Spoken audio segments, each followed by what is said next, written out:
Bin ich wieder, drückt die Daumen, dass es jetzt nicht mehr crasht. 9.5 years, I made myself a rule that Squadron I wasn't going to pay any attention to. I never went to the meetings. I didn't let people tell me about it. I wanted to preserve that for myself as a fan. And then several weeks ago, we started playthroughs of that. Oh, bitte nicht, Alter, weil dann muss ich mittendrin jetzt den PC neu starten. Das wäre richtig scheiße. We have the same reactions you guys do just a few weeks early, and that was very much what happened with the Squadron presentation. Ich weiß nicht, was das ist, die Grafikkarte. Der zweite Monitor, der flackert dann manchmal so komisch und dann schmiert OBS ab. And everybody could take notes about everything that needed to be adjusted and stuff. And it's been a heck of an experience over the last 2 months, really dialing that in and get that down. And despite the crashes that happened yesterday, a full, brand new playthrough is available on YouTube now. Rich Tyrer. Ja, jetzt geht's. I don't know if I'm supposed to share this, but I'm going to share it. Rich Tyrer left here, went straight back to the office, straight back to his computer, fired that thing up, and just played it, start to finish, 75 minutes without issue, recorded it, gave it to us. Das wird denen keiner glauben von den Hatern, ohne Frage nicht. Aber ich denke schon, dass das, also, wie gesagt, ich finde es lustig, da sind Leute in den Kommentaren, die meinen so, das war riddled mit Bugs und bla. Der ist da literally ein Bug mit ihr, mit der Waffe. 2 Visual Glitches habe ich gesehen. Und was waren es, 3 Crashes? Also, jetzt so schlimm war es jetzt auch nicht. Für eine Live-Demo Alpha auf einer Messe, was niemand sonst macht. Niemand macht sowas. 2 Jahre vor Release. The turret would just explode, and yeah, you know, he fell down at the end, but other people would just explode out into space and have to restart. So, Rich, you're a decent game director, but you're actually a really good player at that, and you made that Legatus difficulty look easy. So, congratulations. So, one of the cool aspects of CitizenCon every year is that every time I walk past somebody, it seems like they hand me something, and I'm like, here, Disco. Put this in your pocket. And this is a collection of the things that I've been handed over the last 24 hours. We've got, these are pins from an F-35 ejector seat. It's an F-30. I can't remember if it's an F-35 or an F-18. I know those numbers are not remotely close, but I'm very tired. But these were pins from an ejector seat. We've got a bottle opener. You can never come to a Star Citizen event somebody handing you a bottle opener. Challenge coins. We talked about challenge coins last year. Atlas Defense Industries. This is one from CitizenCon this year. Different orgs. This was somebody's personal giant challenge bar, I guess. I'm not. These are all metal. These are really nice. And then patches. We love patches. Both Tyler Wicken. Shout out to Tyler Wicken. Both Tyler Wicken and I have a huge board in our office where we collect all the different patches that folks give us. We've got Bar Citizen patches from all over the world, including one of my most cherished, a patch from Bar Citizen Iraq, where it was just 4 enlisted servicemen having their own Bar Citizen quite a few years ago. And then there's some curiosities, like like this guy.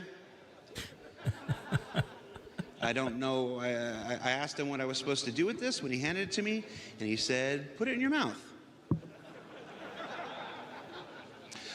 I understand that's what a poo lolly is for, but we'll do that after stream. Maybe.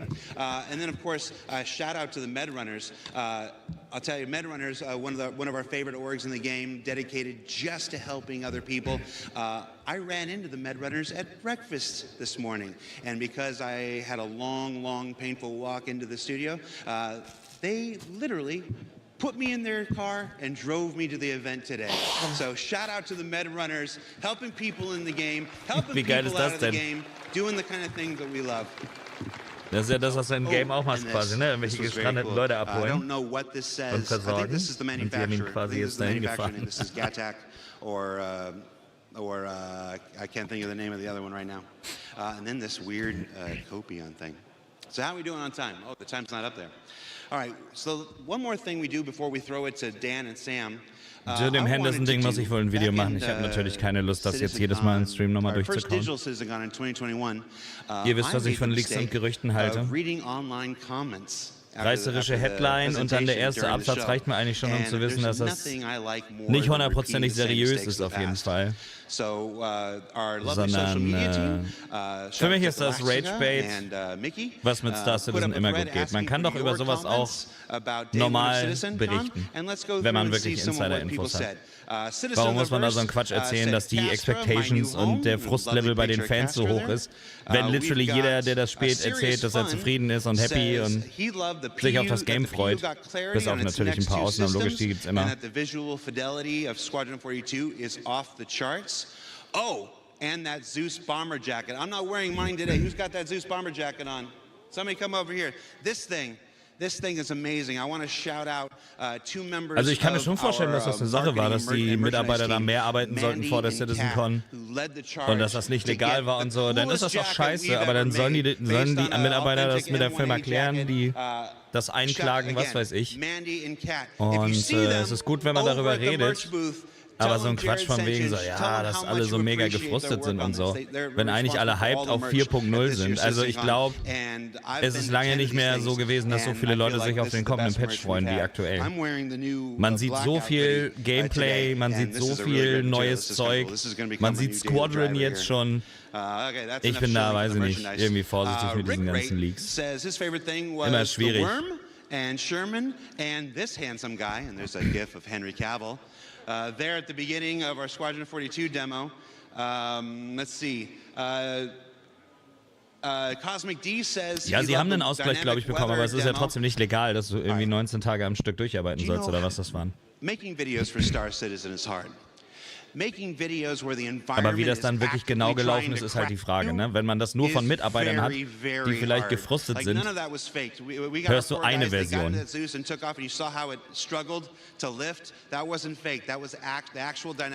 finde das auch nicht gut, aber ich habe auch schon in Filmen gearbeitet, wo ich Arbeitszeiten hatte, die nicht legal waren. Oder nicht mal irgendwelche Zuschläge bekommen habe für Feiertage, Wochenende, Sonntage oder sonst was. Also Sonntagnacht, aber du kriegst nicht den Nachtzuschlag und den Sonntagszuschlag, sondern nur den Sonntagszuschlag oder so. Oder halt was geringer ist. Also wie gesagt, ich will das nicht verteidigen oder gutheißen, wenn das wirklich so gelaufen ist, aber die meisten Leute reden nicht so gut über ihre Arbeitgeber, wenn sowas passiert. Okay. Uplink says, my favorite part was when the sandworm said, it's sandworm in time. Ich werde mir den Artikel nochmal durchlesen und dann mache ich nochmal ein Video dazu. Ist natürlich Wasser auf die Mühlen der Leute, die das Spiel sowieso nicht leiden können, ne?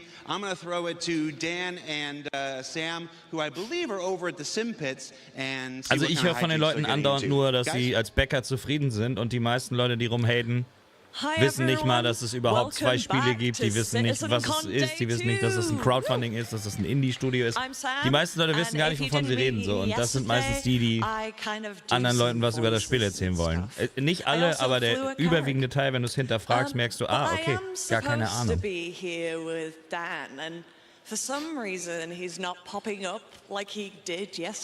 Und der Crunch in der Videogame-Industrie ist furchtbar, das muss man abschaffen, absolut. Ach, das ist der andere Dude wieder. Ja. Dan, there you are. Ja, ist also klar. Are you doing okay? No, I'm not doing all right. Look at this. I'm keep blacking out. Dan, I don't think you should try playing this game. I don't think I should either, but it's so fun. If you guys are here on the show floor, these Monster Tech sim pits are really haptic. My ass is vibrating right now with the ricochet of bullets hitting my rear. Dan, shall I take over for you? Please take over. Ja, bitte. Okay, maybe I'll give him Sie a ist mir auf break. jeden Fall sympathischer als er. Er ist so Cringe-Master. Nein, bleib sitzen, Dude. Help. Thank you. Turns out, not very good at video games. And Sam's really good at video games. Ja, ich äußere mich dazu nochmal vernünftig. Aber ich muss mir erstmal selber nochmal durchlesen. Und vor allen Dingen mal nachgucken, ob man irgendwo nachvollziehen kann, was wirklich passiert ist. Bei Tom Henderson, wie gesagt, bin ich vorsichtig. Kann stimmen, kann auch Quatsch sein. Aber so reißerische Headlines finde ich immer schon unseriös. Weil das bedeutet für mich, der braucht einfach oder möchte einfach die Klicks von den Leuten, die das Spiel nicht mögen. But don't worry, there's still a bunch more for you guys to check out today. Between ships, between base building, between the road beyond, there's still a bunch of stuff for us to cover. As you can see, we are here in the general lounge here at the show floor. Vorwarner, es könnte sein, dass ich in der Mittagspause vielleicht auch nochmal richtig schön scheißen gehe. Also. Dann ist 10 Minuten Pause. Maxing, relaxing, all cool, shooting some saddle ball outside of school. When a couple of duel who were up to no good started making trouble in the neighborhood. We got in one little fight, and Captain Bishop got scared, or Admiral Bishop got scared. We said, Squadron 42, release date 2026. Who is hype about that? Awesome, guys. We are going to be covering a bunch of stuff here today. We have a bunch of community booths still to cover. We have some awesome models to show off here on the show floor as well. There's still so much more to cover, and I'm really excited. We only have a little bit more time together, though. Also ich finde die Diskussion gut übrigens, ne? Wegen dieser ganzen Crunch-Sache und wegen der Mitarbeiter auch bei CIG natürlich.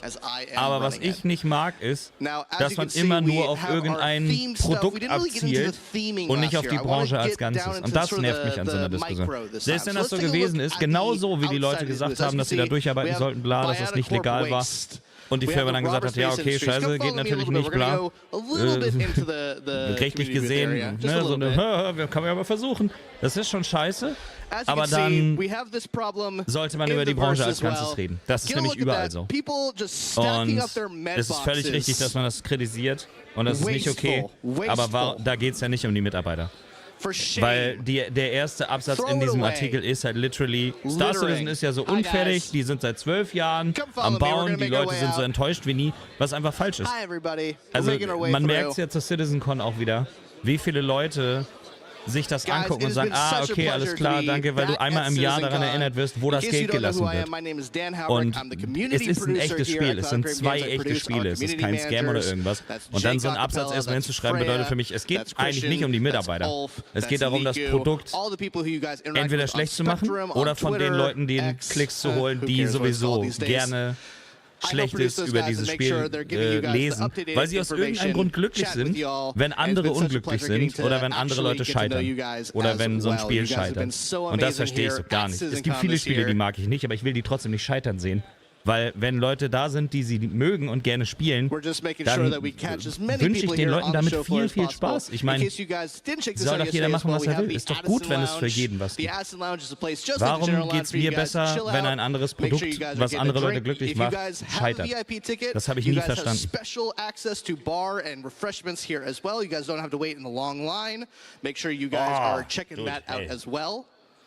Wach? Boomer Gaming, danke für den Prime. Thank you for your service. We have that huge United Empire of Earth timeline as well, going all the way back to 2137 to the pretty near recent future of 2950. That's only 4 years ago based on our in-lore world. And I think that's pretty much it. I mean, obviously we have the Hornet, we've covered that to death, so I'm not going to cover it, but it still looks pretty cool. Now, I think we're ready to throw over to our first presentation, so I'm going to throw it back over to Jared. We'll see you guys later for some more community booth stuff. I'll see you guys later. Ohne Kappe kann ich nicht im Stream, allein schon wegen dem Licht und so. Aber wenn du vorher noch geduscht hast, ist Kappe immer so eine Sache. Das ist eine gute Idee, Digga. He's just doing his job. We are backstage now. This is an area that we don't usually get to see at CitizenCon. This is the backstage area where the nerve center of the entire live stage show here. Ach, das ist das, wo sie immer den Sound verkacken. Nice. Tirelessly to make sure that all the right slides go on screen, all the right videos play. Ich freue mich schon drauf, wenn die ganzen einzelnen Segmente nochmal hochgeladen werden in guter Soundqualität, weil gerade die Soundbooths und so, also diese Soundpräsentation, die ich mir gerne angucke. Very focused. You excited to be here? Wow. Die sind gestresst, Bruder, lass die arbeiten. Hey, how am I doing?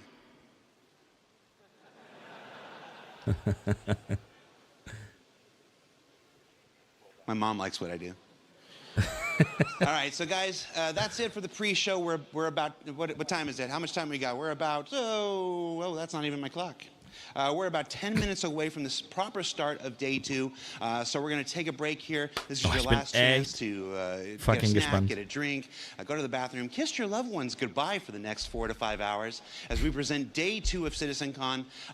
It's a different beast. Yesterday was the universe that we create. Today is dedicated entirely to the destiny that you're going to build. So stay tuned. You're not going to want to miss it. Der ganze Tag dreht sich heute um Space Building, wa? So thanks for watching. We'll see you in about 10 minutes. Das muss ja ein Mega-Feature sein. Aber gut, so ein Kernfeature ist natürlich schon wichtig. Ich bin so gespannt. Explo, danke für den Prime. Also, wird schwierig gestern zu toppen auf jeden Fall. Wie gesagt, also Genesis ist für mich das absolute Highlight der CitizenCon gewesen. Und da war aber so viel geiler Scheiß bei. Also auch diese Bossfights und Creatures. Das ist schon sick. Aber für mich, wie gesagt, also Genesis ist ein Gamechanger, weil Atmosphäre auf den Planeten macht so geisteskrank viel aus. Wenn du dann noch Wildlife, ein paar Monster und so hast, dann macht das richtig Spaß, so Locations zu erkunden. Exploration macht keinen Sinn, wenn die Planeten alle Wüstenlandschaften sind, in Anführungszeichen. Und das sah so verdammt gut aus. Also... Das Problem ist immer, finde ich, dass du nach der CitizenCon irgendwie schon fast keine Lust mehr hast, ins Live-Game zu gehen. Weil du so gehypt auf die ganzen neuen coolen Features bist und dann noch die alte Version wieder zu spielen. Aber das wird sich auf jeden Fall komplett bei mir ändern, wenn 4.0 kommt. Wenn Pyro da ist, da werde ich richtig reingehen, gleich von Anfang an, weil das ist das erste Mal, dass ich auch ein neues System von Anfang an mitkriege, wo nicht jeder alles schon kennt. Und ich denke, da können wir sicherlich auch ein paar Community-Touren machen, mit ein paar Schiffen. Vielleicht mit einer kleinen Flotte auch oder so. Ein paar Jokes machen. Ich hoffe ja, dass dieses neue Face-over-IP-Ding schon bald reinkommt. Das war nämlich auch sehr wichtig, weil das ist so ein cooles Feature und es ist cool, dass sie das nochmal weiter verfeinern. Weil dafür, dass es so alt ist, funktioniert es jetzt schon relativ gut. Wenn es funktioniert.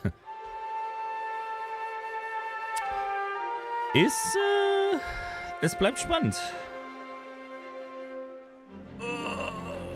Oh, shit, Alter.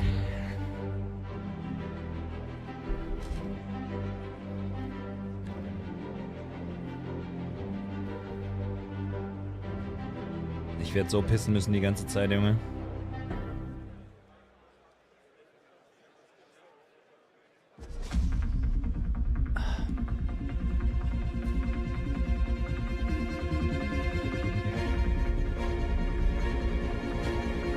Aber heute geht, glaube ich, nicht ganz so lang wie gestern.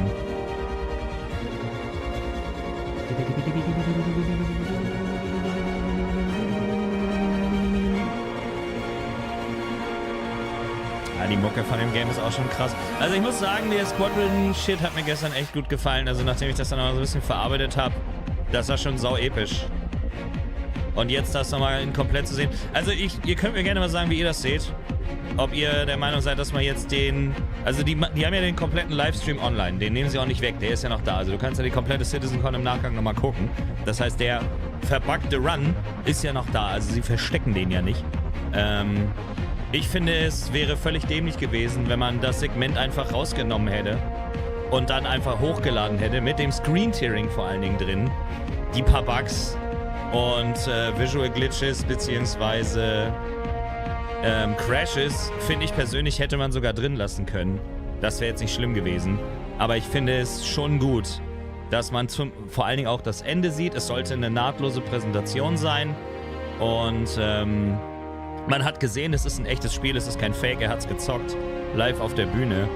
Und für die Webseite als einzelnes Video, finde ich schon, sollte man für ein Spiel, was auch erfolgreich sein soll, auch dann eine vernünftige Version zeigen. Das machen alle. Darum zu weinen, von wegen, also auf der Bühne ist gecrashed. Ja, die meisten machen nur in miesester Qualität aufgenommene Kack-Previews und zeigen in so super schnell geschnittenen Schnipseln nur die besten Szenen. Und am Ende ist es dann auch Trash. Also, ich finde schon, dass es gut ist, dass sie da nochmal zeigen, dass es auch in der Gänze ein funktionierendes Spiel schon ist. Natürlich wird es nicht immer so laufen. Das ist halt Alpha, das kommt 2025 raus. Also noch mindestens über ein Jahr hin, bis wir das in den Händen halten. Und ich finde das schon okay, dass sie die vernünftige Version dann hochgeladen haben. Weil, wie gesagt, Sound, Bild, Ist viel besser. Das kann man doch nicht anbieten mit diesem Screen-Tearing allein schon drin. Nee, ich glaube 15:30 oder so UK-Zeit. Oder 14:30 UK-Zeit, also nimm es 3:30 oder so.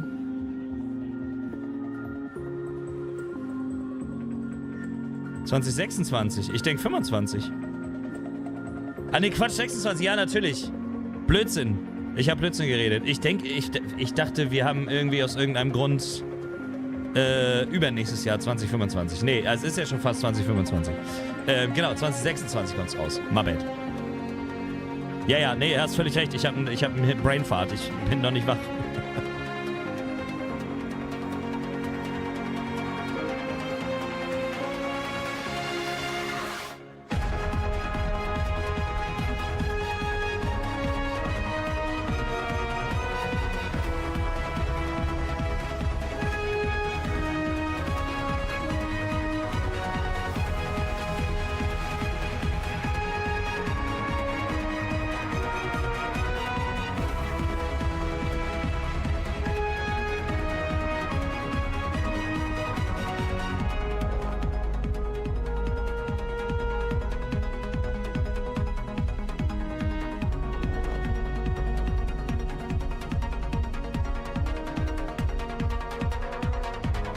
Ich habe gerade schon Red Bull getrunken und eine Tasse Kaffee, eine halbe. Jetzt kommt gleich die zweite Tasse. Jetzt schaffe ich es nicht mehr zu pinkeln, dann verpasse ich was.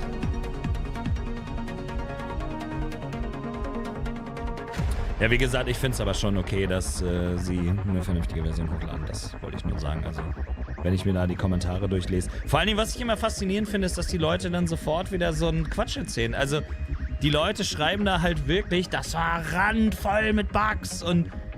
Nee, die Präsentation lief zu 90% absolut optimal und vernünftig, bis auf das Screen-Tearing. Es sah gut aus, er hat es live gezockt. Es war Performance war okay, es war also in Ultra-Wide, in WQHD Ultra-Wide, also quasi 4K. Ein paar Bugs, ja, okay. Aber Crashes, glaube ich, sind das geringste Problem. Der Battlefield hat die letzten 3 Titel immer Crashes gehabt zu Release. Das ist scheiße. Wenn das zu Release natürlich bei den Leuten permanent crasht, das wäre eine Katastrophe. Sagst du noch was zur angeheizten Stimmung? Welche angeheizte Stimmung? Man merkt, dass immer mehr Leute diesen Kackartikel mitbekommen haben, beziehungsweise was GameStar da schon wieder fabriziert hat drüber. Gibt nur wenige, die Live-Gameplay zeigen, sollte man schon hoch anrechnen. Finde ich auch. Das war fucking mutig und wie gesagt, ich kann mir auch nicht vorstellen, dass das ein Problem ist, was sie andauernd haben. Weil wenn sie das in jeder Playstation hätten, dass das Game crasht, dann hätten sie es nicht live gezeigt. Das ergibt einfach keinen Sinn. Dafür sind die Leute einfach viel zu geil darauf, dieses Projekt scheitern zu sehen. Und niemand wäre böse gewesen, wenn sie es gemacht hätten wie alle anderen und einfach eine Demo gezeigt hätten. Aber sie haben es halt live auf der Bühne präsentiert und man sieht, es ist ein Spiel, es ist kein Fake, es ist kein Scam. Und es ist in einem Zustand, in dem andere Spiele released werden. Machen wir uns nichts vor. Solche Crashes und ein paar Visual Bugs klingt mir nach einem Bethesda-Game, Alter. Und zwar für 100 € Premium Deluxe Edition.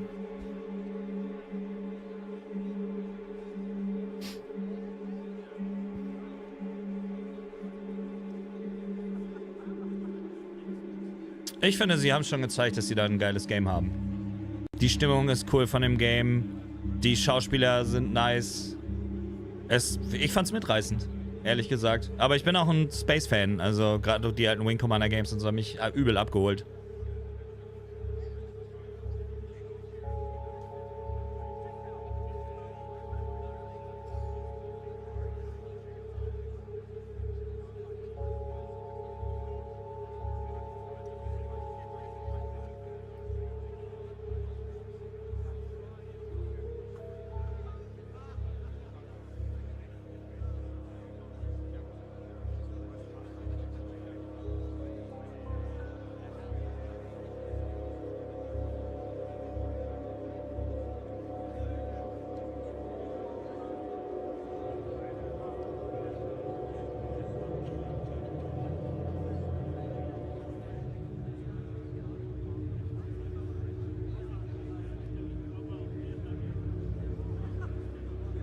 Ich bin verdammt gespannt, was jetzt passiert.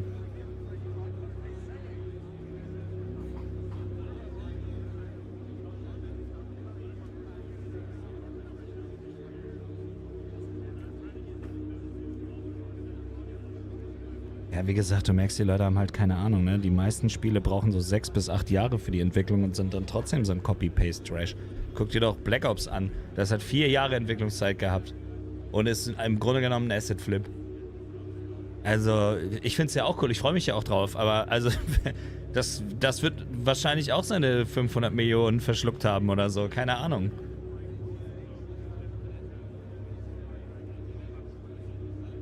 Also ich lade die komplette Reaction nur vom Gameplay, glaube ich, noch hoch auf dem Hauptkanal. Und der Stream muss noch freigeschaltet werden von gestern, ja. Mache ich nachher nach dem Stream hier. Wenn mir das nicht so durcheinander ist mit den beiden Streams, dass man es verwechselt. Nee, Starfield war über 20 Jahre angeblich in der Entwicklung. Concorde hat 400 Millionen verschluckt, ja. Sony haut 400 Millionen für so ein Trash-Game raus. Und die Leute regen sich über 700 Millionen von einem Indie-Studio auf, was keinen Publisher hat und nur crowdfunded ist. Und technische Innovationen entwickelt. Wie gesagt, man muss halt auch ein bisschen mal verstehen, wie die Branche funktioniert und nicht nur Headlines lesen. Now, as the last guy during the pre-show said, Day 1 was focused on the universe that we're creating. Day 2 is all about the destiny that you forge. Now, a little history lesson here. Back in 2015, the Persistent Universe was first launched. I think it was November or December and whatnot. Everybody remember Port Olisar? Everybody remember that one Big Benny's machine that somehow you could move it? Also es sind noch nicht mal 10 Jahre, seit die erste Spieleversion frei verfügbar war. Hours of just doing this? Ja. Jared, du sollst nicht so viel Sport machen. Trying to get that thing upstairs, downstairs, back into the hab. Shout out to Bad News Baron if you're watching. No, those were the days. Now, since that time, the Persistent Universe has grown. It's expanded. 3.0 arrived. Hat GameStar die Leute, die das mögen, echt als Sekte betitelt? Nicht in echt, oder? Bud Spencer, danke für den Sub. We've got Area 18, and what's the last one? We got Lordville. If you live with the developers, they still call them Stanton 1, Stanton 2, Stanton 3, so it's hard getting the two realities to reconcile in your head. But since this time, you've all been visitors. You've logged in and you've done your thing, you've gone on adventures. Jetzt geht's um die eigene Heimat, ja. Das heißt Housing, Base Building, vielleicht eigene Bude in der Stadt. You've been visitors. Starting next year, you stake a claim in the Persistent Universe. Nice. Ich bin gespannt, was das alles bedeutet. Starting next year, the Persistent Universe truly becomes yours. Ja, zeigt was, Alter. Also erstmal gucken, was sie haben, aber ich glaube schon, das muss krass sein. A handful of gentlemen to tell you how they're going to do it, how you're going to do it, and how amazing it's all going to be. So please welcome to the stage Design Director for Star Citizen and Squadron 42, one of my dear friends, one of my DMs. Hey, when are we playing again? That's not a good look. All right, please welcome to the stage Design Director Rick Porter.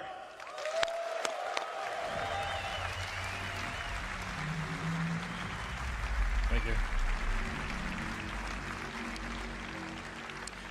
Thank you, Jared. And thank you, CitizenCon. Mach deinen Scheiß alleine, danke für den Sub. Yesterday, we presented the verse that we're creating for you. We shared new tech, locations, creatures, giant worm, social features, things we're doing with orgs. We even played the first chapter of Squadron 42 live. How great was that? Yeah? Ich fand's mega. Few minor glitches, but nothing we can't sort out. So today, we got something just as exciting to talk about. But instead of focusing on what we're creating for you, we want to show you the world that you can build. With crafting, we're going to give you the tools to create your own loot, to build your own home. Crafting will fundamentally change not only how you play the game, but why you play the game. So, what is crafting? Why does it matter? Why should you be as excited as I am about this? Well, first off, crafting is a profession. It requires its own set of tools, the knowledge of how to use them. Crafting offers progression. You become a better crafter by learning new blueprints and upgrading them. Würde es geil finden, wenn so ein Skyrim-Approach hätten, Morrowind-mäßig, dass du, je mehr du es benutzt, desto besser wirst du. We are adding new depth and meaning to those activities. Ja, ich klinge mich jetzt aus der Diskussion erstmal raus, jetzt will ich mir erstmal den Scheiß hier angucken, können wir später noch drüber reden. Like I said, we have upgrades. How you make and upgrade the things you craft is sometimes just as important as what you're crafting. In addition, you can earn cosmetic upgrades, craft unique items. Muss nicht unbedingt die Pioneer kommen. Even subscriber flare. Galaxy kann das auch. But nowhere is this versatility more obvious than base building. We're going to have nearly limitless options for how you construct your home, how to customize your base to meet your own goals. Most importantly, crafting gives you a lot of new choices. The choices will impact your goals in the game, your interactions with other players, and eventually how you see the game itself.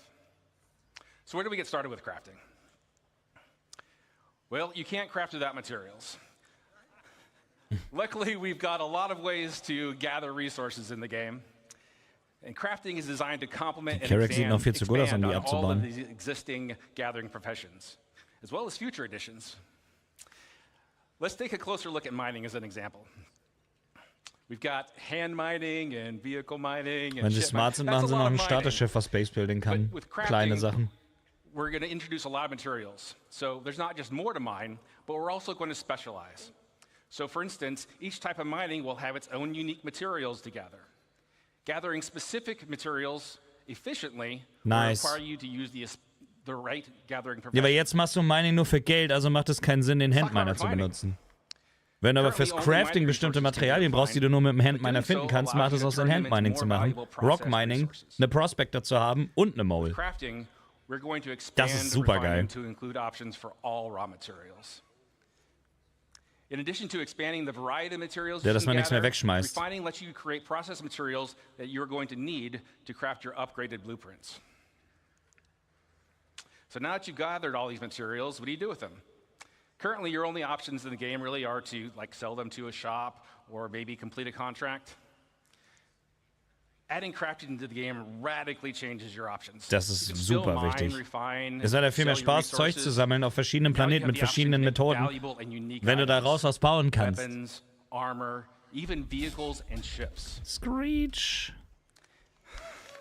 Right? Ja, nur für Geld machen lohnt sich halt nicht. Also, vor allem, wenn du eh schon viele Schiffe hast. And by valuable, I mean that the crafted gear that you create has the potential to be better than anything you can buy in a shop. Das ist wirklich übergeil. Und wie gesagt, das ist wichtig, dass das crafted Zeug immer besser ist als das, was du kaufen kannst, damit du auch einen Grund hast, zu handeln mit anderen Spielern oder selber zu bauen. Ja, das wissen wir ja schon vom letzten Jahr, aber trotzdem natürlich gut. Choose to make a farm, a hunting lodge, an industrial complex, your own trading hub, a military outpost, even a sprawling town with your friends and org mates. Das ist super geil, ja. Trading with players ist der Punkt, genau. Got a lot here, but it's all optional. You can choose to focus on gathering resources and sell them to crafters that need them. You can skip gathering and refining and just focus on being the best crafter you can be. Or you can leave all that gathering and crafting nonsense to other people and just focus on trade and make some money. But that brings me to my last point. Player choice matters. When a player makes a choice, they assign value.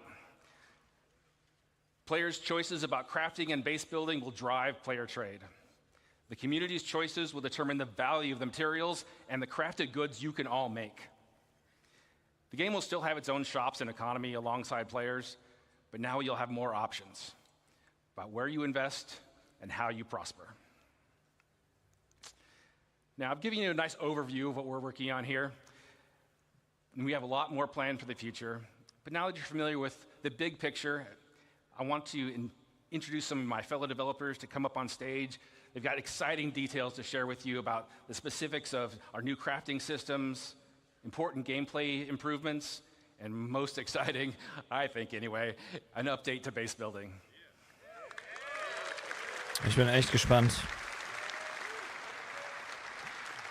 To start things off, please welcome Jacob Taylor to the stage.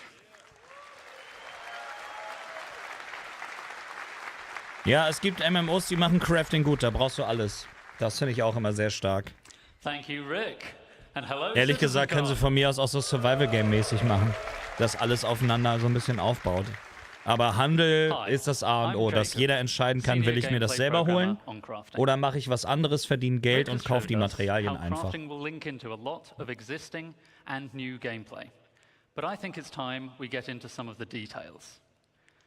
I'm going to tell you about the new game mechanics we're introducing, starting with blueprints. Wie spannend das schon war, dass du einfach überhaupt irgendwas craften konntest mit der Vulture. You'll need a blueprint. Blueprints provide the recipe to perform all kinds of crafting processes, including refining. You can acquire blueprints through various activities. Some you can buy, some you can find, and some can be unlocked or earned in other ways. You can also upgrade your blueprints through research. We'll go into more detail about what this means a bit later. So, blueprints are the recipe, and Rick already told us the materials you gather and refine will be the ingredients. But there's a bit more to it than that. We have a new concept for materials, material quality. Ja, das hatten sie schon angesprochen. Das ist cool. Wenn sie das ins Mining-Minigame einbauen, dass du bessere Materialien bekommst, wenn du vorsichtig bist.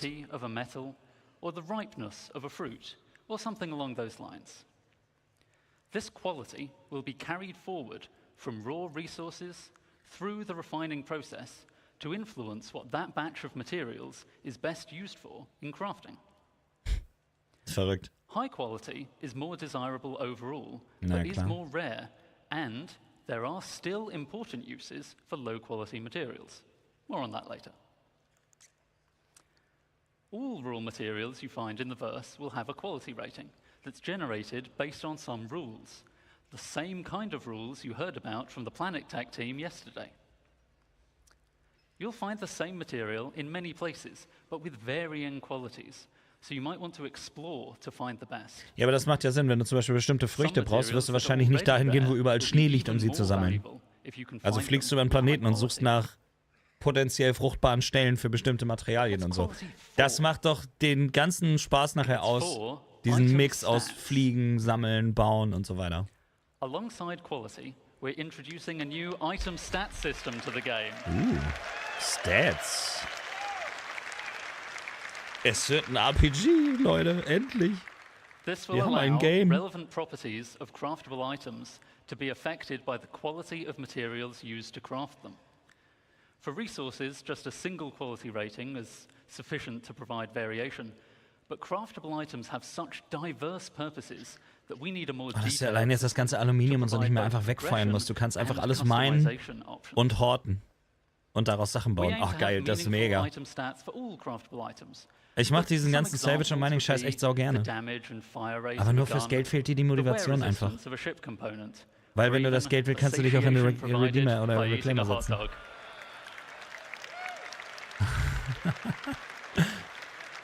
Also dann setze dich halt in die Reclaimer und salvaged halt hardcore rum. Also es ist halt... As I said, the quality of materials will directly affect the item stats, such that higher quality results in better stats. Hotdog Mark II. Most items require multiple different materials to make, which may each. Jetzt hast du dann auch Bock mit mehr Leuten das zu machen, weil du hast ja mehr davon. Du musst nicht das Geld teilen, sondern du hast einfach mehr Material, weil du einfach schneller und effizienter arbeiten kannst. Which stats to focus on to tailor your items to your playstyle. Und du kannst es aufteilen unter den Leuten, die gerade was brauchen. Das ist so viel besser, als einfach die Credits einfach durch 4 Leute zu teilen. But someone sold me low quality copper, so I don't get as much fire rate bonus as I could have. To go even further, researching your fabrication blueprints allows you to build higher tiers of an item with improved base stats. So a higher tier item will be better than a lower tier item that was made with materials of the same quality. Lie. Making high tier items requires more advanced materials, but is also how you access greater choice as to which stats to improve.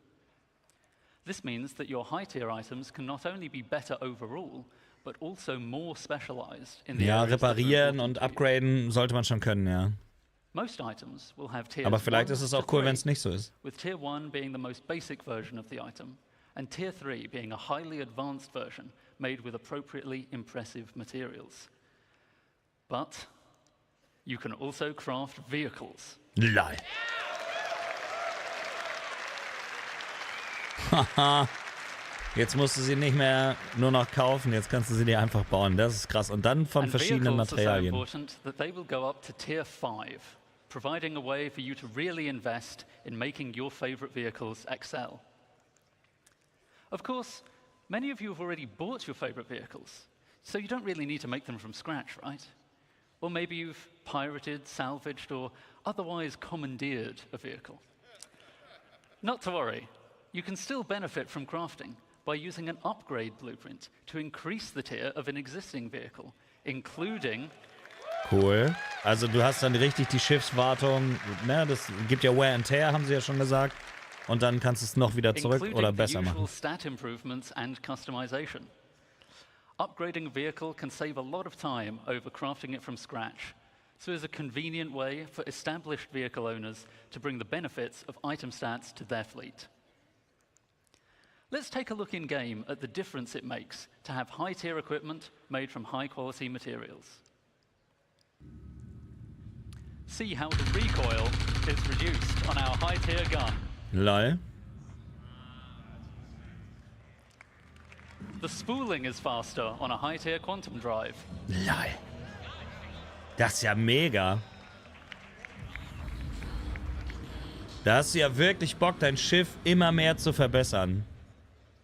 And a high-tier scraper beam is much more effective. Wie cool, Digga.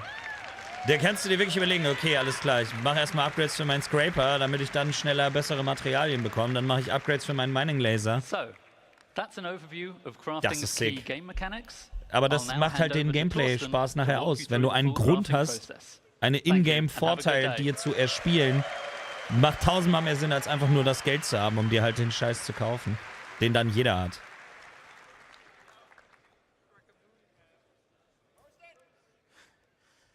Thank you, Jacob. Hi, I'm Thorsten. Thorsten, was geht? Designer of the CGP System Design Team. Thorsten the German.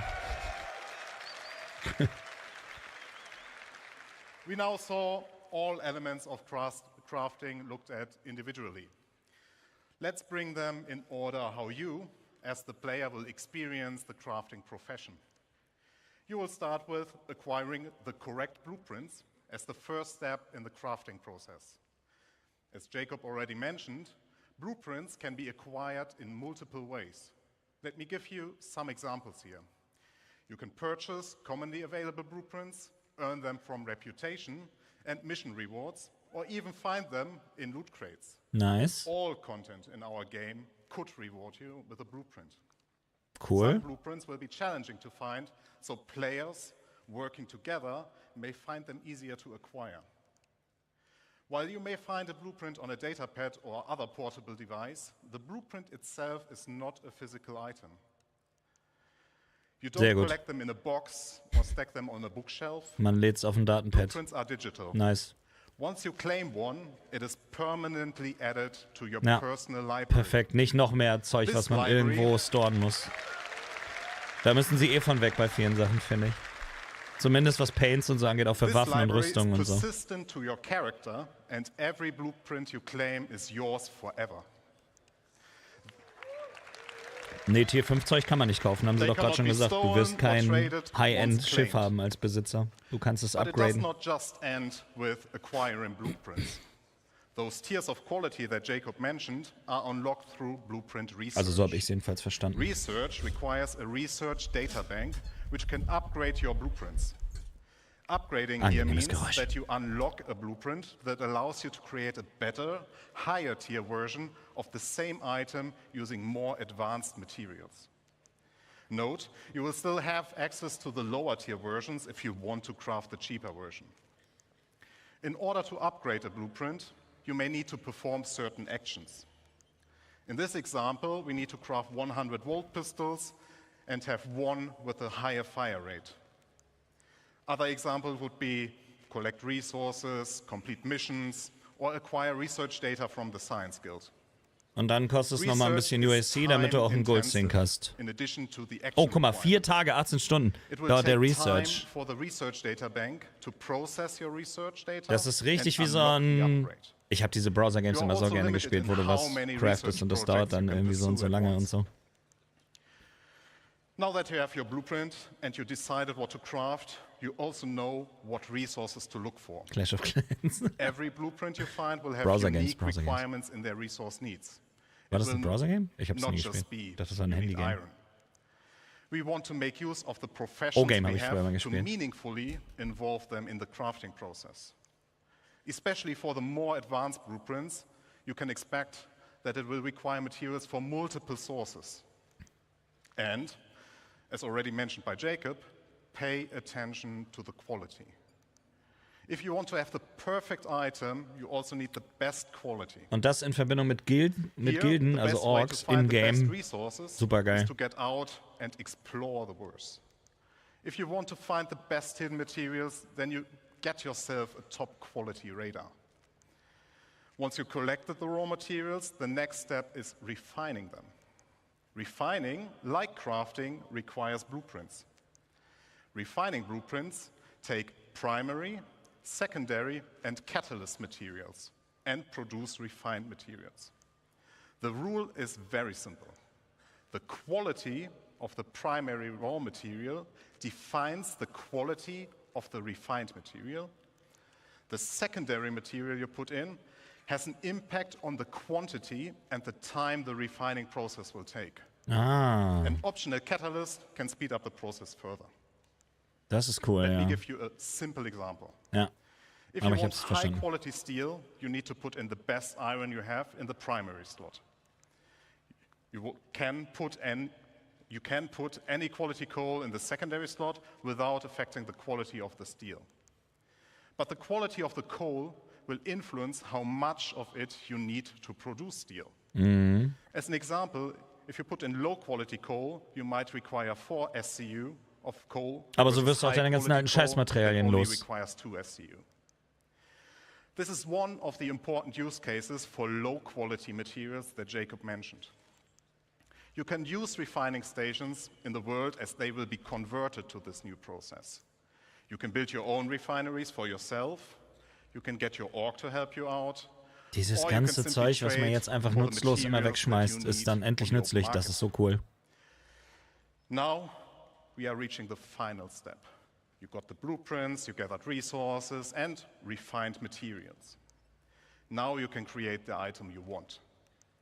And this item can be anything. You will be able to craft anything from FPS equipment to vehicle components, even entire vehicles and buildings. You just need access to the relevant crafting machine. Das ist richtig nice. Crafting kann so ein spaßiges Feature sein in Games. Talking about crafting machines. We will have a variety for you that differ in what process they can support, like a refinery or a dedicated vehicle crafting machine. You will also find them in various places. There will be communal ones like the station refineries you already know, player-owned that can be in your personal hangar, a vehicle, or your base. As all that we have talked about just now, these crafting machines also come in tiers. Here, the tiers will affect how well those machines do their job. You will not only progress in the products you produce, but also in the infrastructure to produce your wares. Just to give you an idea what you will encounter, here are some examples of the crafting machines. Verrückt. There is the nutrition fabricator, the chemical fabricator, an item fabricator, and even fabricators of a much larger scale we will talk about later.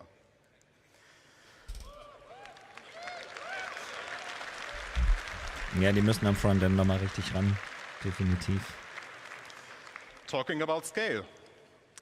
I would like to talk about the future of crafting and the scale it will have in the game that you all know, and how it will change the game moving forward. As you all know, we have a lot of items in the game, and they all require their own unique blueprints. That means our aim is to have more than 1,000 blueprints that include the creation and the refining blueprints. And each of those can be researched to unlock tier upgrades up to tier 3 or tier 5. That's a lot of blueprints. And it will surely take a lot of time to unlock everything. So I, personally, recommend that you, as the crafter you are, focus on a specific field first and extend your knowledge from there. Collaborate and coordinate with your friends and fellow players. Genau, sich absprechen, wer welches Feld macht. Ist halt wie in richtigen MMOs und Gilden. Maybe you will be the FPS crafter while your friend is a ship crafter, but they know a ship component crafter specialist. There's a lot of content, and it will continue to grow over time. You are free to be a generalist crafter, a specialist, Goldene or Waffe something gebaut. in between. Pick the blueprints you care about and be the best. Have an exotic shield generator that no one else has the blueprint for but you. Help others and earn credits while doing so. It is a real profession in the game that will benefit from your dedication and attention. Ja, das ist As sehr you can cool. tell, crafting will have a huge impact on everything in the game. Ja, das ist genau Even if das, was you do fehlt, not ne? want to Diese, get actively involved, at some point you will stumble over a weapon that got crafted by someone else and you will be using it. People will start selling their crafting weil goods es or the persistent refined ist. materials or even the raw materials for the sole purpose of fulfilling the demand created by crafting. Players like you can become well-known specialists that are sought out to get certain things crafted from. With the ever-expanding game we all love, Fucking we will nice. continuously expand our crafting to offer you long-term progression. Da hast du so that viel mehr involves Bock, the einfach Zeit entirety of reinzustecken. our game. And you might have guessed it already, but there's one more thing that crafting is the foundation of, and that is Basebuilding, ja. Ich hoffe ja, dass du nicht nur Hubs bauen kannst für deine Ork, sondern dass du auch Schiffe für die Ork bauen kannst oder dass du einen Teil deiner Flotte für deine Ork zur Verfügung stellen kannst. Thank you very much. Dass du eine Ork-Flotte hast, die in-game organisiert wird über die Terminals. Dann kannst du es zum Beispiel nur im Gildenhauptquartier spawnen. Aber dann kann jeder, der in der Gilde ist, sagen, okay, es ist gerade die Carrack verfügbar, ich brauche die gerade, hol mir die Carrack, flieg los. Das wäre ein Feature, das ich noch gern sehen würde. Vielleicht kommen sie da ja noch zu, aber sowas wäre super wichtig, finde ich. Gerade für Leute, die eine große Flotte haben.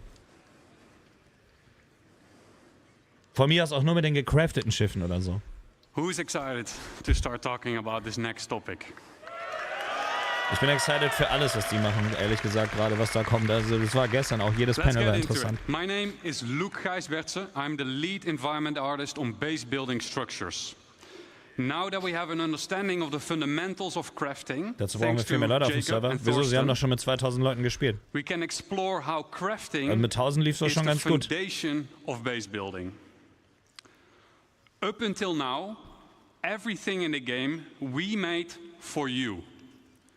From here on, we will give you the tools to build your own stories, your own homes, and truly make the universe yours. Join me on a journey on building our own habitable home on Pyro. Keep in mind that the following footage is work in progress, including its UI, design, and visuals. And we're super excited to share this with you.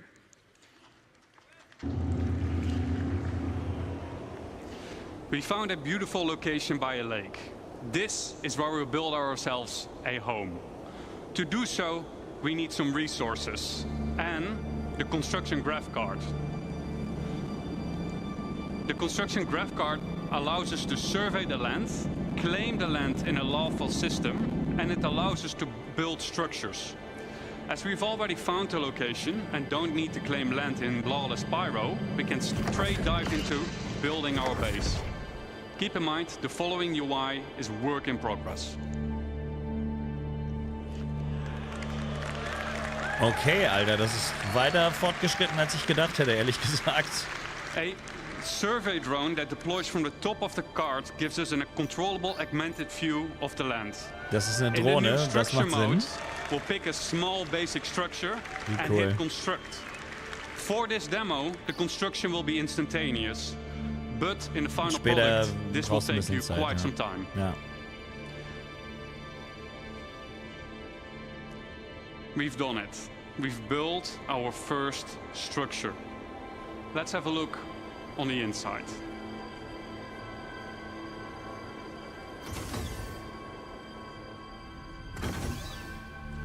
As we walk into the small basic structure, we see an empty interior that is dimly lit. It's up to us to define what we will use this space for. In our case, we will want to make it into a home. We can see that the lights are still off, and that is a problem, because no lights means no atmosphere, no breathable atmosphere. So it's not ideal to live in. So how do we solve this issue? We can improve this by providing the building with power. Let's see if we can build something that helps us out.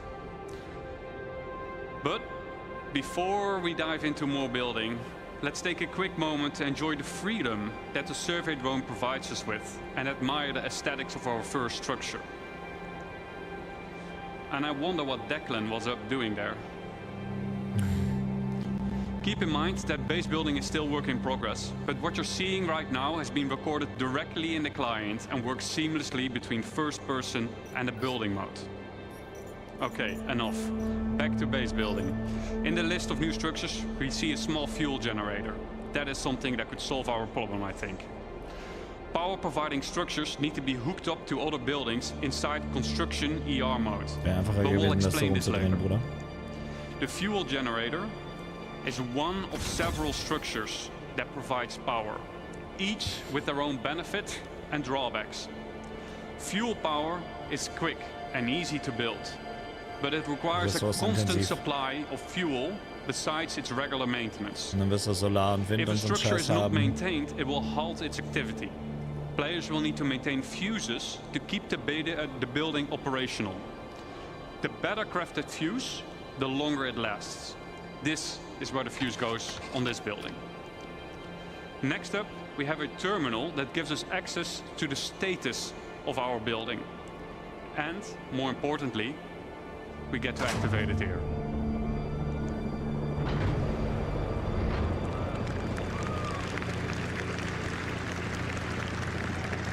Das Wichtigste ist, man muss es nicht machen. Ne? Du kannst auch eine Org suchen, die das macht, oder du kannst auch ganz drauf verzichten. Je nachdem, was du machen willst im Spiel, brauchst du ja auch keine Basis in dem Sinne. Du hast ja deinen Hangar. Und ich bin gespannt, ob sie noch auf eigene Zimmer und Räume eingehen, die dann persistent für dich sind. Declan is now hooking up the power to the building. I wonder what he was up to earlier, though. Ja, da ist schon drin was gebaut. Oh, nice. Declan has been busy decorating the place. As we can see, the lights are now properly working. We got atmosphere, and we can start to use the item fabricator now that there is power. Always handy in case we need a fuse. Let's have a quick look at what we've done so far. Klar, kannst du die Fuse eben schnell wieder craften und dann, oder du machst dir einen Supply voll mit den Dingern. We hooked it up with power. I would say we have a place that we can live in. Naja, du kannst es mit Once Human nicht vergleichen. Hier sind komplette Planeten, die du besiedeln kannst. Da werden nicht alle im selben Gebiet bauen. Und ich hoffe, dass du einen Radius von 12 Kilometern oder so claimst, dass in der Ecke niemand anders bauen kann.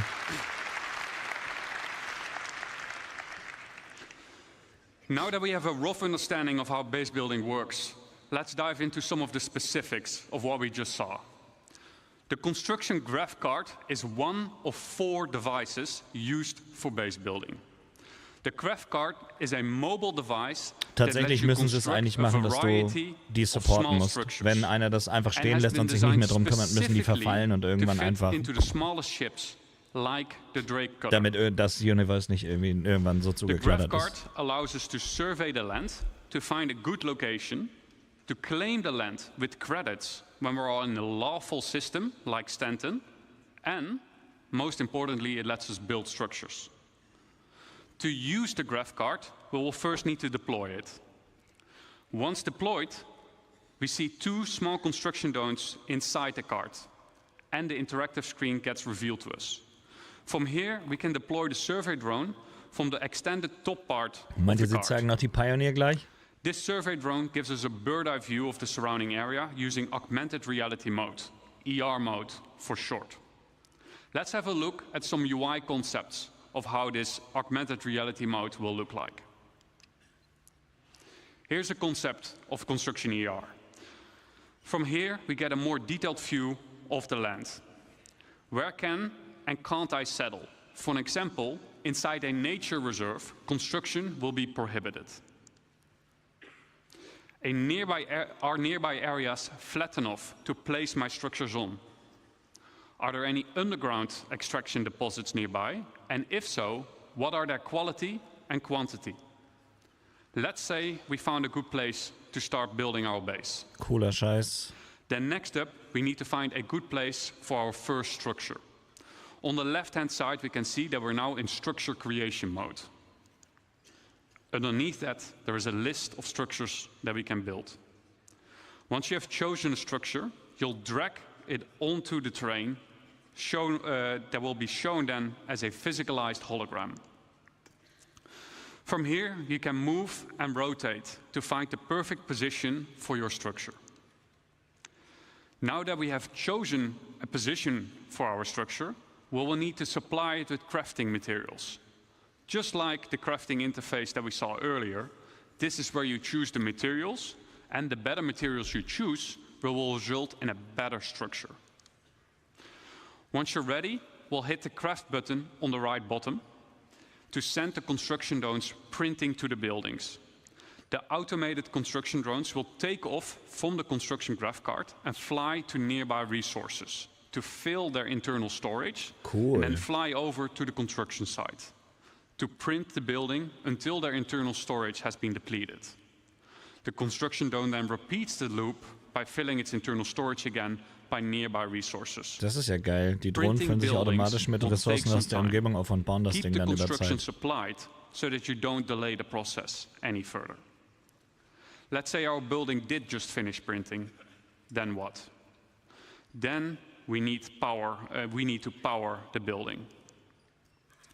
All structures will have an unpowered and a powered state that we can manage inside the resource manager. To provide structures with power, we can easily link generators to structures that need power in the resource management menu within Construction ER. We can also link multiple buildings together. And we can assess the power consumption and shortage of, inside this resource management screen. Keep in mind that operational structures, like power generators, require maintenance of their fuses and sometimes need supplies coming in and going out to be managed. Now that we have a structure and power, what can we do next? Then we can actually upgrade our structure. Structures can be upgraded from tier 1 till tier 3. The better material you provide, the better the improvement will be. Just like Jacob and Thorsten explained in the crafting presentation. Tier upgrades can, for example, improve the structural integrity of the building or make its resource consumption more efficient. Cool. To really make your base feel like home, you will want to decorate your base with a wide variety of furniture pieces that can be bought, crafted, and found in the universe. It's up to you to define what you want this space to be. Do you want to decorate it as a hospital? Do you want to make it into a workshop? Do you want to make it into a luxurious bedroom? It's up to you. Furniture can easily be placed and moved using decorative ER mode as a hologram. This is so your furniture can easily fit through doors. This feature is accessible through nearby construction devices, allowing you to place down furniture pieces or even crafting machines that otherwise wouldn't fit through the door. And you get to place them directly from your local inventory. Weil es quasi im Raum gedruckt wird. The less trusted among you, technisch gesehen. or anyone settling in Pyro for that matter, may want to mag-lock their furniture into place, so that only you and your friends get to rearrange your decorations. And best of all, decorative ER is not exclusive to base building and can also be used for personal hangers and ships. Nice. Dass du den Scheiß mit dem Tractorbeam hinstellen musst.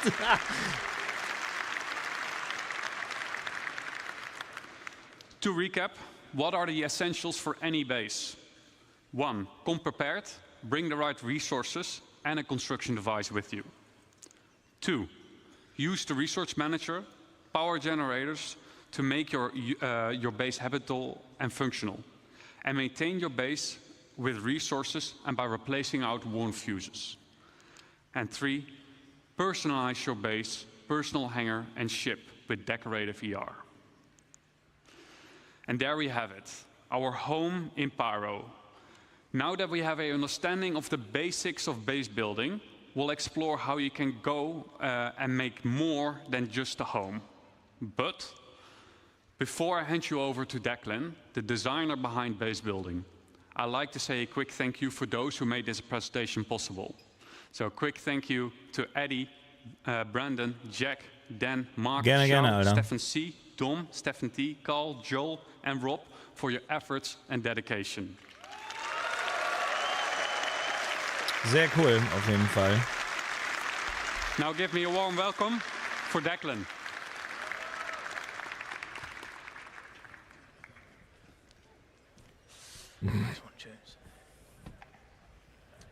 All right, thank you, Luke. Good morning, everyone. Morning. My name is Dec. I am the system designer behind crafting and base building, and we've just seen a nice little base, right? That's good for cabin in the woods. Maybe you want to place it down next to big redwoods, go and explore, or a place to stash some loot you perhaps shouldn't have. But do you want to see a big base? Yeah. Good, because we're going to industrialize. So we're going to set ourselves a goal before we do a video, and we're going to create a base that's capable of crafting something that's bigger than the item fabricator can handle. There's been a bit of a spoiler already as to what it's going to be. So to kick us off, called in the help of a friend who has a specialized, not yet revealed base building vehicle, and he's built us this. It is the construction hub. This has 4 automated drones compared to the GravCart's 2. They can build small, medium, and large buildings. So far, we've only seen small. Automated drones are capable of building 1 structure each simultaneously, so 4 is quite a big advantage. Wie cool.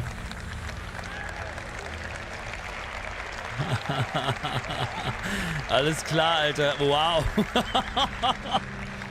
We'll pop into our construction AR and we'll get down the generator. Wie groß man die Gebäude bauen kann. Alter Schwede, ey. Man denkt so, man kann so kleine Häuserchen bauen wie in Starfield. The fuck? Hast du gesehen, wie es da gerade schon angesnappt ist? Du kannst selbst die Hauptbasis mit dem Turm vergrößern. One of the brand new underground resource deposits, and we're about to exploit it using this. It is our extractors. Wie cool, This particular one Alter. is a large solid extractor. We'll also have liquid and gas depending on which type of deposit that you've settled on. We have our output grid here, where we're getting all the brand new resources up out the ground.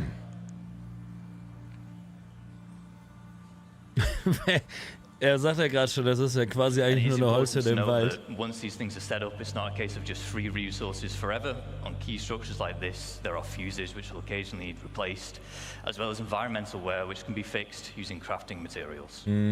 Klar, also da wirst du auf so eine Basis wirst du alleine nicht supporten. Das ist ein Albtraum, weil du die immer instand halten musst gegen Wetterverhältnisse und so, hat er ja gerade gesagt. Also es ist schon eine Aufgabe. Aber du brauchst ja auch nicht so eine Riesenbase als einzelner Spieler. Und genau das ist der Punkt. Dass die Leute zusammen was erreichen, ist so viel cooler, als alles alleine zu machen. Und ganz ehrlich, Alter, wer alleine spielt, der braucht so eine Base nicht. Der kann das alles im kleineren Rahmen für sich machen. Wahrscheinlich wirst du es hinkriegen, wenn du sehr viel Zeit investierst, aber ist die Frage, ob sich das lohnt. Aber es ist cool, dass du es so groß alles machen kannst für viele Leute, wo alle an einem Strang ziehen. Und dann drauf blicken können und sagen, cool, das haben wir zusammen erreicht. Finde ich richtig nice. This one is the large solid matter refinery.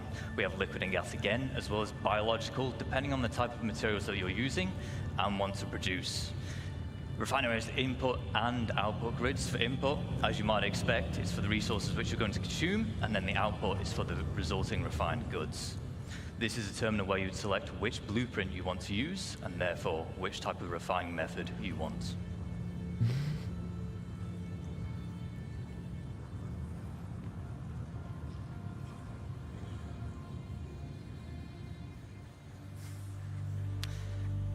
A lot of crates here with our extractor and our refinery, so we're going to put down our elevator storage. Die Gebäude sehen auch cool aus, finde but ich. it's worth me mentioning again here that whilst we're putting these buildings down instantly in this video, large structures like this, they will take some time. Genau, das ist jetzt alles auf Instant gestellt, logisch. The smaller scale base we saw in the previous video, that can be done in a single play session. Okay, nice. Also so eine kleine Basis schaffst du in einer Playsession.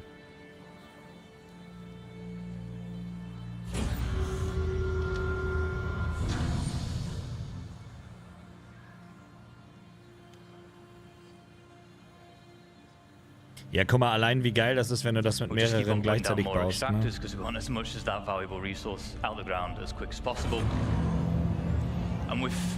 Jetzt machen auch diese ganzen extra Fahrzeuge mal Sinn. Vor allen Dingen, wenn das alles nachher auch wirklich Sprit verbraucht, dann lohnt es sich nicht mit dem Raumschiff das zu machen. So as we're doing here, we'll deposit an item on freight elevator A. Sehr cool, ja. And then we're retrieving it on freight elevator B. There is a distance limit, but you can daisy chain the elevators together to extend that. And it has to all be contained within the same base. Naja klar, pro Basis, aber egal wo du den Elevator hinsetzt, du kannst ihn dann an verschiedenen Stellen, kannst du Fahrstühle hinsetzen und dann auf das Basislager zugreifen, was ja unterirdisch ist. Das ist cool. This is easy to do. There will be permissions that we can set up, granting people access to our base, and they can even build their own structures. Guck dir diese Base an allein, Alter, wie cool das ist. Hängst du denn da mit deinen Leuten ab, ey? Structures, which is how you can form your org storage using those freight elevators.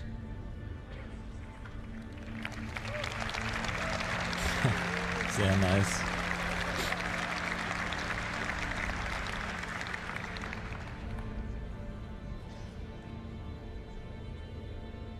Now we always want a safe place to store our ships, so the trusty hangar will do. Und das ist ein Personal Hangar. Sehr cool auf jeden Fall, ja. Ja, alles was du brauchst, ne? We call it a foundation tile. It's quite special and it can actually deform the terrain around it, making it easy to place such a huge structure like this. Wie geil. Und dann kannst du Landepads bauen und so. Dass du nicht unbedingt alles immer in einen Hangar packen musst, nur um es zu be- und entladen. Achieve our goal, and it is this, our very own fabrication hangar. Geil. Does anyone want to guess what we're going to build? Ja, wie gesagt, jetzt machst du Fahrzeuge sind. Es ist ja viel einfacher, mit so einem Buggy kurz von A nach B zu fahren, als jedes Mal in ein Raumschiff rein. So. Vorher braucht man die Fahrzeuge einfach nicht. Jetzt machen sie Sinn. Absolut cool.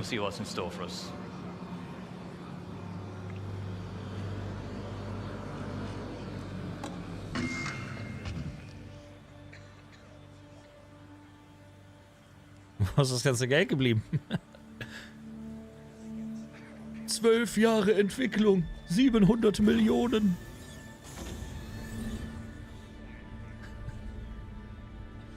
Also ich meine, sie machen was. Das kann man nicht sagen. Man kann nicht sagen, dass sie nichts machen. Wie cool das Crafting aussieht auch dahinter.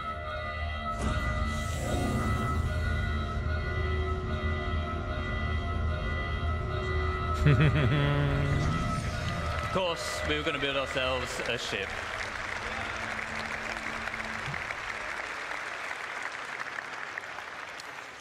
So, quick recaps of the gains from industrializing. We've tapped into the brand new resources and we've made use of them by turning into the more valuable refined materials. Könnt mir gut vorstellen, dass das die Community-Org wäre.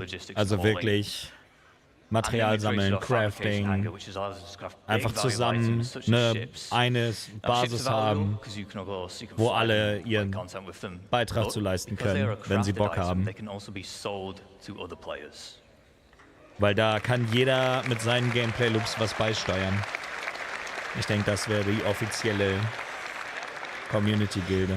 So, with base building, you're going to be able to set up your own shops, and there's two main ways you can do this. The first is using a dedicated trading terminal. You can link these to your trade elevators, and in turn, any items within can be listed for sale at a price you deem reasonable. This includes resources, refined materials, and so on. Using the eigener Shop, Digga, wie geil ist das denn? Browse what's on offer, purchase, and then collect from that same freight elevator. The second method is to set up a physical shop in the world. By using the decorator AR we saw earlier with Luke, you can maglock items and then list them for sale. Once again, browsing players, they can see the price of the maglocked item, purchase it, which then removes the maglock. Sehr geil. Das ist cool. Also du kannst einen richtigen Shop aufmachen, wo du gecraftete Rüstung ausstellst und die Leute können hin und sie kaufen. Das ist wie die Stores, die im Spiel schon sind, nur von Spielern. Wie geil ist das denn? Die Leute können ja ihren eigenen Shop roleplayen. Now that we know how to set up shop, I just want to take a moment to talk about why it's so impactful for crafting and base building. Das ist ja mega krass. Understandably, throughout this presentation, we've been telling you why you want to craft all these things or why you want to build this big base. But maybe you don't have the time to build a big base and maintain it. Maybe you want to spend your time doing the missions, you want to do your beacons, that's how you want to make your credits instead. Shops mean that you can benefit from the players who do want to spend the time making those bases or crafting those specialist items, and then you can purchase them from them. Which is very important because crafted items using high quality materials will be the most powerful in the game. On the flip side, if you do specialize, maybe you end up cornering the markets for a particular item or resource, and your shop will then turn into a hotspot of activity, making you loads of credits. Some of you will become infamous because of it. But bear in mind, a successful shop also depends on location. Do you want your customers on Edge and Pyro, which tends to have the higher quality materials?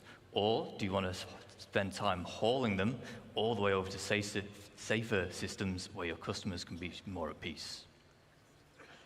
We've talked about selling items. Let's sell the look of your base. We have foundation tiles, which can help you divide up the foundation decals, which help you divide up the foundation tile. You can place them freely wherever you want, and they just help you mark up areas like, I want to use this place for cargo, I want this for housing, vehicles, and so on. Das ist ja mega cool. You'll be able to earn paints in-game and apply them to buildings. Nice. Oh, cool.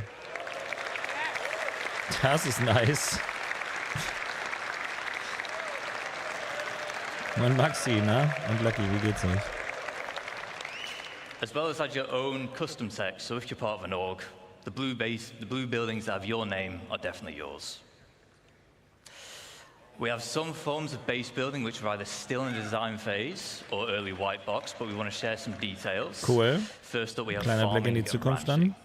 Farming, it comes in two general types. Wie cool die Gebäude aussehen, ne? Mit diesem farming and then high tech. Low tech consists of you acquiring the seeds, hochmodernes, planting them in the appropriate environment. If you remember back to yesterday, the Brave New Worlds, we had soil types and such now. That'll play a part. Gewächshaus. As well as supplying them with nutrients and then just harvesting them when they're grown. High tech is a bit more involved because you've got to make the hydroponic buildings we see here, but in return you'll be able to grow exclusive strains of plants. Geil. Yeah. Ranching will allow you to keep herds of animals. You'll have to provide them with feed, water, and shelter, but in return they will provide you with produce. Not every animal can be ranched. I don't really see a sandworm ranch anytime soon, but the quasi-grazer will, of course, will. Warum nicht? Schön Melange farmen. Maybe, no. Boah. Schon nice.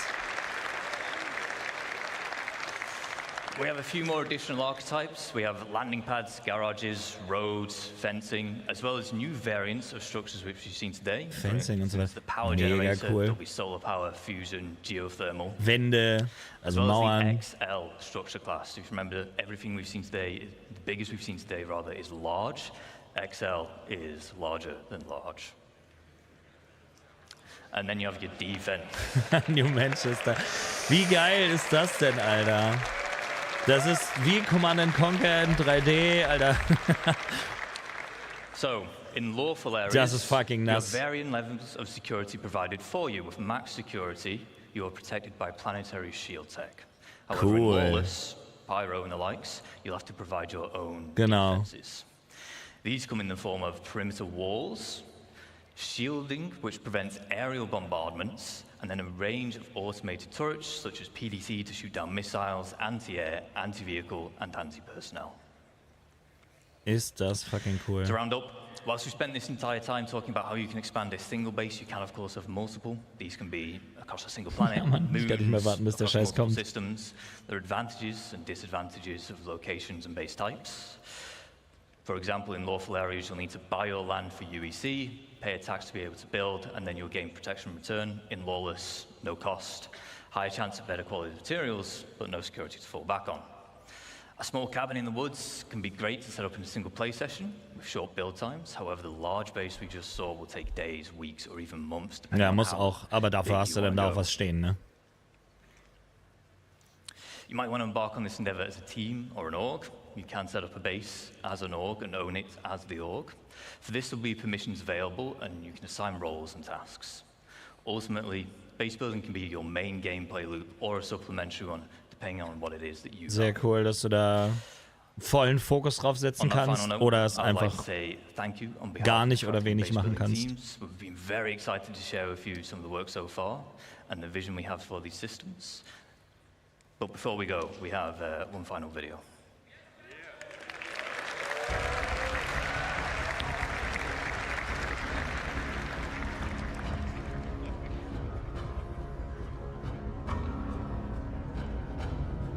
Die ist ja super geparkt.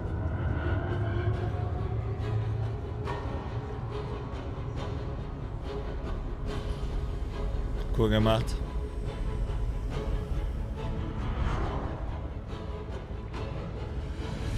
Das Geile ist, das ist halt alles Spielgrafik, ne?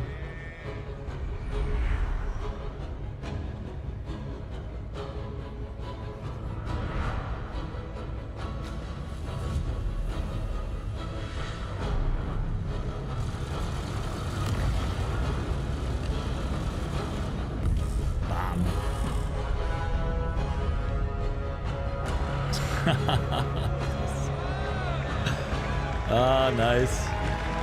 Ja, aber das ist halt die Vision, ne? Das ist das, was sie anstreben.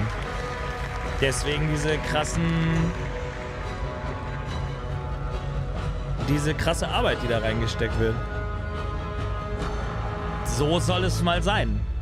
Das machst du nicht mal eben. Das machst du nicht in 4 Jahren wie in Black Ops 6.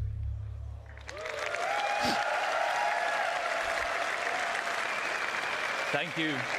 I'd just like to say thank you especially to Kian and Zheng Shui. They worked very hard on this and you might see that base again later today. Ich supporte das, weil ich die Vision, ich will sehen, dass es klappt. Ich erwarte nicht, dass es klappt. Ich will helfen, dass es klappt. Das ist ein Risiko. Aber wenn man in was investiert, ist immer ein Risiko. Hello, CitizenCon. Aber ich supporte es allein schon deswegen, weil das Ambition hat und Ideen und Kreativität. Und das ist heutzutage und Innovation und das ist heutzutage einfach nicht mehr in Mode im Gaming-Bereich. Das macht kaum noch einer. Incredible view to what players can expect next from crafting and base building. Do you want to tell us a bit more about the crafting system and what players can expect to come next? So, I think we talked a lot about that already in the presentation, spricht, but kann ich pinkeln it's gehen. a really dramatic change or an exciting change, I would say, to the game, because we give the resources a meaning apart from just a monetary value. Now, even with the quality system that we now implement, there will be also a meaning to scout for like the perfect material. And of course, you need a bigger variety of the materials to be able to craft the items you need. And especially now with the tiered system that we will introduce, we also give a meaning for you. Ja, jetzt heißt es gesund leben, Alter, damit wir in 20 Jahren Star Citizen noch genießen können bei bester Gesundheit.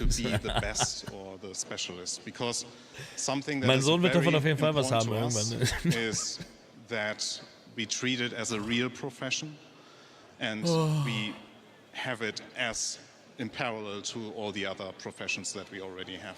Ja, Lucky, du weißt ja Bescheid, Alter. Mach dir einen Account mit dem Link, Referral-Code rein und dann kannst du Basebuilding machen den ganzen Tag, wenn es rauskommt. And more meaningful, yeah. So something that is also important for us is that everything that we do for this new feature is that we meaningfully integrate it into the game, so it all makes sense, right? So also with like the recent changes we did to the itemization in 324.2, we also like this is the starting point of all the changes we will be doing for all items, and that the reason why we did those changes were just because of crafting. So what impact will the crafting system have on orgs? Well, as also mentioned in the presentation, like we want to see orgs building an empire of crafting or of manufacturing items and being like the get-to point for players to like go to their base and buy in their particular shops the items that they inherit, that they have the best, for example, FPS weapon for. And I'm guessing that'll tie in quite well to the biomes we saw yesterday as part of the core engine presentation, right? Yeah, the biomes will also heavily affect. Ja, auf jeden Fall. Also ich glaube auch, dass die Kernfeatures, auf die sie sich jetzt fokussieren, wenn die da sind und es in 1.0 geht, dann hat man schon ein gutes Game. Und das kann man dann die nächsten 1000 Jahre erweitern. Efficient, or you might not even be able at all to go down into the trees to mine anything that is below it. So you need to grab your ROC or your FPS mining gear to actually grab the resources. Ja, dann sag mir Bescheid, Lucky, Alter. Ich zeig dir das gerne, Alter. Ich geh gerne mit neuen Leuten ins Server. So yeah, we will benefit a lot from this. Super excited. Well, on that note, how has this CitizenCon compared to previous years? You were at LA last year. How is it to be back here in Manchester? It looks a bit smaller, but I got told it's actually bigger. So yeah, so I really like the location, like the theme it has. I like the community area with the cargo crates. So I think it's really nice. Yeah. Is there any specific highlights so far for your CitizenCon today and yesterday? Wichtig ist, wenn ihr das mal ausprobieren wollt, unbedingt den Account mit dem Link von mir machen, damit ich auch was davon habe. Und ihr auch. Kostet euch nichts mehr, aber für mich ist schon wichtig, dass das möglichst viele machen, weil du kriegst ja immer mal wieder was. Ein Pledge extra. Better tools to organize our trainings, our works, our events. Do you want to give a little shout out to your org whilst you're here on camera? Yeah, so shout outs to Aras. Nice one. All right. Well, on that note, we're going to throw to Dan. Okay, he's live. Yeah. Back to the community booth section here at CitizenCon 2954. We are here back, and we are with some old friends. We are here with Test Squadron. I want to give a quick apology to my good friend O Lefty. Sorry for calling you D Lefty last year. I promise it's not because D is the first letter of my name and I'm a narcissist, but that's probably why. So apologies for that, but awesome. Chrome Ninja, tell us about Test Squadron and why you guys are back here at CitizenCon. What's Test Squadron all about?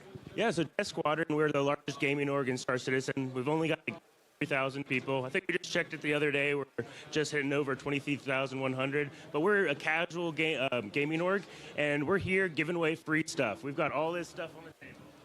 Awesome. There's some cool swag here. We got coasters, we got pins, we got pens. Tons of awesome stuff here at Test Squadron. If you guys are looking to join a sort of friendly way to join Star Citizen, Test Squadron is the place to do it. We're going to move on. Thank you so much, Chrome Ninja. We're going to move right along to my good friend, Tom Beckhauser. Tom, how's it going? Hi, Dan. So I'm Tom Beckhauser. I'm a real-life racing driver and Star Citizen Twitch streamer. And for this year, we Locust69, Pretty Vanilla, and I decided to make a 1 to 200 scale Banu Merchantman made out of resin. Total of 26 individual pieces that we assembled, primed, sanded, and painted. Tom, this thing looks amazing. I mean, in addition to being a badass race car driver, you're also a badass model maker. This guy, there's nothing he can't do. I see you're giving away some Banu Merchantman little minis.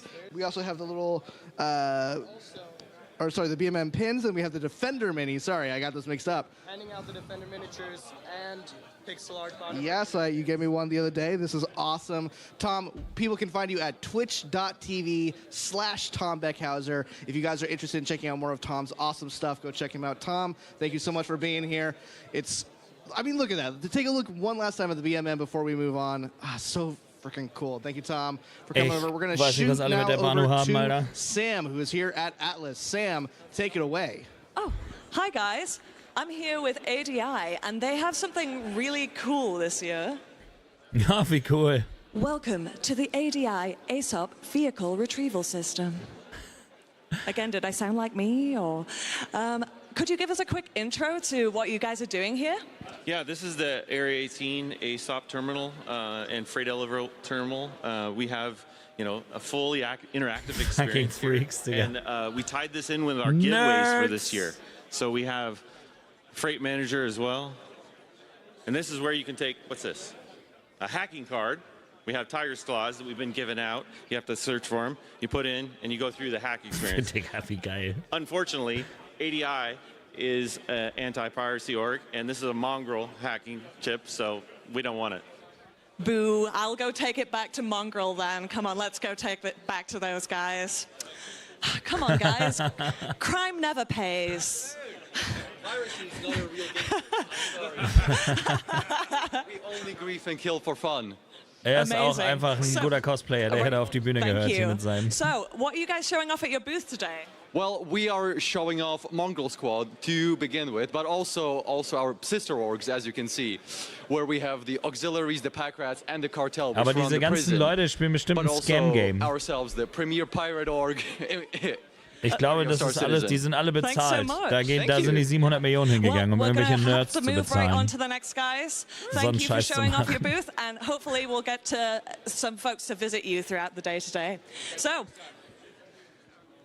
I have bumped into this guy again. I'm back. Hi. Awesome. Well, I'll take it from here. Thank you, Sam. And finally, for our last little bit of the community booth, for this segment, we still have a little bit more to go over today. We have Atmo. Now, you guys all know Atmo at this point, creators of the Daymar Rally and a ton of other amazing events. They also have an event here in Manchester after the show. If you guys haven't gotten tickets for that, please go get them right now. They're going to be over at Aviva Studios after the show. Be sure to check them out. We love Atmo. They had an official place here last year. And as you can see, they also have planned out for the 2955 Daymar Rally these awesome trophies that they're going to be mailing to the winner. These things are hefty. These things actually weigh a ton.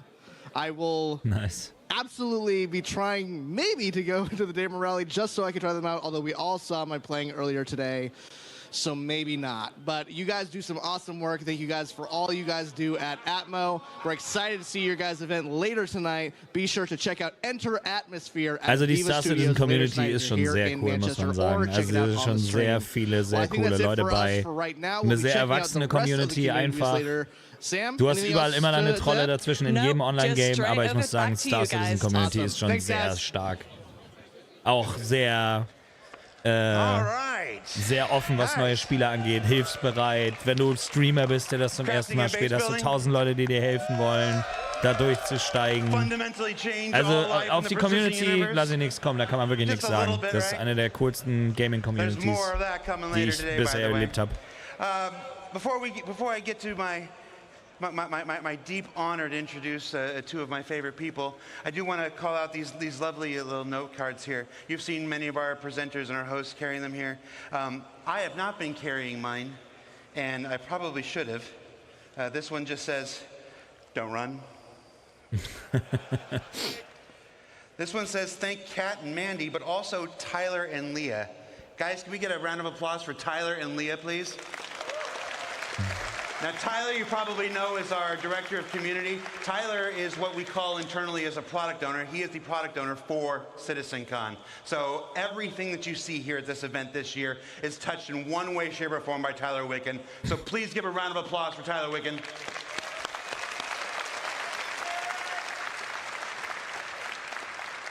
And because Tyler Wicken can't do anything by himself, Leah is the one who does most of the hard work. So Leah, who will never be on camera and who hates to be embarrassed, please give a round of applause for Leah, please.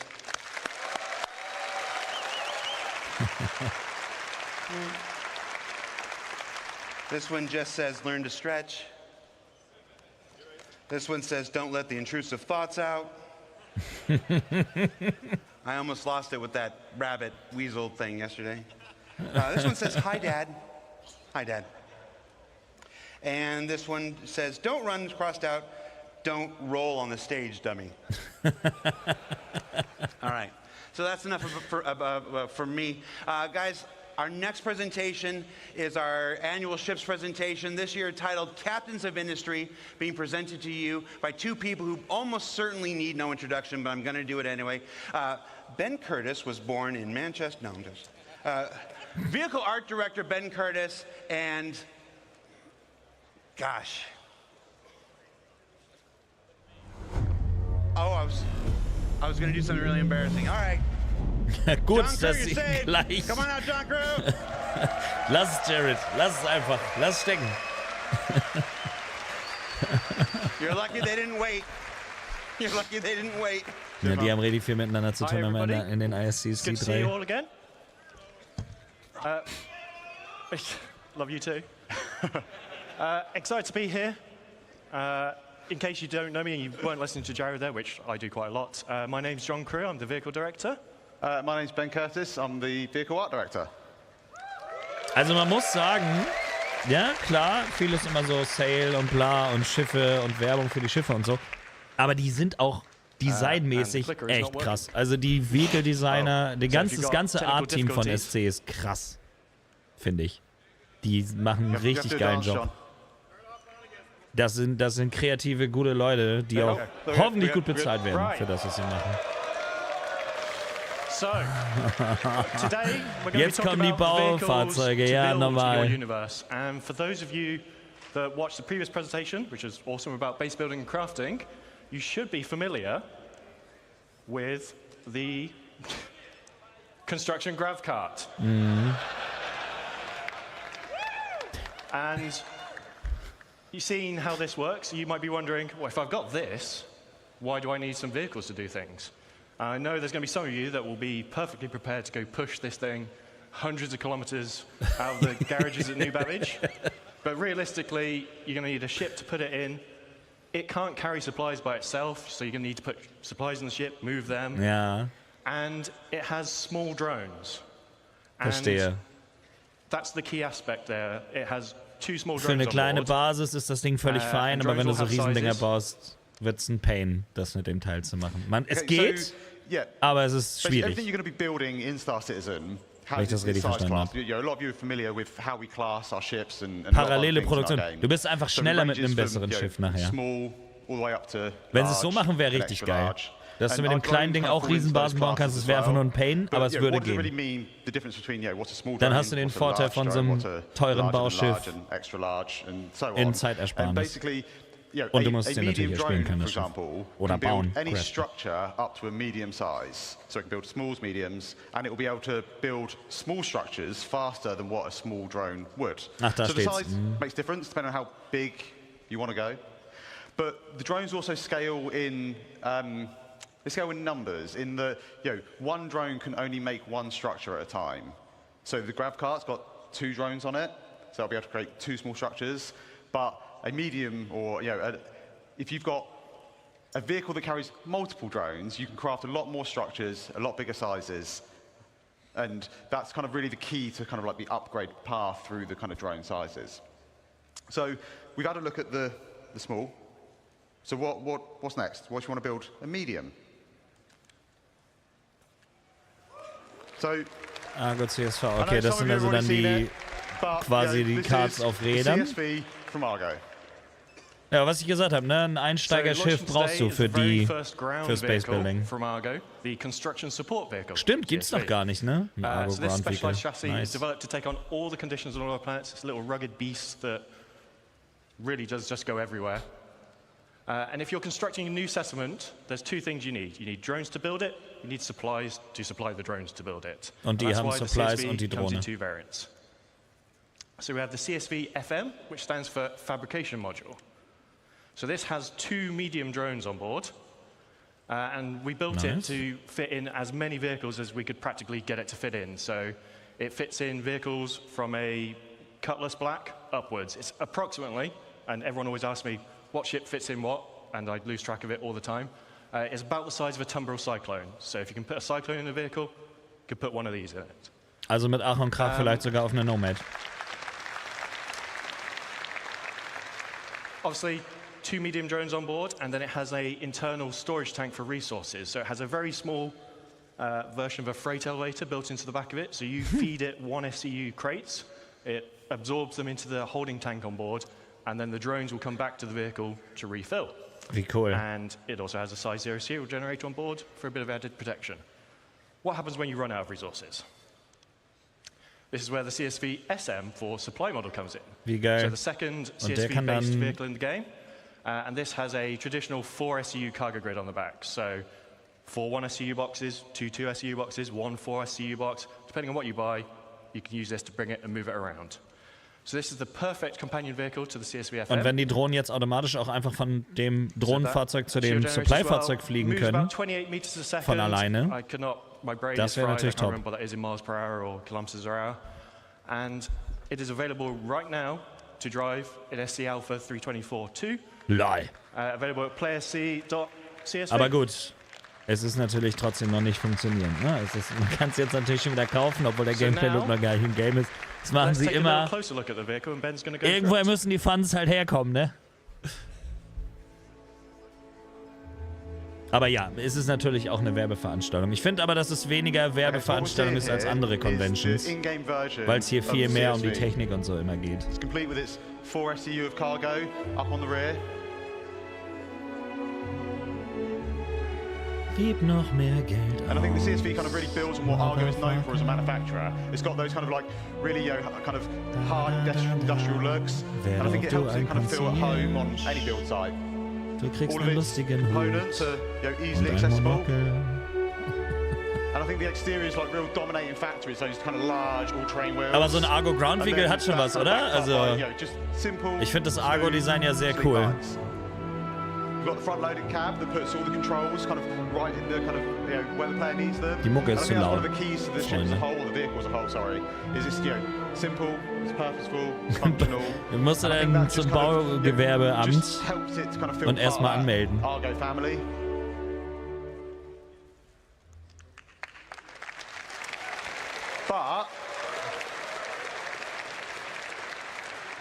But what if you want to go bigger? Bigger? Bigger. Jetzt kommt erstmal die Galaxy? Nee. Okay. The Star Lancer, okay. So, introducing the Star Lancer family. AKA Phallus-Raumschiffe. Yeah, the Star Lancer is basically a whole new family of vehicles. Jetzt kann man dann schon wieder ein Konzept kaufen. And these are covering a range of different roles.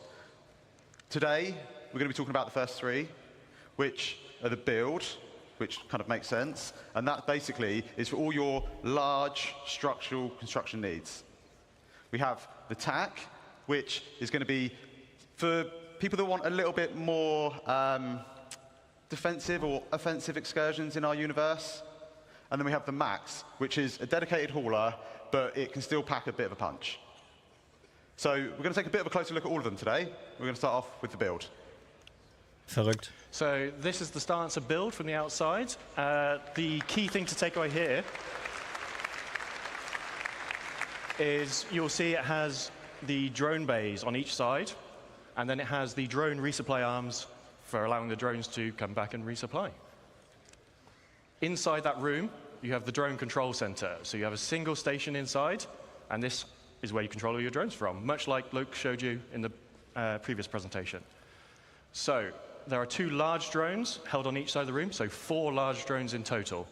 And then there are 2 filler stations right at the front here, and these each hold 16 SEU of capacity, which can then go and load the internal resource tank to feed the drones. Drones will then be deployed out of their little secret garages, and they go off and do what you've asked them to do. When they need to resupply, they'll come back, sit on these arms, suck up their resources that they need, carry on their day. That's the really important thing here, is that all these base building vehicles have enough storage on board to supply your drones. Obviously, if you're going to build 1 million things on your base, you're going to run out. But we want you to be able to have these vehicles and have knowledge that you're not going to be doing endless cargo runs initially to build your foundation of your base. You'll be able to build your base and have storage on that eventually, but these all get you going in the short term. Ja, der CSV ist schon im let's have a Pledge Store quick go drin. over the stats. It holds 4 large construction drones. It's 83 meters long, 52 meters wide, 15 tall. So lots of rumors and chatters that Pilot people controlled thought this guns, was okay. Freelancer size. It is not. It is significantly larger than the Constellation and Corsair. It's almost 600i in size, so it is a big ship. 2 S4 guns for the Unhässlich pilots, wieder. 16 missiles, remote turrets, and then Ich glaube, 128 das einzig gut SU aussehende cargo capacity to Mistschiff build ist die specifically. Prospector. But what if you don't want to build No stuff? offense an alle What if, Fans. like me, you just want to burn stuff and destroy stuff? So introducing the Stars Attack. Das sind die So, like schönen I say, JPEGs this wieder, die man kaufen kann. Aber es designed sieht to schon be a krass aus, bit more ne? aggression into the verse. So I think the first thing you're going to notice is the kind of the dual man size 5 Ja, turrets. ground-facing Now, these give turrets. much better kind of broadside coverage. Vor from allen any of Dingen, the other wenn du eine variants. Basis baust, hast du gleich noch die Verteidigung dabei.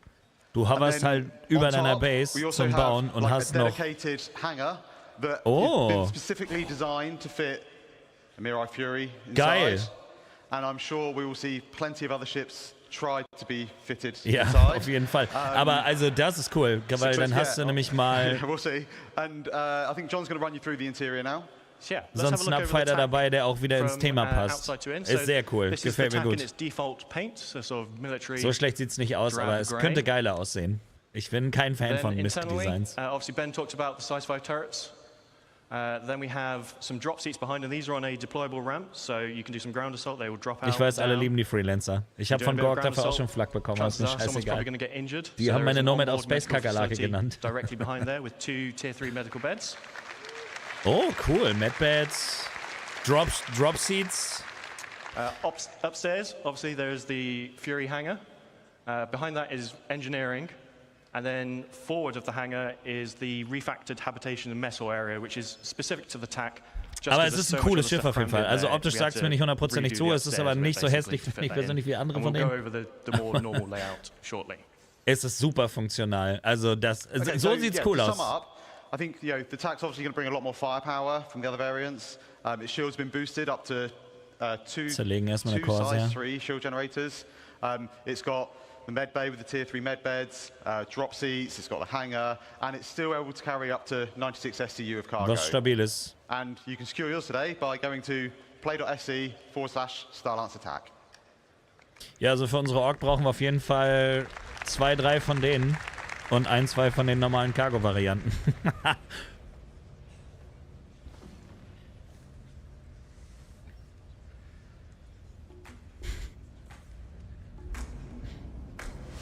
Ich finde die Trailer immer sehr cool, muss ich sagen.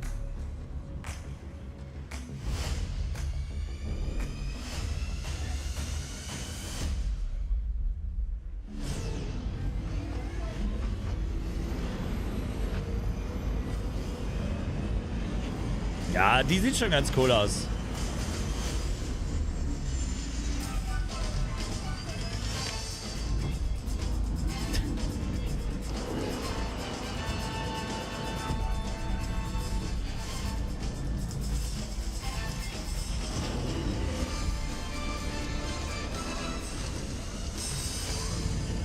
Haben mir wieder Feinde gemacht.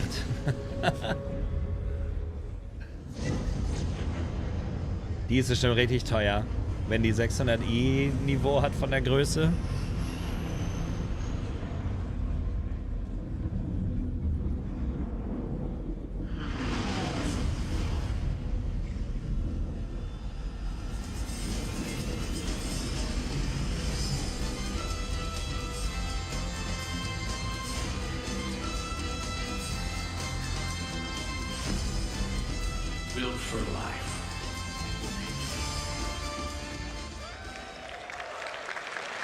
Warte mal, was? Flyable, IAE. Welches Jahr ist es gewesen? Welche IAE? Okay, so I think you kind of hopefully agree that was a pretty great kind of trailer for the Starlancer Max. And as you can kind of see, we're just putting the finishing touches on that now. So yeah, we're just getting it all done, all ready for its launch at IAE. Lol. Das kommt ja aus dem Nichts und ist fertig. A little bit of a closer look at it now.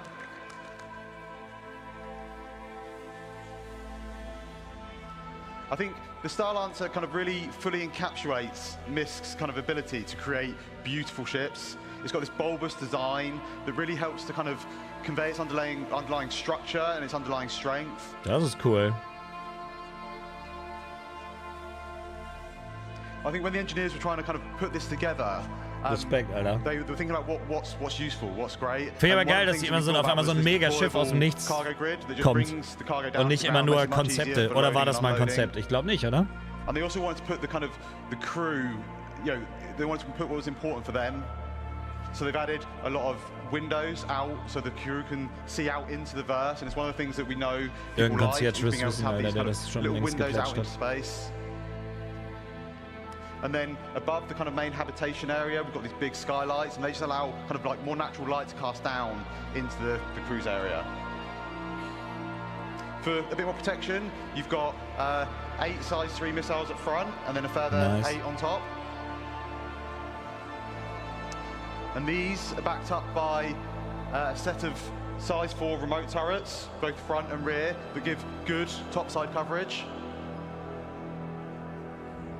And then finally, when we get to the front, you'll see we have a further set of size 4 gimbal weapons. And again, these just kind of help to fill in those blind spots.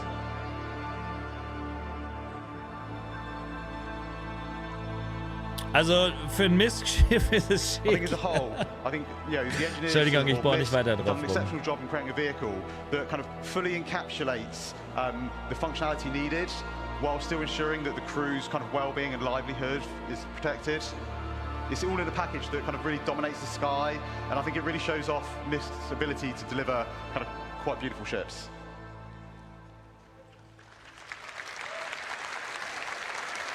Ja, durchaus. Right. So, aber natürlich auch smart gemacht wieder, ne? Basebuilding zeigen und dann das passende Schiff in den Sail packen. Ja, mal gucken, was das Ding noch kann. Aber bisher ist die Kampfvariante natürlich irgendwie die coolste, ne? Gerade wenn du einen Pyro siedeln willst. At the front of the ship, you have the co-pilot seat with 2 support stations at the rear. These are the ones that control the remote turrets by default. Then behind that, we have the escape pod room. Coole Ansicht. 4 escape pods, 4 crew. And then cool gemacht. Behind that, we have the traversal. It's sort of a traversal room. Mir gefällt auch, dass die Turrets sind wie bei der Freelancer, ne? An der Seite. And goes to the exterior of the ship. And then a ladder for emergency backup. Ein Billardtisch, wichtig. Behind that is the mess hall area. Hoffentlich bauen sie dabei Kugelphysik ein, dass man auch Billard spielen kann.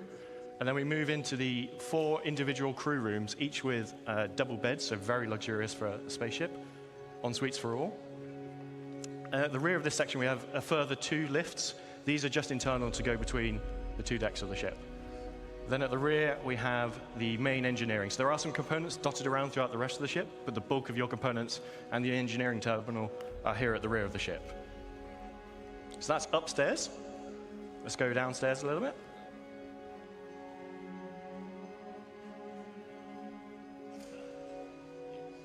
We have the main vehicle entrance and cargo entrance for the rear section. This can be used as a garage, but it is also a cargo hold. Can fit vehicles up to a Ursa rover in size in here.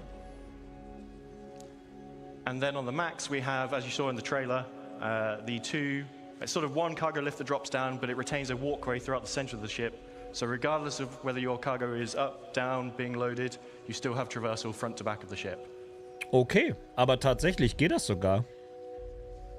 Then we have the downstairs of the traversal room, which also features the airlock onto board. Die Max kostet zum Beispiel 250 € für so ein Riesenschiff, was ein Major Gameplay Loop supportet. Ist das eigentlich verglichen mit den anderen Schiffen ziemlich okay? You can stop off here, suit up, get your weapons, do the reverse coming back. And that is the Starlancer Max. Die Tech ist teurer natürlich, ja. Die kostet 326. So we'll quickly recap the stats. 224 SU of cargo. 128 on that ventral drop Das bedeutet aber, ich kann aus meiner Corsair das Ding relativ einfach machen. 6 extra VTOL thrusters for all that extra mass that it's hauling. Die brauche And ich it nämlich is dann nicht available to mehr. pre-order now and will be flyable this IE at play.se Silencer Max. And if you pre-order now before IE, you will get this exclusive sapphire paint, which is in the Citizen colors and looks super cool in my opinion. So, we have talked small drones, medium drones. Das ist die Starlancer, das ist das Building Ship für Base Building. What about bigger das Neue. things? Noch bigger. Jetzt kommt sie. Ja, ja, da ist sie, die Pioneer. So, who can guess what that is? So, vor allen Dingen endlich mal wieder ein Consolidated Outlands Ship. About this in Germany, and this is obviously the original concept for the Pioneer. Now, some time has passed, and whilst the core concepts of base building have remained the same at a high level, how you physically build your bases has changed slightly. So, back then, you were building everything on board the ship here. You would fly your Pioneer. This is the area I want to build in. I'm going to build my base on board the ship, and I'm going to drop it down. As you've seen, bases are a lot more expansive now. This doesn't work anymore. So we need to do a little bit of some reconcepting.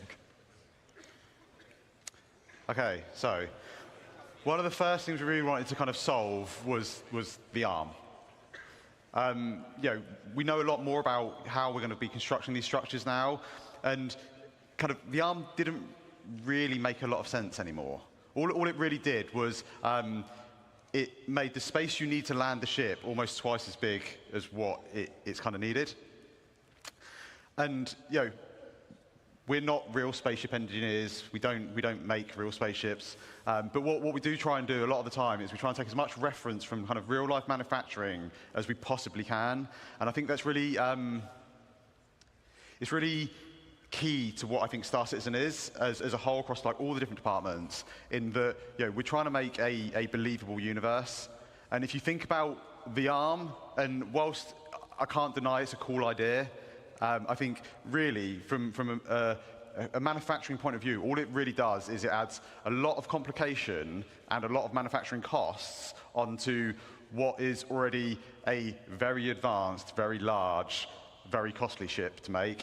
So that was kind of like one of the kind of real first things we wanted to do. The second thing we wanted to look at was kind of have a little bit of a shift around of kind of like the egress points on the ship. The cargo position has moved, so we needed to kind of update that. We wanted to make sure that the landing pad made sense and had space to kind of come into the ship.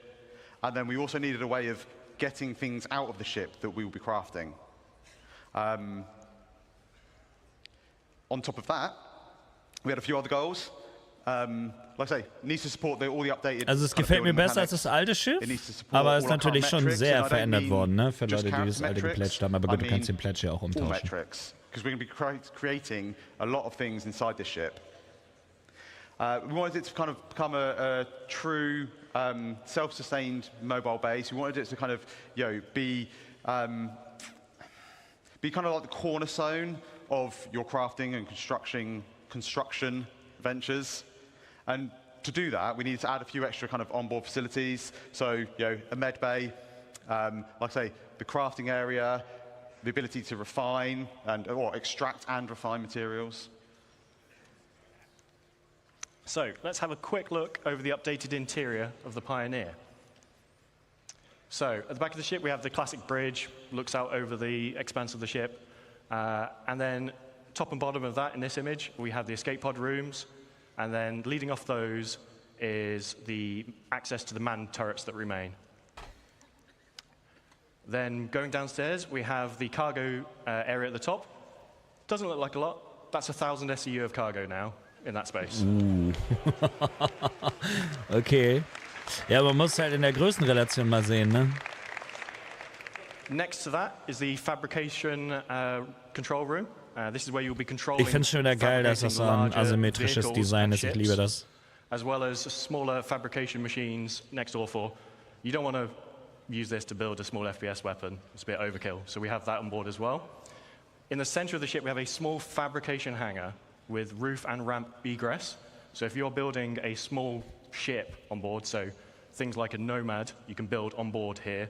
You'll be able to fly it out the roof of the fabrication hangar. Geil. And then we have the existing small Eine landing frisch pad gedruckte Nomad einfach aus dem Bauschiff rausfliegen. New entrance that Ben's going to talk about in a second. But you can still retain the Es wird ein ability to MMO, land the ja. ship on top of this ship, move it inside your ship, all those things. Momentan noch in Playtest Alpha. Engineering at the rear. This is now capital components all the way around. It was a weird Ich habe dazu auf dem Hauptkanal ein Video gemacht. Das ist zwar schon ein bisschen her, aber das fasst es immer noch super zusammen. Also wenn du mal ein bisschen Zeit hast, guck dir das in Ruhe an. Das ist ein Star Citizen Review auf meinem And then Kanal. at the front, we have 4 extra large drones in the drone room. Oder Ausrufezeichen Review bei Twitch But eingeben, we don't kriegst du just direkt have den some Link, kannst du das pictures schon mal like this to show wegspeichern. you. Ben's going to go through this in a bit more detail. Ich glaube, Review müsste immer noch Okay, yeah, Star so we're going to have a Citizen little sein. look at kind of like the concept and where it's at on the interior. We start out on the, the interior bridge. It's very spacious, or command deck bridge, whatever you want to call it. It gives kind of really nice views out over the front of the ship. Bitteschön. And right up front, you've got all the consoles required that you need to kind of control the ship. Also es hat sich schon erweitert seit dem Video, As aber well as das the kind of additional Grundkonzept wird da, remote glaube ich, turret ganz gut access erklärt. consoles. Kein Problem. And then at the rear, Dafür habe we ich's have gemacht. the main kind of navigation components and some small engineering consoles. And kind of flanking either side, we've got these 2 corridors, and they lead out to the man turrets that kind of sit above the bridge. Also das They ist also noch have sehr all the weit escape entfernt, pods sieht man ja needed, auch, ne? For all the bridge crew. Das ist nicht das Schiff, was sie gerade zeigen. Das ist eine Animation vom Konzept. Like I say, we want this to kind of be a home away from Bin ich mir home. ziemlich So sicher. we have a very large, comfortable habitation area. Each of the crew members, they get their own individual crew pod. And one of the nice things about this is these actually open up and they allow Cool. kind of each crew member to kind of decide like how much privacy they actually want. Das ist eine coole Idee, ja. This is the crafting area. We've got the 4 kind of crafting machines. And these are right next to the cargo bay, the internal cargo bay. And as John says, this holds up to 1,000 SEU of cargo, so it's pretty sizable. Ja, die hängen To make it a little Starfield bit jetzt dann auch mit den easier, it's got Features its own ab, dedicated wenn man cargo sich lift das at the anguckt, back. was die planen. But again, just simplifies Aber that erstmal muss kind of natürlich getting alles auch cargo in and out funktionieren of the in dem vehicle. Game sein dann. Ich weiß gar nicht mehr, was die Pioneer kostete, aber die war nicht ganz günstig auf jeden Fall. Ob sie das jetzt nochmal repriced haben mit Down dem at the front, neuen we have the drone room. Now these will be 4 extra large drones, so they'll be able to craft our largest structures in game. They exit the ship out through the roof, and they're all controlled by the construction console in this area.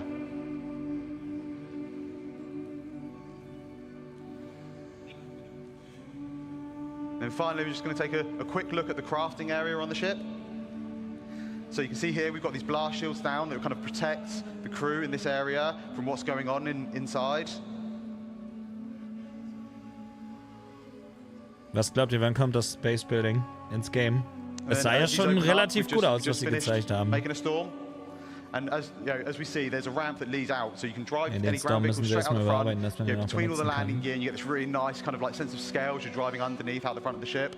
And we've also got the top exit for any flight vehicles. And then finally, we have the landing pad, and this just allows us for any ships that land up on deck, we can just bring them down into the belly of the ship. Nicht schlecht, Alter. Nicht schlecht. So, that's the Pioneer. It's had quite the glow up over the years. Holds 4 extra large drones. And if you're interested in finding out what extra large drones can build, I highly recommend sticking around for the next presentation. It's about 20% bigger. I know the jokes, we always make ships bigger, but to fit all that in, it needed it. It can craft Sieht cool aus. small Also ships das and Design vehicles. gefällt mir besser als And one thing vorher. we didn't show in that video is the Das landing von gear euch einer actually geplätscht? have Wie integrated zufrieden seid ihr ground mit dem resource Rework? extractors in. So when you find your plot, you land your ship and you can start extracting the resources from it.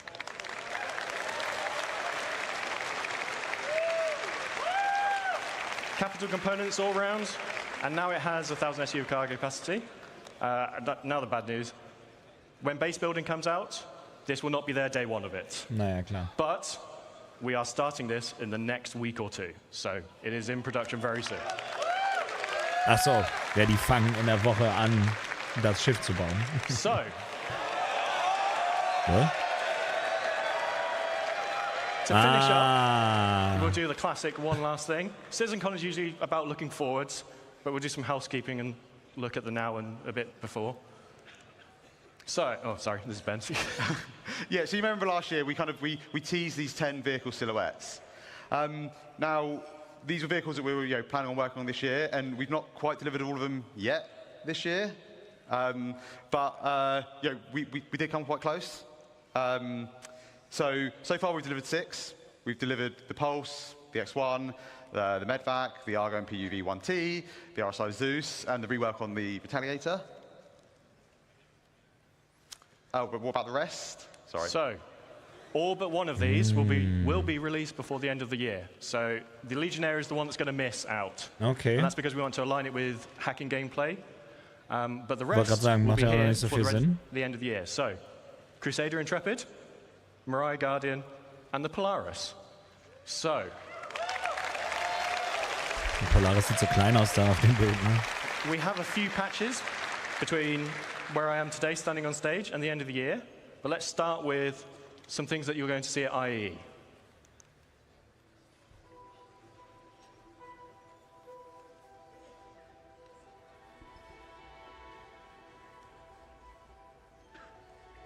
(2026) glaubst du, kommt das Base Building erst?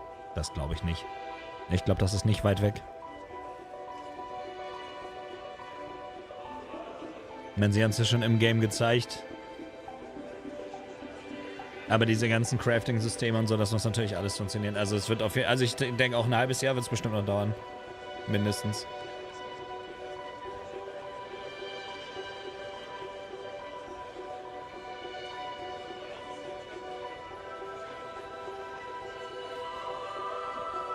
Oh, vorne einsteigen. Nice. Ein Crusader-Schiff, wo ich vorne einsteigen kann. Ich liebe Crusader, Mann. Das sind einfach so coole Schiffe. Aber was ist das für ein Apparat? Das sieht schon wieder einfach zu sexy aus. Ich liebe das Crusader-Design, Junge.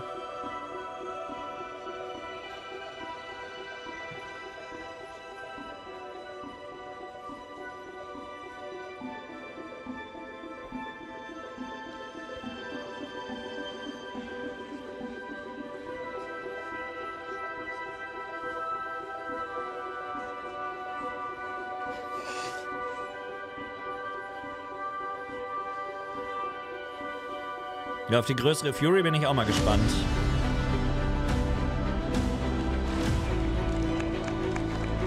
Ja, haben wir ja schon gesehen letztes Jahr auf der IAE. Beziehungsweise, nee, ich glaube Fleet Week war sie, ne? Ja, genau. Hey, sie hat ein Innenleben. Nice. Das fehlte ja letztes Jahr noch, vor einem halben Jahr noch. Man konnte sie nur von außen sehen.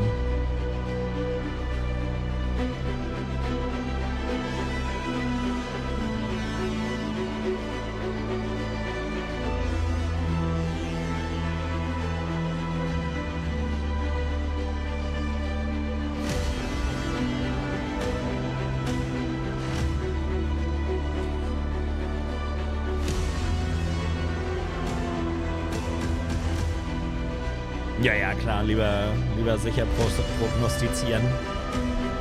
Hau rein, Scout.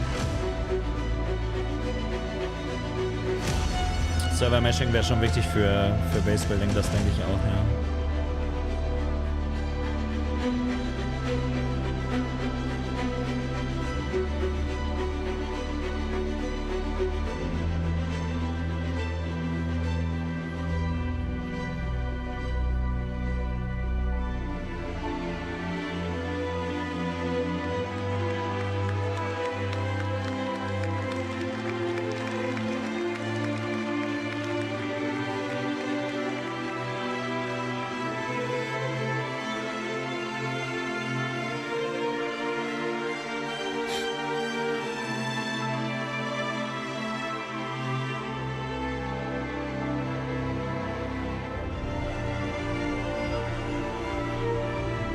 Rein von der Nutzbarkeit und den Funktionen wird es eine Carrack locker abhängen, ne?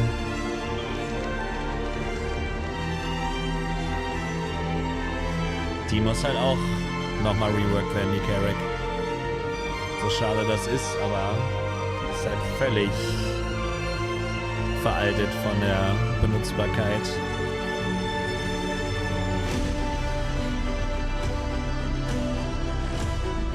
Allein für Cargo absolut unbenutzbar.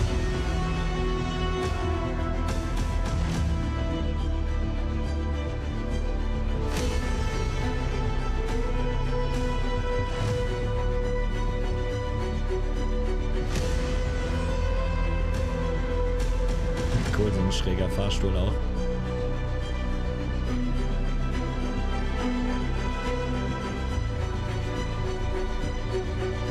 Da hat eine Treppe Sinn gemacht, ne? Die fetten Torpedos.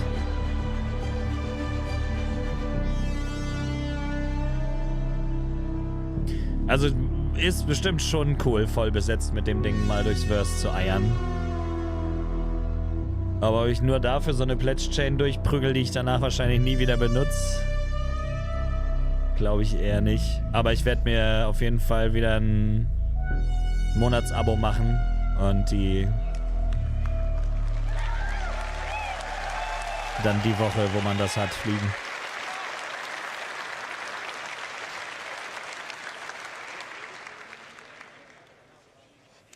Okay, so on top of those ships we've talked about, we also worked on a number of other ships this year. So we're just going to quickly go through them before we get on to what we're doing next. Galaxy. So we delivered the Sulen. Achso, was sie delivered haben schon. Storm. The Cutter, Rambler. Zero flipped aus. The F7A and F7C Mark IIs. So I always get tongue twisted with these. And the F7A Mark Is. They also did the Santok EI, the Sabre Firebird, the Peregrine, and then most recently the Argo Atlas.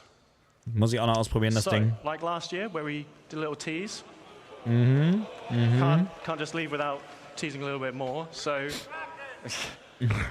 let's have a quick look at just some, emphasis on some, of the vehicles that we're working on in the next 12 months.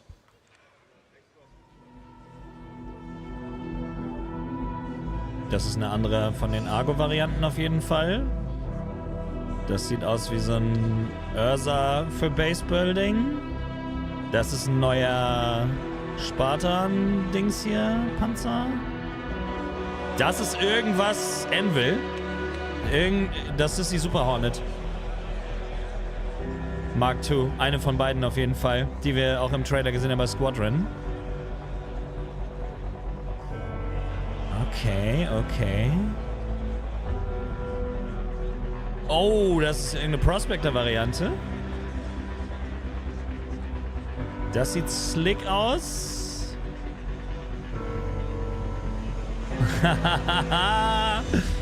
So eine Mini.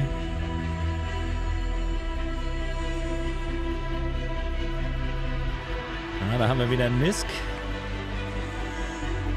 Das ist eine andere Variante von der, die sie vorhin gezeigt haben. Okay. Das war sie doch, oder? Oh, sehr cool. So. Krass, okay. I just want to say a big thank you to all of you and a big Können wir thank deine you to Polaris all the ausleihen? Ja, mache ich dann gerne. Können wir dann im Stream ja mal voll machen mit Viewern oder really so. cool stuff that we can get to stand on stage and talk to you guys about. Some of them are probably hiding at the back, but I just want to say a big thank you to you all, especially for all the hard work on these recent ships. Yeah. Massive thank you to everyone involved in putting these vehicles together. Right. Thank you. Thank you. Perseus, genau. Auf die freue ich mich mega. Wenn die in den nächsten 12 Monaten kommt, geil. That was awesome, you guys. I swear Das ist nämlich mein großer Pledge, auf den ich noch hingearbeitet habe. Let's hear it for the vehicle team, everybody. Woo! Ich will ja hoffen, dass wenn du eine Perseus hast, dass du dann eine Polaris als Pledge als Loaner bekommst, weil dann hätte ich bis dahin auch eine.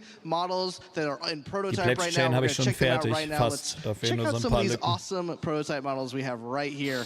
Let's check those out. We're going to give our cameraman just a quick moment to irgendwie 2 Jahre CCO-Chains gebraucht oder so. We're going to be asking him a couple questions about these prototypes in just a second, but I want to make sure that the camera aber das ist natürlich so ein Part von der Show, der interessant ist, finde ich, aber natürlich ist es ein Chip-Sale, ne? Oh, look at that. That is some sexy detail work. Und die Kreditkarte ruft schon wieder irgendwo von der anderen Seite vom Tisch. What inspired you to make models of Star Citizen ships? Well, actually, we have been Star Citizen bankers for many years. Myself, I joined the wars in 2015, and my colleagues joined it in 2014, which is 10 years ago. It's a long way for us. And we've been specialized in sci-fi models. We have been collaborating with other famous IPs like the films, especially the sci-fi films and animations and games. So we are excited to be here as a partner of CIG to bring the citizens in the world with a beautiful ship in affordable price. Yeah. Amazing. So how long does each model take for you guys to make? Well, we've been working for several months for now, but our prototype now is still an early stage of what we are going to do in the future. So it's roughly like 5-6 months for now. That's what we have been building for everything you see here in these booths. Yeah, and they are amazing. So I have to ask, which model is the hardest to make, but also which one's your favorite? Yeah, it's a good question, but I would say the Star Citizen ships are very in detail, so each one of them are very hard to make, actually. But my personal favorite should be the F8. You can see the F8 has a very beautiful panel line. It's very beautiful in details, and it has a brutal weapon system that's crazy. And also, I want to make sure that everyone knows that our final products come into 2 versions, assembly version and the finished version. So for assembly version, we have the injection pieces, so you can cut it yourself and build it yourself, paint it yourself, and it's glue-free, it's snap-fit, it's easy for everyone to build in 3 hours. And the finished version, we have it printed for you, we have it assembled for you, and we have some actual layers, painting, weathering effects, and some actual decals. It's amazing, fine quality. Amazing. And so we're actually going to show these really quick. And as we show these details over, we're going to actually throw it over to Sam. Let's give a quick detail on this. Thank you again, Planet Ring. We're really happy to have you guys here. Let's throw it over to Sam back at the community booth. Thank you, Ray, again for having us here. We'll see you guys at the community booth.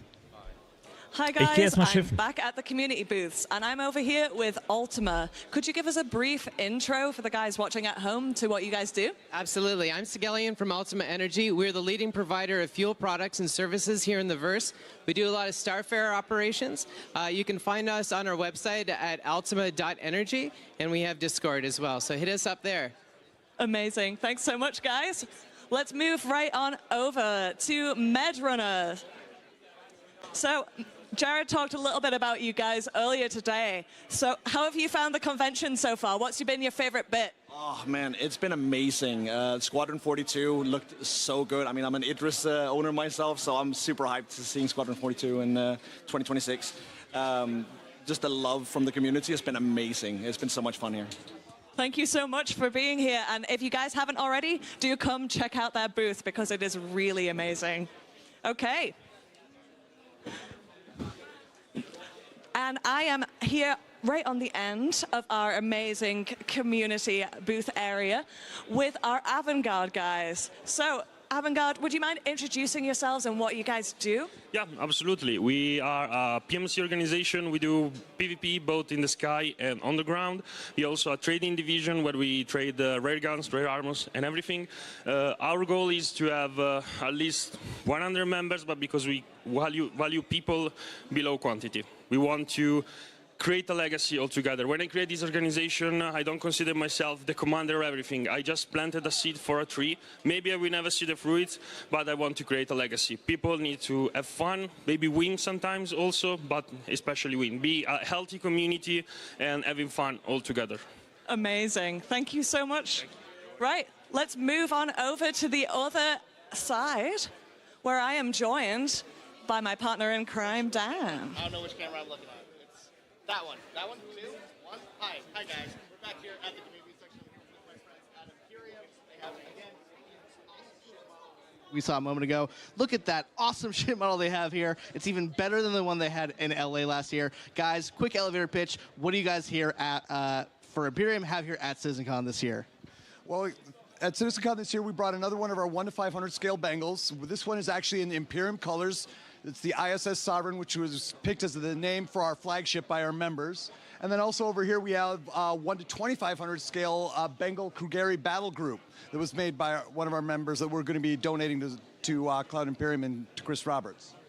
That is amazing. You guys have made some awesome stuff here. We're really happy to have you. As always, Imperium creates some awesome showcase stuff here at CitizenCon. We're going to move on. Thank you guys at Imperium so much, and we're going to move right along. Thanks, guys. Next up, we have Black Star Initiative. If you guys are interested in a private military force with weekly events, Black Star is the place to check out. Guys, again, quick elevator pitch. What is Black Star all about, and what do you guys have here at CitizenCon for us? So, Black Star is all about helping other people in the org, getting to PvP battles, and also doing security and protection. Over here we have got, at our booth, we have a med gun made by someone in our community. We have got our challenge coin, which we provide to other leaders within organizations that we meet out in the verse. Coasters and patches. So if you ever need anyone to do protection for your bases that are coming soon, look to us. No one's better. Yes, and if you want to get good at PvP, we have daily trainings that we can provide to you. We have a lot of stuff to do. We have a civilian division if you're not that much into combat, but even they get trained, combat ready, so you know how to defend yourself. Awesome. Thank you guys at Black Star. We are always happy to have you. We're going to move right along to one more final community booth. This is our last one of the show. We have here, guys, CitizenCon is sometimes a crazy show with lots of cuts, lots of cameras, and no one knows that better than HubNet. HubNet is an awesome news roleplay group, but I think you guys can say it better. Tell us all about HubNet. All right, so HubNet is our attempt at making content for the citizens in the verse in 2954. So not for you players, but for the players' characters. So we make a full feature-length movie like Overclocked. We make animated series like Jack of Spades, and our news report, Hubwire, is meant to report on events that are going on in the verse. And Joel can tell you a little bit more about what we do. Yeah, so if you're looking to create a project or get involved in a project, you can join our Discord, sign up as a role. You can be a voice actor, a filmmaker, whatever your talent is, we can use you. We're effectively Netflix in the verse, so come check us out at HubNet. Awesome. Thank you guys at HubNet. Guys, this is it for me and Sam here at CitizenCon. It has been great being your guys' interstitial hosts. And Sam, do you have any final words? Yep. No, just amazing job, guys. Everything in this community booth, all of the developers that have worked so hard to make CitizenCon happen, you guys are amazing. Whew. So hope you have an amazing rest of your CitizenCon. From Dan and Sam here on the show floor, thank you guys, and it's back to you, Jared, on the stage. Goodbye. Timing, Alter. Okay. It's time, everybody. It's time. And before we get this started, we're doing a lot of thanks here. I want to do some personal thanks to myself. Okay? So, first, I want to thank all the developers who took their time to build their presentations and showcase for you their amazing work that they've been doing over the last year for Star Citizen and Squadron 42. So please, a round of applause for the developers.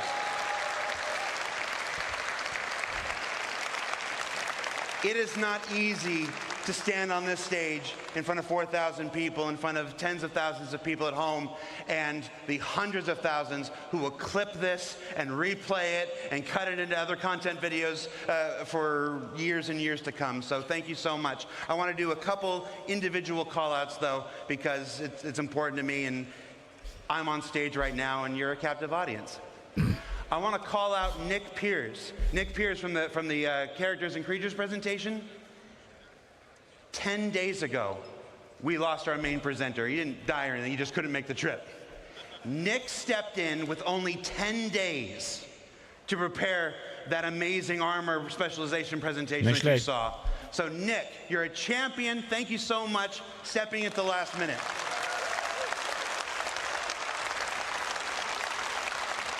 Benoit and Ian.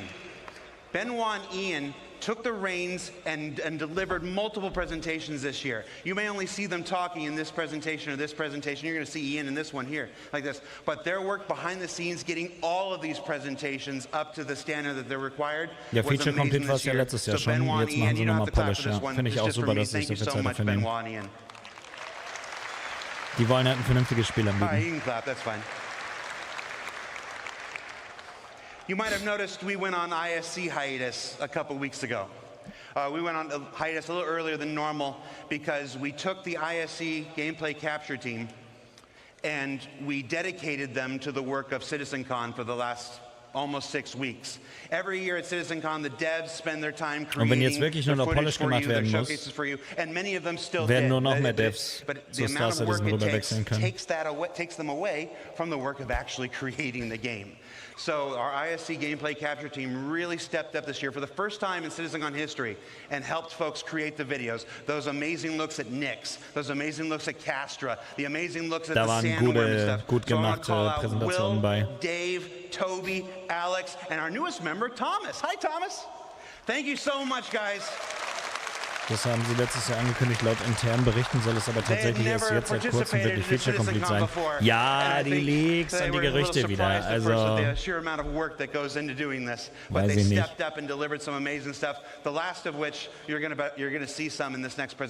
Warum sollen sie letztes Jahr behaupten, es Feature Complete, wenn man nichts gesehen hat außer einem Trailer? Also, weiß ich nicht. So wichtig ist das, glaube ich, für die Leute nicht. Ob's nun Also ich bin da immer vorsichtig. Bei Star Citizen ist so viel falsche Information im Umlauf und Gerüchte. Die sind transparent genug, dass man sich nicht auf Gerüchte verlassen muss, glaube ich. Feature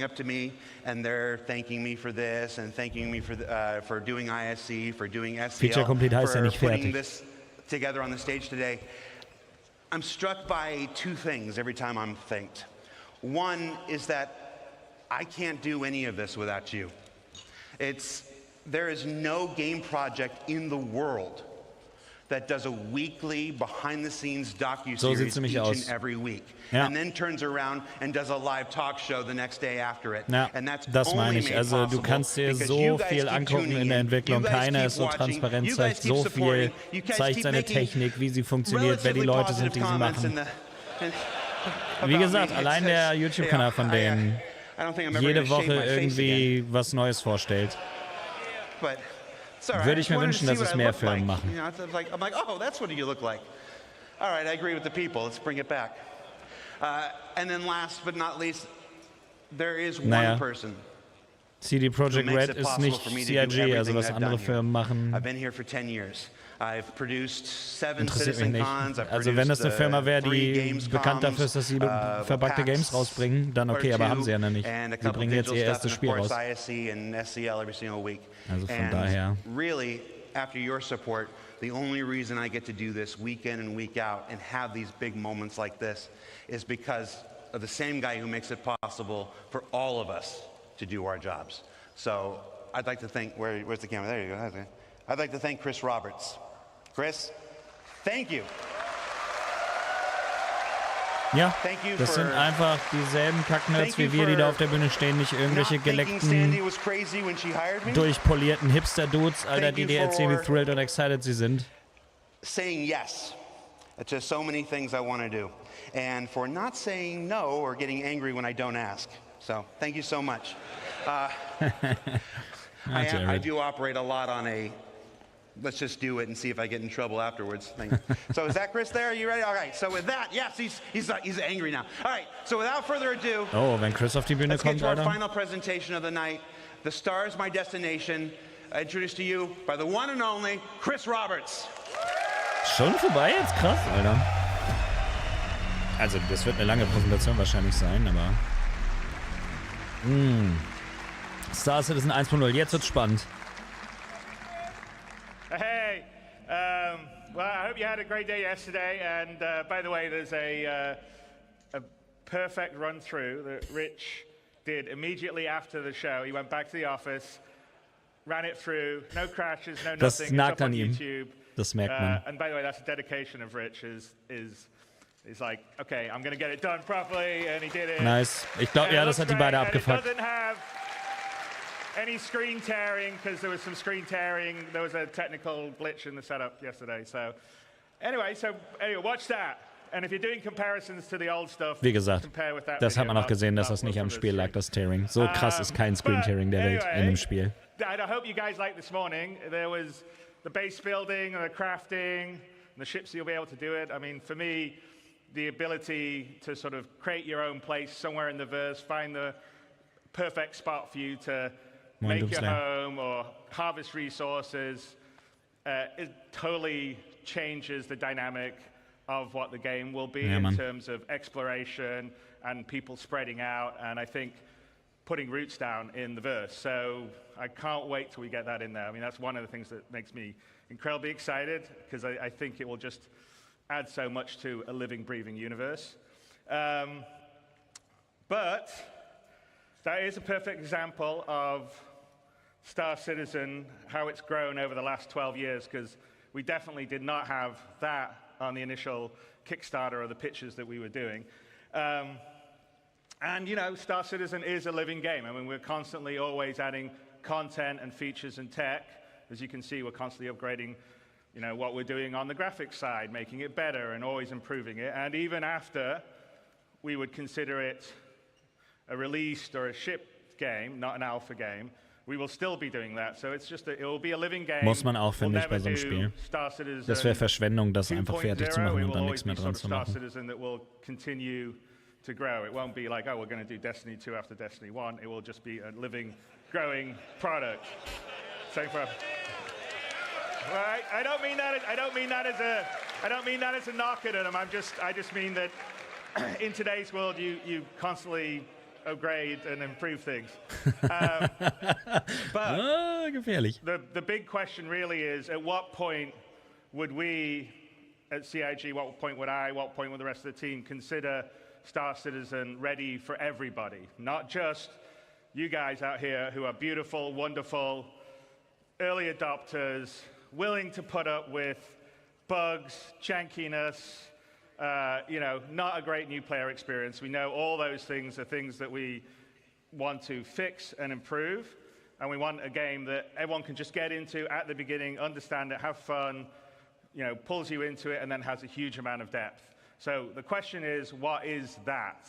And that is what we call Star Citizen 1.0. It's something that we've been talking and looking and designing and thinking a lot about over Sehr gespannt drauf, was das jetzt wird. Also der quasi Ausstieg aus der Alpha in den normalen Live-Service.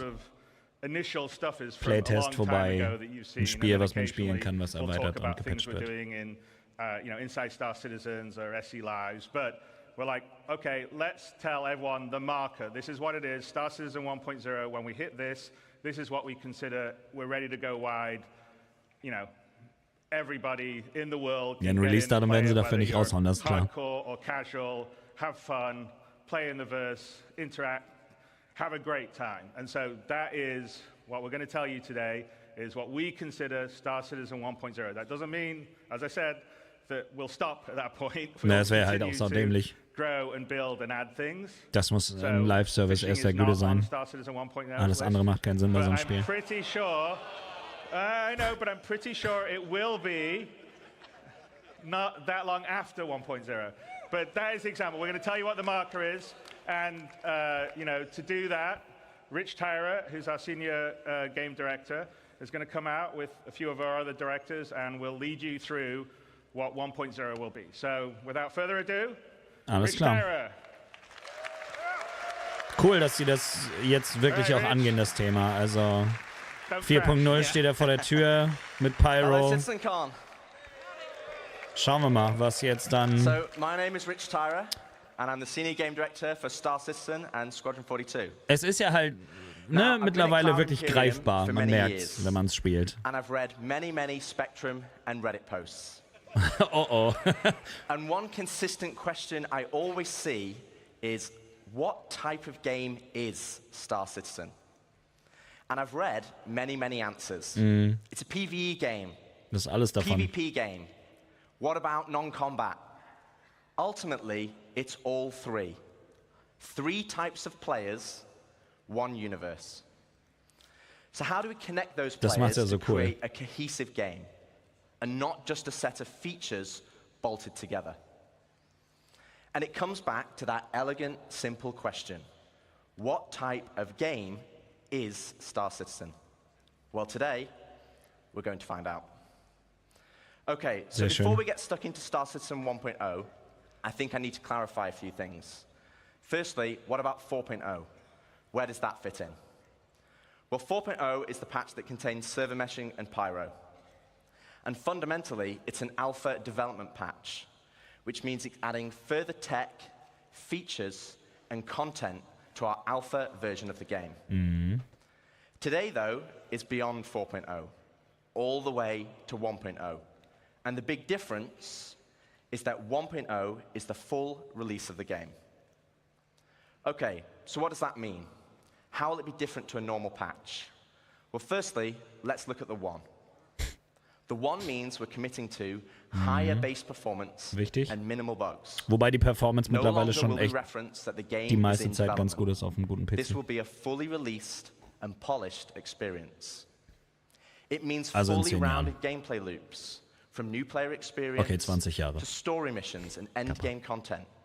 And crucially, it means no more resets between patches. Genau.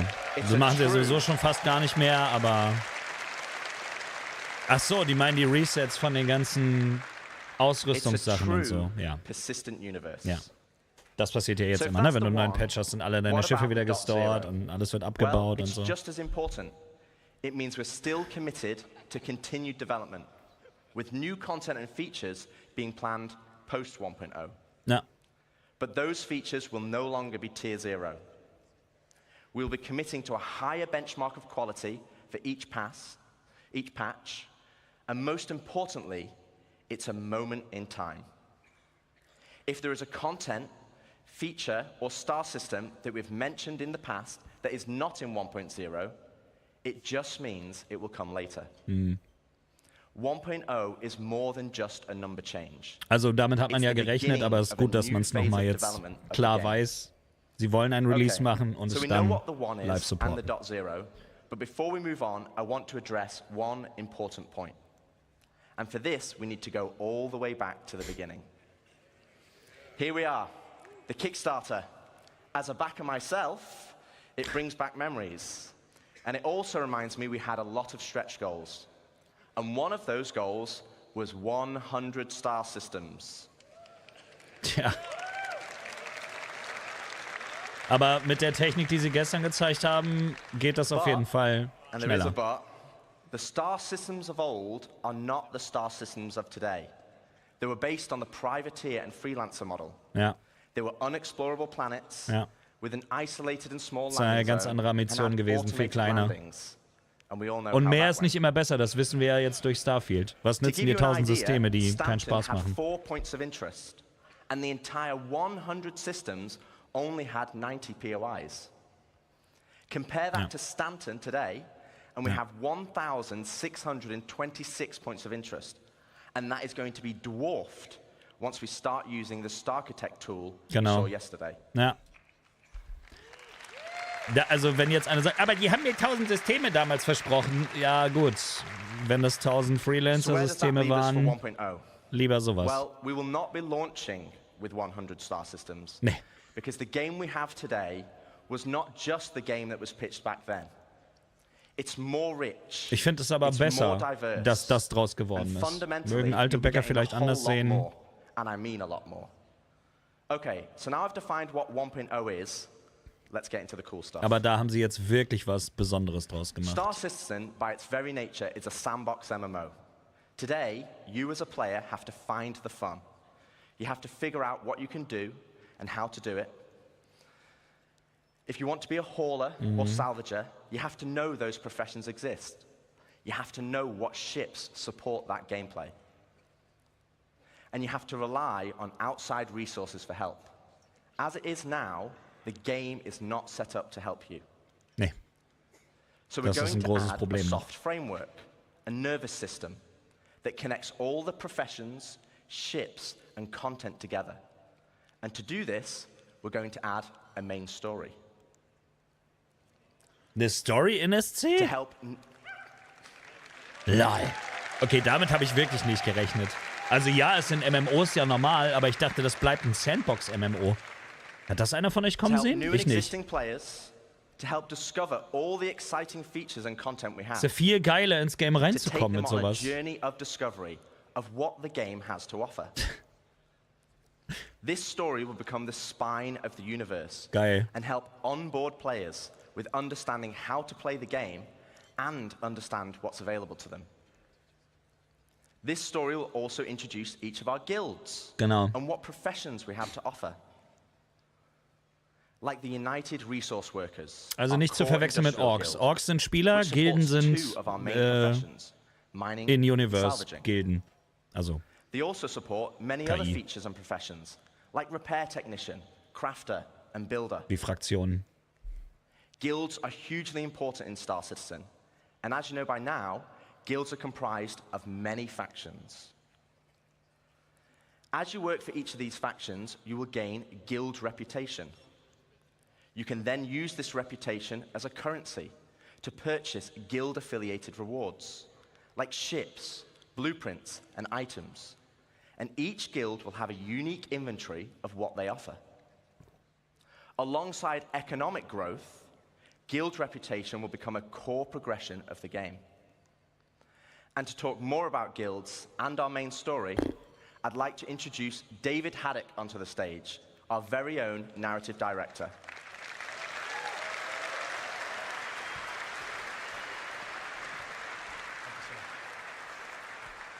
Thank you, Rich. Hello, CitizenCon. How's it going?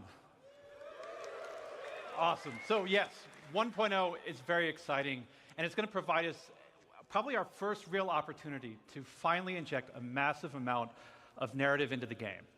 But we're looking to do that in several of ways. Now, Rich introduced the main story, so let's get into it. What exactly is that?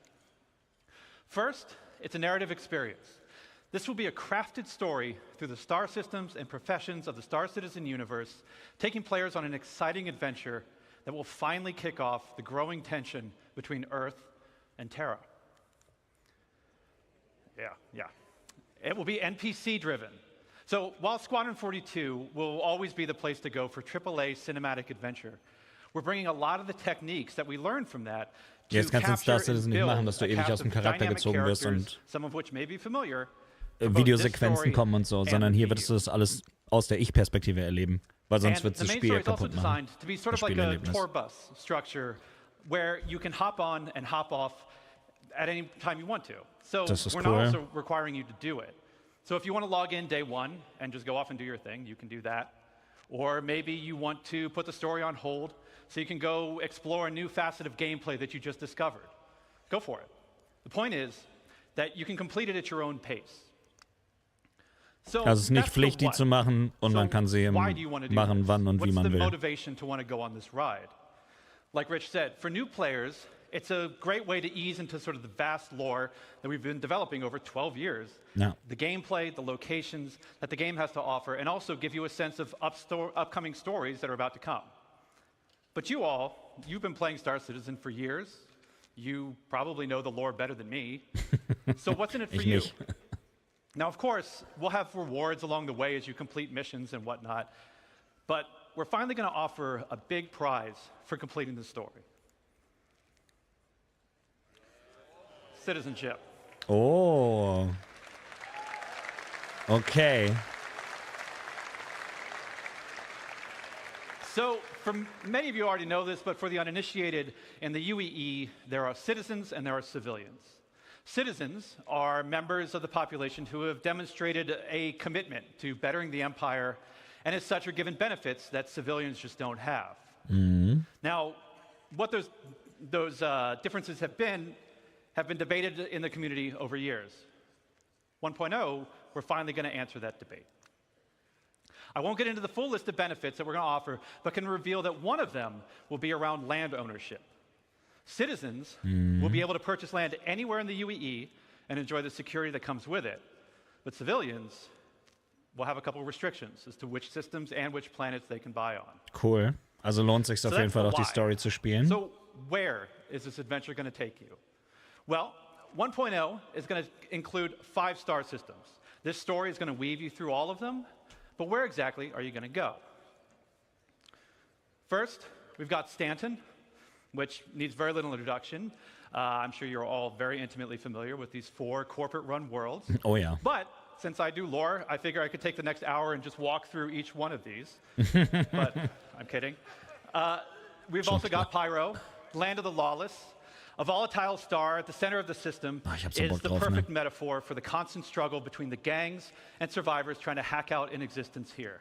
Allein da einfach mal wieder ein komplettes System zu haben. Nyx sieht auch super aus. You know that he reintroduced Nyx system.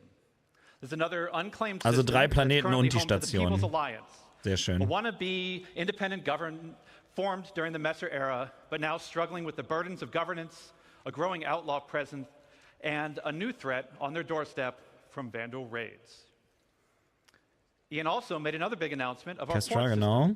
Castra. Situated along the former Perry line, this was a key strategic system to launch an attack if the Cold War between the humans and the Wobei man Xi'an sagen muss, die ever Systeme systemisch quasi jetzt immer kleiner werden, escalated. ne? So that's 4. Do you guys want to know 5? Oha, okay, damit, weißt du, gestern hauen sie ein 4. raus und du denkst, krass, und jetzt kommt ein 5. Terra-System. Okay, das ist wieder ein bisschen größer. Nice. Ja. Cool. Auch thematisch alle so unique irgendwie, ne? Klar sind alles nur Concept Arts aktuell, aber also schöner Ausblick. Die nehmen ja richtig Fahrt auf, die Dudes, Alter. Against the more imperialistic tendencies of Earth, even in the darkest days of the Messer regime. Now, many believe that Terra should be the new center of the UEE. I don't know how you all feel about that. Yeah, a lot of division. Ja. But that's our starting 5. Each system and each planet will be featuring the massive level of outposts, POIs, stations, biomes, and exploration options that we've been perfecting with Stanton and Pyro, and you've been seeing in some of the Okay, other die Monde presentations sind ja this gar nicht weekend. dabei auf der But Liste. Also da kommen we're ja noch adding Monde one more dazu level. und Space Stations wahrscheinlich. We're Und also so. going to be adding location stories. Now, these will be short, NPC-driven missions sprinkled across our landing zones and cities that will exist outside of the main story, but will help provide an additional bit of lore and character to the location that they take place in. Lore-Mission. Einfach So, die Belohnung ist quasi, dass that's du our das main Universum story. besser verstehst. Das ist doch Let's talk nice. more about the guilds that Rich mentioned. First, a quick recap. Und Geld wird es auch geben dafür, klar. Act as a governing body for clusters of professions and factions with a reputation and progression system that will offer rewards the more you work for them. And I want to call out 2 things. One, I'm not going to have time to dive into all of the missions that you're going to see on this board, but just know that every mission type is either in the 1.0 roadmap or already in production. And second, we're also looking to move missions away from the Moby Glass whenever possible. Sure, it will always be an easy way for us to get additional game content in. Aber but du we want sollst you ja zu einem talking with NPC gehen. Genau. So, Ja, es ist halt lame, immer einfach nur das Tablet aufzumachen, Missionen anzunehmen, aid that, loszudüsen. we're going to be adding characters to represent the factions that you'll be working for. Ein paar that gibt's will ja help schon, sell their wo du Missionen personality. bekommst. Now, some, they'll still interact with you via the written word, but some will call and check in on your performance. And others, you may have to meet in person from time to time. So, let's walk through them. Here we have the first guild that Rich showed, the United Resource Workers. Whether you're eager to earn credits, mining valuable resources from remote corners of the universe, sifting through detritus, Krass, wie viel mehr dieses CitizenCon im Namen des eigentlichen Spiels jetzt steht und nicht nur Technik, sondern wirklich das Wichtige, nämlich das Gameplay, dass ein richtiges Spiel draus wird. Next, you have one of the oldest unions in the UEE, the Interstellar Transport Guild. This will be the go-to place for everybody looking to make their fortune hauling and trading. Some of the factions Das Problem ist, ich will that many of you eigentlich jeden already work for Gameplay-Loop now, aktuell such am as liebsten Legen Family machen. Hauling, Redwind, and FTL. And we're going to be adding something special for the Daredevils out there. The Imperial Sports Federation. Geil. Eine Racing-Gilde in-game. Das ist sehr cool.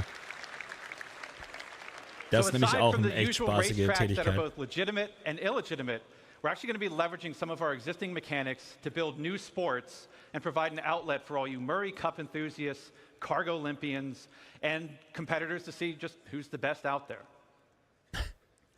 For those who dream of exploring, I'm sure we have a couple here. Nice. Cool. We had the Academy of Sciences that was brought up yesterday in the social presentation, if you saw that.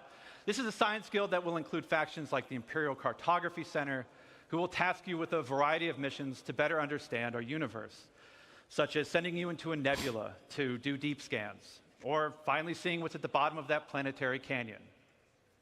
We're going to have a new faction called High Point Wilderness Specialists, who will offer missions associated with the various fauna that we're starting to get into the game. From population control missions to harvesting specific resources for research. Feuerwehrmann werden. Now, I don't know if we have some people who'd like to do combat, but our combat gehen guilds are natürlich doing Hand in something a Hand. little different. Bounty Hunter Now, und... previous to this, these are all of our profession guilds. But for our combat guilds, they operate a little differently. See, these two are diametrically opposed to each other. So, once you pledge allegiance to one, bist du bei den anderen verkackt. Ja. So muss es sein. Du entscheidest dich, bist du ein Verbrecher oder bist du ein Cop sozusagen oder ein Bounty Hunter. And even some military contractors. So, whether you're pulling together a team of specialists Mir to go gefallen die assault a ground Kill-All-Mission auf jeden Fall schon mal. base, hunting down an elusive criminal, or putting together a recon run to drum up some intel, mercenary guilds got you covered. Sehr On the geil. flip side, we have the Council. Now, this is a shadowy group comprised of representatives from various gangs, syndicates, and outlaws who mandate criminal activity throughout the verse. Bestechen, You'll be able to throw in with rough and tumble Gefangen gangs like nehmen. the Headhunters and the Dead Saints. illegales Or work your way up to Crafting. join highline criminal syndicates like the Atonis or the Drop Kings. But remember, the underworld is a dangerous place run by greed and power. So mercenary guild reps might Ja, not be wenn the das only people you have to 1.0 worry ist, about. so wie sie es wollen, wenn sie sagen, das muss alles drin sein, bevor es 1.0 ist, Who will hurt their das wäre ein competition Game. and tip the scales of power in their favor. Mit dem ganzen Kram, den sie jetzt vorher noch vorgestellt So as you haben. can see, there's going to be a universe of exciting storytelling opportunities for you to undertake in 1.0. But one more thing, we're also going to revitalize our social behaviors to make the populations not only feel more alive and reactive, Man muss halt auch in Betracht ziehen, dass alles, was sie gestern but gezeigt better haben, ja auch noch reflect the dazu tone kommt. Das ist ja and hier noch flavor gar of nicht the areas that erwähnt. they're inhabiting. We want to see the people of Loreville Das Space slowly Building, was wir eben trudging gerade through the gesehen haben und streets, so. Also overburdened by the ruthless contracts, just as much as we want to see the tourists of Orison Da kann man schon gleefully Zeit moving verbringen. from attraction to attraction. And all of this is what's going to make Star Citizen be the experience we set out to make. A diverse universe with a rich tapestry of stories, characters, and experiences ja, das ist ein Spiel, was man spielen will, ne? for you to live in. To talk more about how all this feeds back into player progression, I'm going to turn it back over to Rich Tyre. Also die hauen echt einen raus, Alter. Muss man echt sagen. Smashed it.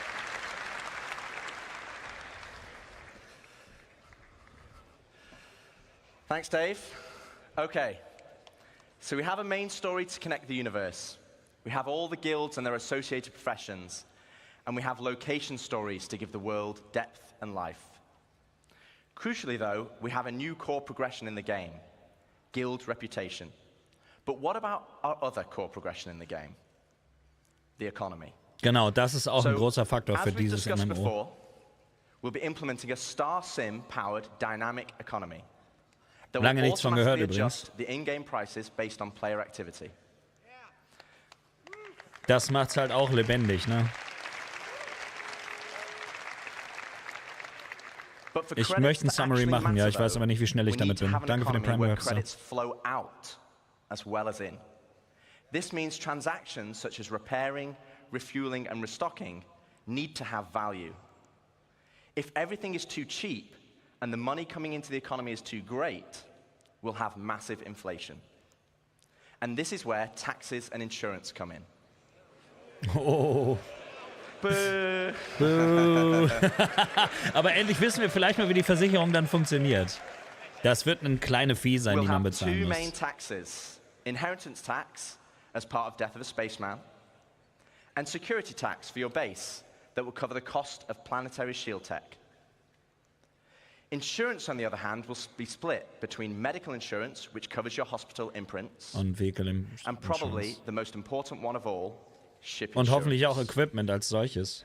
Now, as we have Death of a Spaceman, we also need death of a spaceship.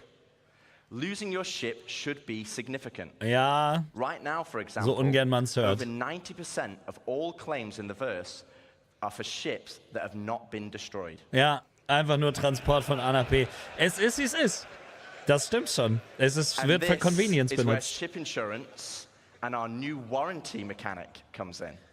Oha. First up, we'll have 3 tiers of insurance, with level 1 being chassis insurance, level 2, chassis and component insurance, and level 3, chassis, component and decorations insurance. Oh, okay, also dann hast du immer dein komplettes...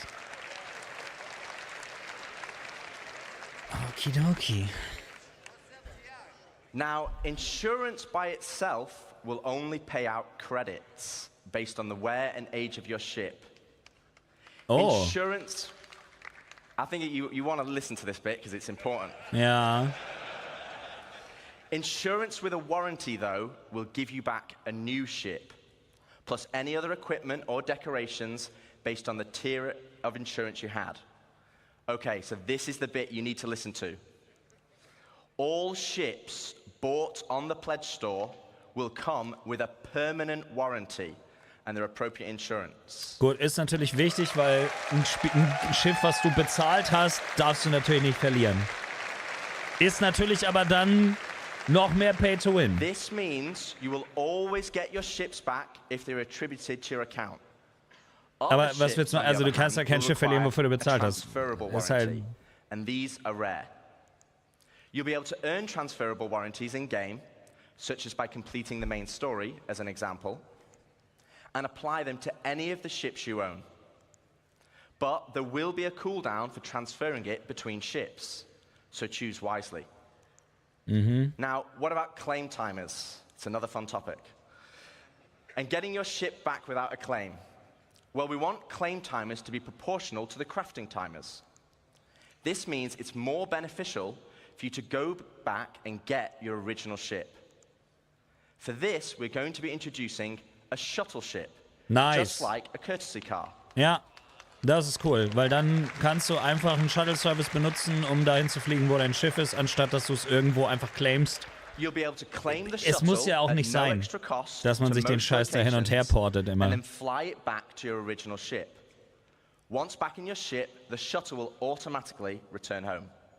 Nee, es wird ja später gar keine Schiffe mehr zu kaufen geben, wenn das Spiel raus ist. Aber die Leute, die es vorher schon gebackt haben, haben dann halt einen Vorteil auf ihren Schiffen, den du dir ja aber in-game sicherlich auch kaufen kannst. Aber es ist trotzdem Pay-to-Win. Also es ist jetzt ja auch schon Pay-to-Win. Da muss man noch mal gucken, wie es nachher genau funktioniert.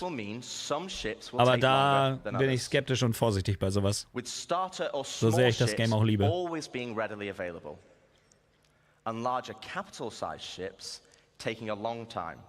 So it's always better to try and get your ship back if possible.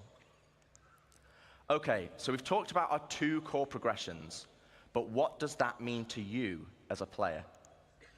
Well, firstly, it means we have a framework where we can start creating. Also wenn ich das richtig verstanden habe, hast du auf jeden Fall die Möglichkeit, in-game auch so eine volle Versicherung zu kaufen, dass du immer alles zurückbekommst. Okay, so right now für die Schiffe, die du dir erspielt hast. Prospector, you probably enjoy mining. And the reward for mining is credits and the enjoyment. Aber die LTI macht dann ja richtig Sinn, weil du dir dann wirklich nie Gedanken darüber machen musst, dass du dein Schiff vielleicht verlierst. And this is where cyclical gameplay loops come in. Firstly, let's add all the manufacturers and ships in. I'll just give you a moment to take that in because there's a lot. Ja. I actually had to ask them to take the variants out because it didn't fit on this slide. Klar. And let's zoom all the way into the Prospector, a stalwart of the mining community. But let's say I really fancy acquiring a military Mark II Hornet. Let's go on a simplified journey of how I could get one. Jetzt wird's interessant, ja. Wie erspielt man sich dann ein 1.0er Schiff? It's a military ship, so I'm going to need to craft it. That means I will need the fabrication hangar blueprint. Luckily, I can earn it by doing mining missions to gain rep with the United Resource Workers. And I already have the perfect ship, my trusty Prospector. With blueprint in hand and some excess credits, I can now purchase a small plot of land on Stanton and build my fabrication hangar. Step 1, complete. Now I need to grab the Mark II Hornet blueprint For this, I need mercenary rep, and more importantly, a combat ship. With that in mind, I will do a few more mining contracts to earn enough credits to purchase a Mustang from the dealership. Now, I can start doing combat pilot missions for the Mercenary Guild, so I can unlock the Mark II Hornet blueprint. Okay, step 2 of our simplified loop is complete. I have the Mark II blueprint, but I need the resources to Ja, über craft diese it. Versicherungssache müssen wir nochmal So I separat come uns full unterhalten. circle back Das to my sprengt absolut den prospector, Rahmen jetzt. but this time I'm mining for resources instead.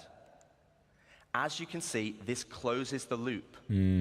No longer am I mining just because I like it, and there's nothing wrong with that. Genau. But now I am mining for a purpose. Das was and ich for vorhin auch schon multiple gesagt habe, ne? reasons. Das ist so For wichtig. credits, for reputation, Für ein Schiff, was du nicht for kaufen resources, kannst.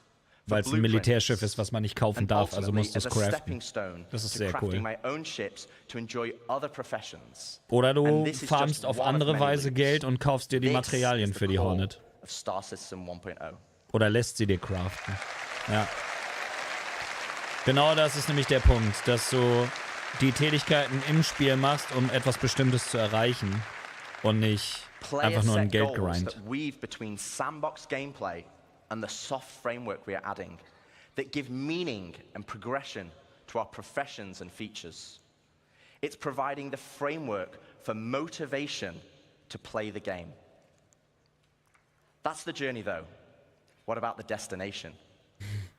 So Dave has already discussed citizenship and the main story, so let's collapse that for now. Let's talk about endgame content. The content that is designed for experienced players and keeps them engaged. Basically everyone in this room. Ja. Höchstwahrscheinlich. So how does that look in 1.0? Firstly, we'll have open world content, including missions, group missions, and server-wide events, like we have today, but tailored to endgame players. While the sandbox element of Star Citizen will allow for large-scale battles, we also want to provide challenging instanced content that will take full advantage of not only multi-crew ships, but fleets of ships. And you kind of know how we do that. Das right? wird richtig Spaß machen auf jeden Fall dann. And as you progress through the guilds, PvP kommt you'll ja be auch able to dazu. accept high-level contracts from government agencies who will offer prototype and military blueprints as rewards. These missions will require the full coordination of multiple players and an assorted fleet of capital, support, and fighter ships. You will finally be able to become the admiral of the fleet, directing your armada from your hologlobe, which, yes, is a feature included in 1.0. Wie cool. Was wir im Trailer zum Singleplayer-Game nur in einem Cinematic gesehen haben, bist du dann selber. Du hast dann da dein Strategie-Holo und kannst dann Leute delegieren. Specialized on-foot missions that see you enter the depths of distribution centers and municipal works in small, tight-knit squads that provide an Naja, outlet und in for our Städten more und so haben sie ja auch schon FPS-focused gezeigt, ne? Hast ja die Instanzen, wo du dich so On durchkämpfst und top of all so. this will sit a dynamic layer powered by StarSim.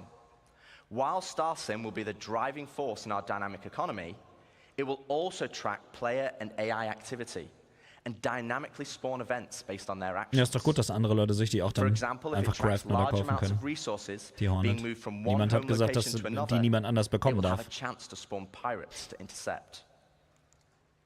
All this combined will provide just a portion of the endgame experience. And I'd love to delve deeper, but that's for another day, as we still have a lot to show. So we've discussed non-combat professions and guilds, cyclical gameplay loops, and endgame PvE content. But what about PvP?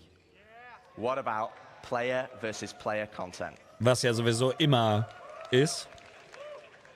As you know, 1.0 will contain 5 star systems, 3 of these being lawful in Stanton, Castra, and Terra, and 2 of them being unlawful in Pyro and Nyx.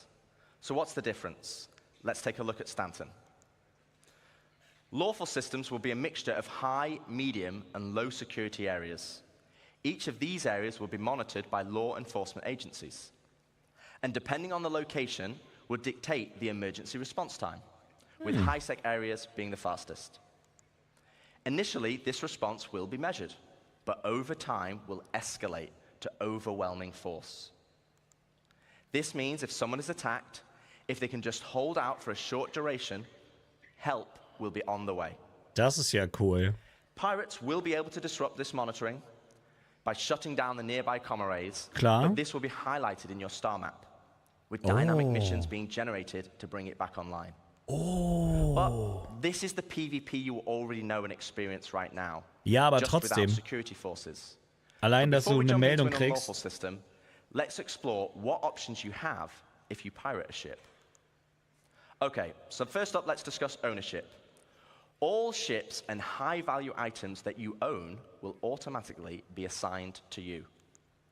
This means if someone steals your ship, you can mark it as stolen, either via an insurance claim or in your Mobi. This will then trigger a dead man switch on the stolen ship, meaning it will cease to function after a period of time. Okay. But what options does this leave as a pirate? Well, you can still salvage it. You can tow it back to your fabrication hangar to dismantle it for resources. Auch cool. Or if you have a high enough rep with the council or criminal guild, you can get the dead man switch disabled and pay for a new title deed to become its new owner. Du kannst die Schiffe dann übernehmen, dafür brauchst du aber die Reputation bei dieser Verbrechergilde. Aber also so hast du wirklich für die Lawful und die Unlawful Player wirklich coole Methoden, Schiffe zu You'll bekommen. need to find a transient jump tunnel, as all major locations and POIs will have custom security that will scan you on arrival. Okay, so with that out of the way, let's look at the unlawful system in Pyro. Unlawful systems have no laws at all, and with that comes opportunity. Pyro, as an example, has an abundance of high-quality resources and is a hotbed of criminal activity, the literal definition of high risk, high reward. Yeah. With crafting now requiring resources, you're going to want to create bases to mine and extract them. This is where base raiding will become a new form of PvP. Klar. And it's founded on War a abzusehen. combined arms ethos. Defending players will be able to add defenses such as walls, automated turrets, and most importantly, ground shields, a localized version of the planetary shields used in lawful systems that absorb the most powerful of weaponry. No longer can you just turn up and drop a Moab. Ja. Ja, das ist wichtig. Sonst wäre ja jeder mit einer A2 einfach der absolute Überbaus, könnte sämtliche Basen einfach bombardieren. One huge difference, Bedeutet, du though, musst compared es to planetary shields, mit Fahrzeugen is einnehmen. that these shields can be disabled. Ja, You'll weil du have to rein musst. strategically assess each base Der Star and Wars Weg, punch your Alter. way through its defenses on foot Du musst to rein eventually bring mit down Fahrzeugen the shield und generator. Soldaten, die Schilde deaktivieren, Once the damit shield deine is down, Schiffe die Basis then you have angreifen können. options. You want to raise it to the ground, you can bomb it from the air. Wenn du Bock auf If you PvP want und to so extract hast, all the das resources, ist wie Rust, nur in you'll Space, need to infiltrate in the Pyro, base using explosive charges and hacking while fighting off the wenn du defenders. deine Basis haben willst. Now, both piracy and base raiding is founded on sandbox gameplay. And again, that's the essence of Star Citizen. Ja. But we want to add more. Oh. Something where you can log on and immediately find the action and fight for a purpose. Ja. So first up, let's go on a history lesson. In the early 2600s, there was a fledgling corporation called SEAL that had developed a new system-wide planetary shield technology, the same technology that will provide protection for your bases today. To prove this tech, they wanted to use Nyx and Pyro systems as a testbed. With the promise of high-quality resources, SEAL lured independent miners to man the shield network in exchange for shield protection for their settlements.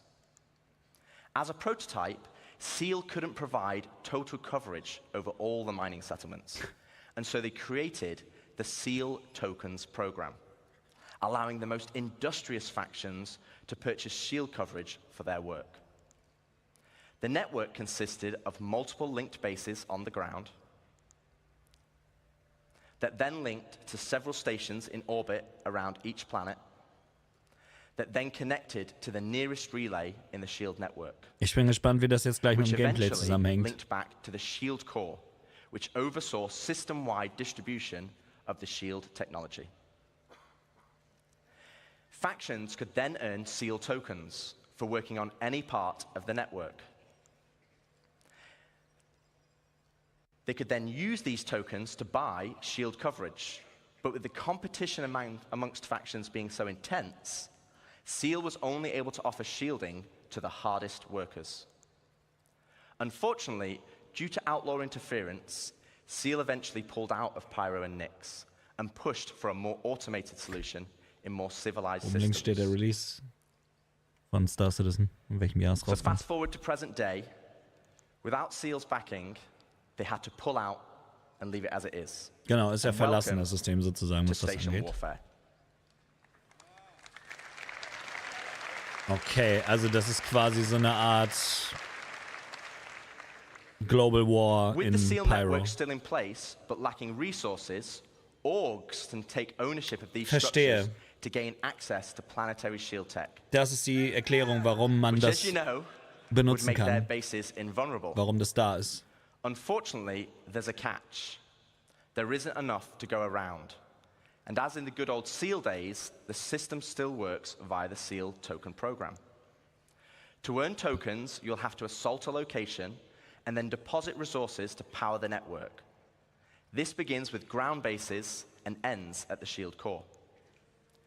Each structure occupied will then accrue Seal tokens over time. Verrückter Scheiß, da wird's richtige Gildenkriege geben.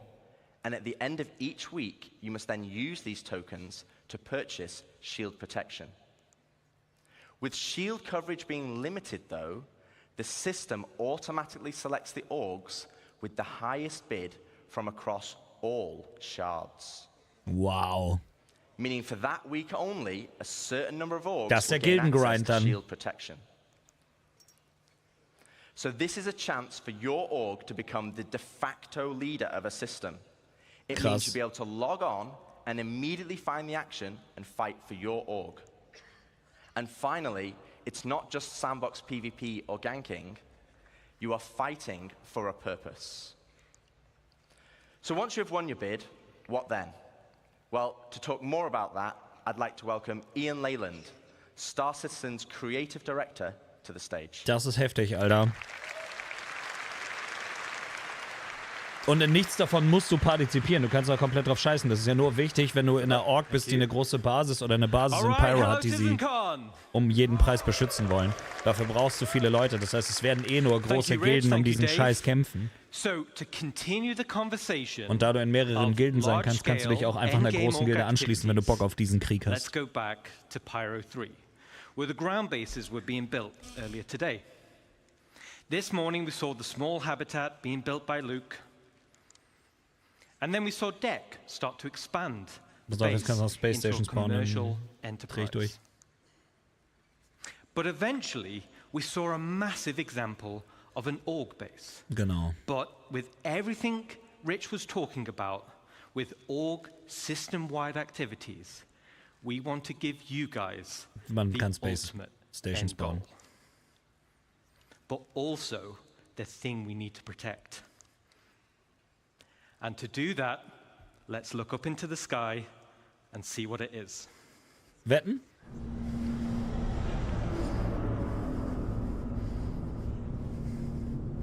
Da schnauft jemand. Ich bin's nicht.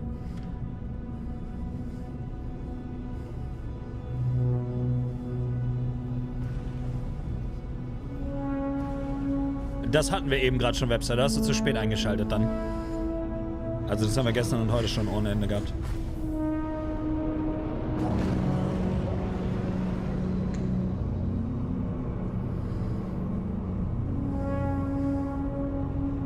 Sie wollen die Zeus auch unbedingt verkaufen, ne? Aber es ist auch ein cool aussehendes Schiff auf jeden Fall. Ich freue mich auf die Bounty Hunter Version. Ja, was habe ich gesagt? Krass. Aber Gildenstationen oder Org-Stationen zu haben, ist halt eigentlich ein No-Brainer, ne? In so einem Persistent Game. Und dann kannst du die ausbauen. Man sieht ja schon dieses modulare System. Abgefahren. Also ich will hoffen, dass das eine Crafted Base ist und nicht eine Station, die man kaufen kann. Also wenn man die Station im Pledge Store kaufen kann, würde ich das sehr lame finden, glaube ich. Das muss was sein, was man sich craften muss als Org. Wenn Orks einfach zusammenlegen können und das kaufen, das wäre furchtbar.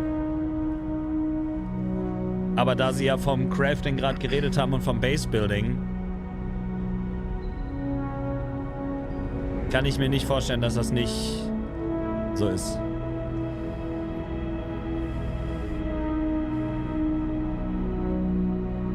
Verrückter Scheiß, Alter. Also so viele Sachen, mit denen ich jetzt nicht gerechnet hätte heute. Und immer, wie gesagt, in Perspektive mit allem, was wir gestern und heute vorher noch gesehen haben, haben wir tatsächlich endlich ein Game. Wann auch immer das dann ist, aber... Let me introduce you to player space stations. Finally, you can build your home amongst the stars. Nice. This will be the starting point for your base of operations, for system-wide org activities. But why is this an end goal? Well, first of all, to construct your own space station, it's going to require vast quantities of resources and materials. Das werden nur große Orks machen können, will be a denke ich. large time investment. But how do we start? Well, it all starts. Aber dann with macht es the auch Sinn, supply sich in bay. der großen Gilde anzuschließen. And the supply Zusätzlich noch bay zu can only be deiner normalen constructed Gilde. by the pioneer. Nicht. Okay, also nur die Pioneer kann es bauen. Once it's created, the supply bay then handles the creation of the station itself. Now, we're in grey box development phase, so the artwork's not final, but let's go on a journey and start building our space base. Oh. Okay.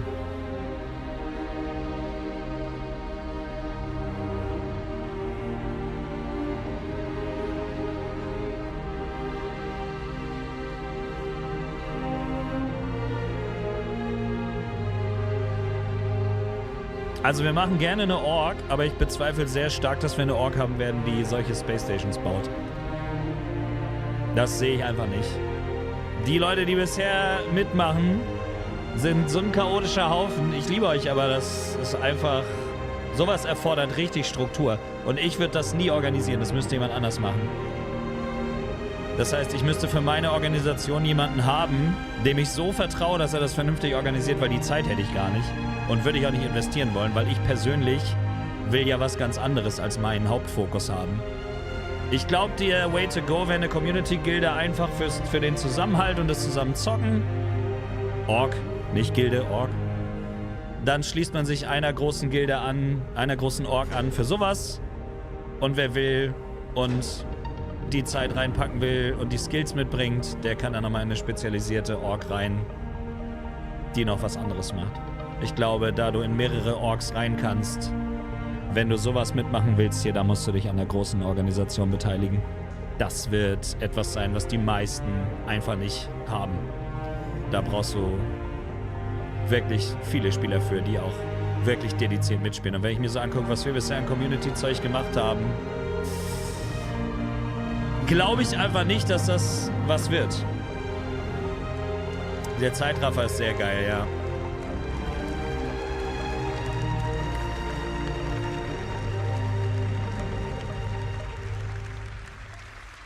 Aber das ist sau cool, dass es geht, auf jeden Fall.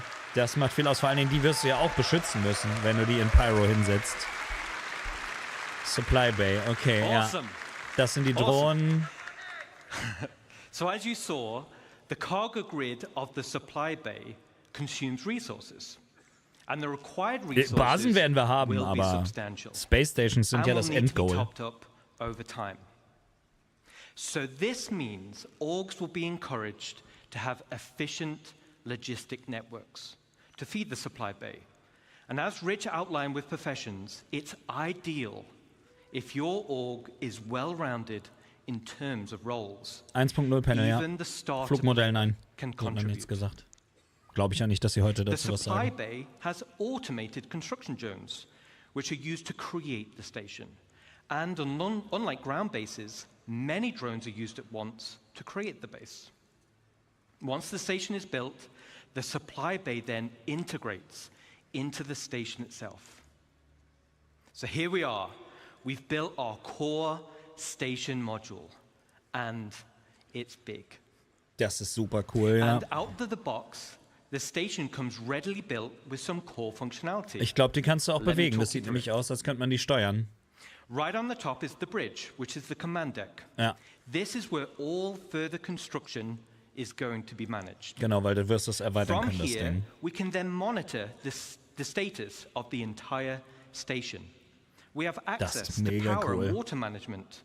Power and cooling is something you'll need to consider. Ich meine, vielleicht habe ich bis dahin ja eine mega riesige Community. It also is an area to set permissions for who can enter particular areas. Ich bin ja schon einer der größeren deutschen Star Citizen Leute auf Twitch.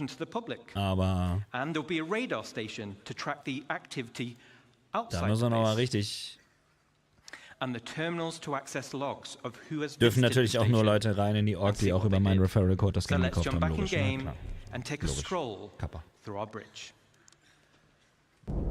Alright. Die sollten sein Mikro echt muten, während das läuft. Die müssen auch hypernervös sein bei sowas.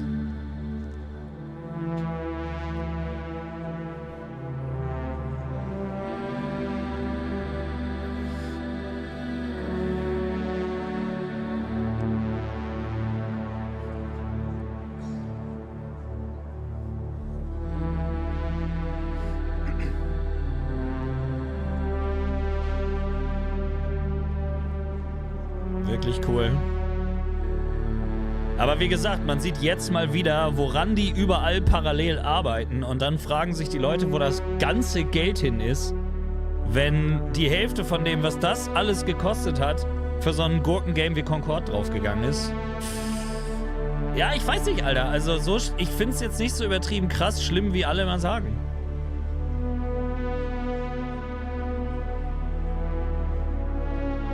Vielleicht bin ich einfach nur ein Fanboy, kann sein. Aber ich unterstütze wirklich einfach lieber sowas. Da ist zumindest noch ein Traum hinter. Und Innovation suchen wir aktuell im Gaming wirklich mit der Lupe. Das hier ist was noch nie da gewesen ist. Der Versuch, etwas zu machen, was noch nie jemand zuvor so gemacht hat. Da gibt es nichts Vergleichbares, jetzt schon nicht. Und ich glaube tatsächlich, so langsam aber sicher kann man sagen, es ist, dass man sich vorstellen kann, dass sie das schaffen. The back of the bridge leads to a centralized transit network. This spine physically connects the entire station. 8 Jahre haben die für Concorde allein gebraucht. Ja, guck, siehst du? Each level in the station will have a Wo ist das ganze Geld hin, ja? lobby area. And this is your station. 1000 Mitarbeiter in einem Indie-Studio, was von nur Supportern finanziert wird, die nichts zurückbekommen, außer ein gutes Game am Ende. Also keine Investoren, die sich fetten Gewinn erhoffen, sondern Fans, die das Spiel erfolgreich sehen wollen. No magic elevators. Okay, nice. Richtige Connections, kein Teleport quasi. So you can circumnavigate around the entire perimeter, and it's wonderful. Okay, let's jump back in. Ja, wegen dem Pay-to-Win müssen sie zur Release auf jeden Fall was machen. Also, dass die Supporter ihre Schiffe nicht verlieren, für die sie viel Geld bezahlt haben, ist klar. Aber du musst dir alles, was ein Supporter hat, auch in-game irgendwie holen können. Also das ist das Mindeste. Weil nach Release dürfen keine neuen Pakete mehr verkauft werden von Schiffen.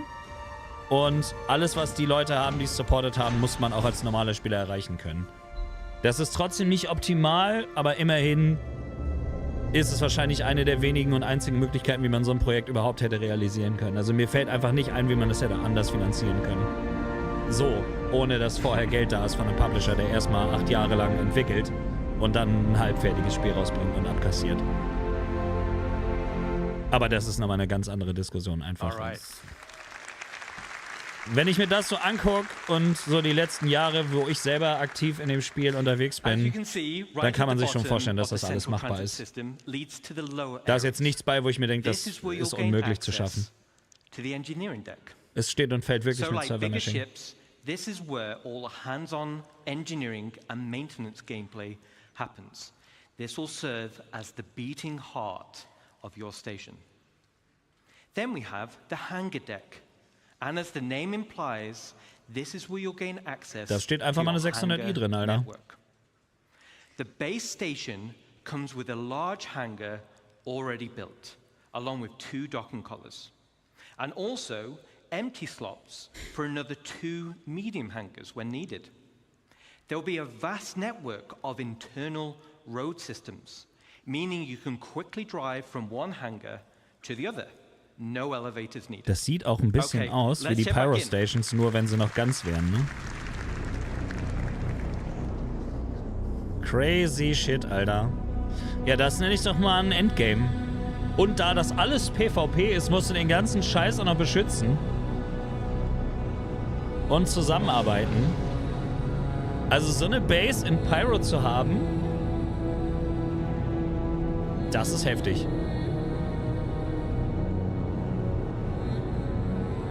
Ja, damit wäre ich auch fein, wenn du zum Beispiel, wenn das Spiel raus ist, dass die Schiffe, die du dir verdienst, einen anderen Paintjob haben als die Leute haben, die damals gebackt haben. Dass du so einen unique Skin einfach für dieses Schiff noch hast. Das würde ich okay finden. Finde sowieso, dass exklusive Skins eigentlich immer die beste Belohnung sind. Einfach ein Ingame-Show-Off, der dir keinen Vorteil bietet außer Fashion. Das ist immer die beste Methode. Ich muss echt sagen, ich bin krass überrascht von der gesamten CitizenCon, wie viel heftiger Scheiß da drin ist, den man nicht hat kommen sehen. Und wie viel man einfach davon auch schon wieder sehen kann.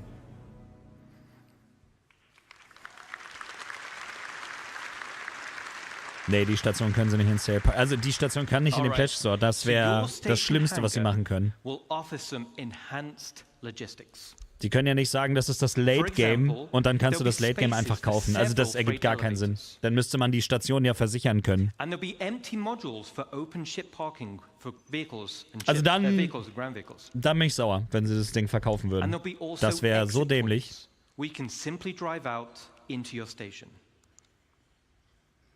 Then there'll be also an upper level for the observation deck. From the observation deck, you'll have a control room. And from here, you'll have master control over the freight elevators and the vehicle elevators. This means that even before someone has landed, their new cargo can be up into the hangar and ready to be loaded up. Now, everything we've spoken about genau, jetzt geht's noch weiter. Du kannst das Ding noch erweitern. Es ist ja wie eine Base am Boden, nur in Space. Aber das Konzept... Genau. As I mentioned before, the station comes with a predetermined interior network of corridors and roads. And in this network, you'll find an array of bulkhead connectors. Bulkhead connectors will come in tiers 1 to 3, which drives the size of room you're able to build. In the interior build mode, ach so, erstmal in der Base selber noch und dann wirst du es noch außen erweitern können. The rooms will require resource and time to construct, and once built, you can rename each room, which will Wirklich be reflected heftig. in the station's menu. Sehr unerwartet. The interior of your station will have ample areas for you to expand. You can build generic empty rooms, and you can fill with items to your heart's content. You can also build specialist rooms. Zum Beispiel die Shops, die wir vorhin gesehen haben, wirst du auch auf einer Space Station anbieten können. Das heißt, deine Org verdient einfach an anderen Spielern, die da Zeug kaufen, was deine Org gecraftet hat. And of course, there are shops. So similar to the small shops we built around the ground base, this is on a much bigger scale. But ja, siehst du, sag ich doch. Außen wird noch erweitert. Let's talk about the exterior. Aber das war abzusehen, das haben wir ja schon gesehen am Design, dass das erweiterbar ist. Waffen, Schilde. Okay, ist immer noch nicht die... Using build mode, you can customize your station with a variety of modules, which tailor it to specific functionality. Ist das krank, Mann. Some modules cater towards resource collection, such as gas harvesters, while others are geared towards defense. Guck mal, jetzt bist du in so einer Org und fliegst zu deiner Homebase und du siehst, wie sie sich verändert. Was bedeutet, du hast aktiv mitgeholfen, das Ding zu erweitern. Das ist auch ein mega geiles Gefühl. Then we have major hardpoints. Aha. The core station module comes with 2 hardpoint connectors. Major hardpoints are used to connect Ich dachte schon, ich spinne. substantial wing additions to your station. Genau. The first example. Ja, logisch. Logisch. Also ist mega, aber man hat es ja auch gesehen, es ist genau das Design, was sie in Pyro mit den kaputten Stationen haben, mit diesen... Awesome, thank you. Awesome. Das ist ja fett, Alter. The first example is the cargo wing. The cargo wing will dramatically increase your inventory capacity. So this is ideal for orgs who are specializing in holding. Then we have the refinery wing. Nice, eigene Raffinerie in deiner Base. Je nachdem, was für eine Org du bist. Resources on a vast scale. As it's in space, it's much more convenient than traveling to a ground base. Now, a player could buy resources from your cargo wing and then refine it directly in the refinery wing. And finally, we have passives income. So, all right. Aber sowas zum Beispiel könnte man vielleicht hinkriegen, ne? Wirklich einfach eine... So, the bigger your fleet, the more in einem hangars Lawful System, wo du you'll beschützt want. bist. There'll be a variety of hangar sizes as well as docking collars to help organize your fleet's deployment. All major hardpoint wings are connected via struts. Nice. And like the rest of the station, the struts are also internally traversable. Und die Leute werden schön ineinander krachen mit den So Autos. let's recap on the exterior expansion wings. Minor hardpoints give us options on how to collect resources or provide automated Jetzt kommen noch die defenses Major for your Hardpoints. base. Major hardpoints gives us options on how you can specialize your base. Let's jump back in game and see how our base is getting on. Das ist ja wirklich krank, Mann. Und das ist schon Greybox. Also die sind da schon... Also das ist nicht Konzept oder so. Wo sie sagen, wir fangen damit nächstes Jahr an. Und jetzt kommt natürlich noch dazu, dass je weiter Squadron fertig wird und sie jetzt ja nur noch polishen müssen, jetzt nur noch mehr Entwickler in das Projekt hier gehen können und dann wird es auch tatsächlich einfach schneller gehen. Plus die Tech, die sie gezeigt haben, womit das alles schneller geht, die Welten zu besiedeln und so. Dann die Spieler, die die Welten besiedeln. Langsam kommt die Vision auf jeden Fall zusammen. Das ist schon cool.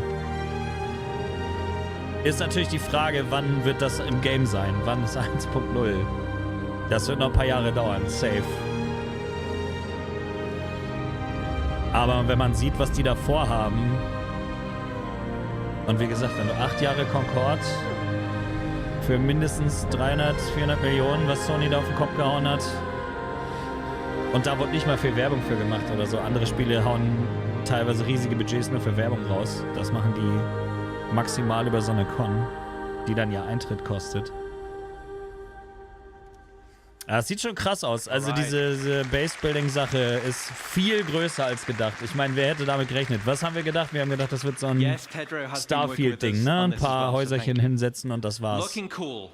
Das kommt komplett überraschend. Just as important as expansion. Similar to ground bases, nice, ja, Mann. You'll be able to earn tints for your station and you'll be able to apply decals. Sehr geil, sehr wichtig auch, ja. Hoffentlich auch innen.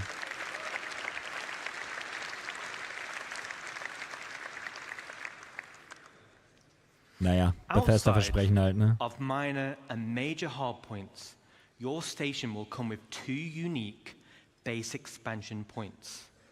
One on the top side behind the bridge and one on the underside. The top side will be for the crow's nest. Lol.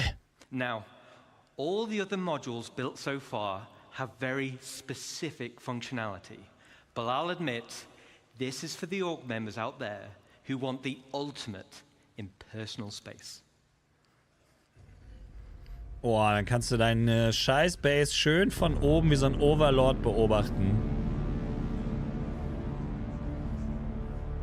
Und damit fährt er jetzt hoch. Ja, Mann. Also vielleicht möchte ich das doch haben. Aber so eine Trading-Base könnte man wahrscheinlich sogar schaffen. In einem System, wo man beschützt wird. In einem Lawful-System. So als Streamer-Gilde. Org. Dann müsst ihr aber alle schon mal anfangen zu üben. Das könnt ihr natürlich, wenn ihr euch das Game runterladet mit meinem Referral-Code. Da ist gerade eine Aktion und ein Sale. Aber tatsächlich glaube ich schon, dass das machbar ist. Wenn man jetzt zum Beispiel sich nur auf Salvaging, Mining, Ressourcen sammeln, alle packen alles in einen Topf. Das wäre schon ganz cool auf jeden Fall. Die Frage ist natürlich, wie viel kannst du an Aufgaben verteilen? Alright. Auch für die Basis selber. Und wie sicher ist das Ding? In einem Lawful System müsste es eigentlich unmöglich sein, die Dinger zu zerstören. Personal invitations to see what you've done in those rooms, okay? Da ist der Jedi-Rat, ja, Mann. Can't wait to see what you do with it. Now let's talk about the underside. This is going to be for the flight deck. Es hört nicht auf, Digga. Which also comes with an additional 3 major hardpoints. Wow. The flight deck is perfect for your rapid reaction forces. It's ideal for fighters, but big enough to fit most ships. It's the perfect home for your station's defensive air wing.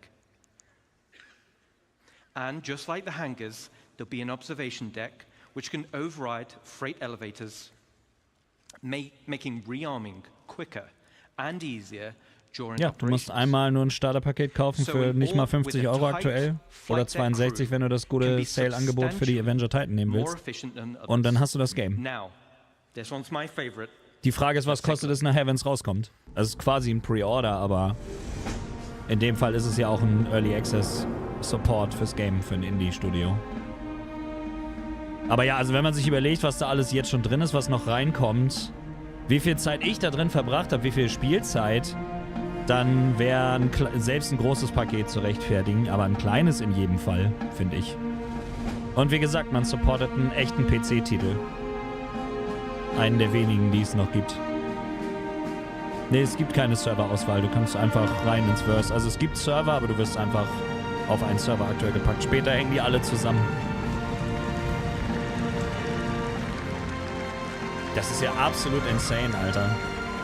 Aber wäre schon cool, als Community so eine Station zu haben, wo du dann auch die du dann verteidigst und so.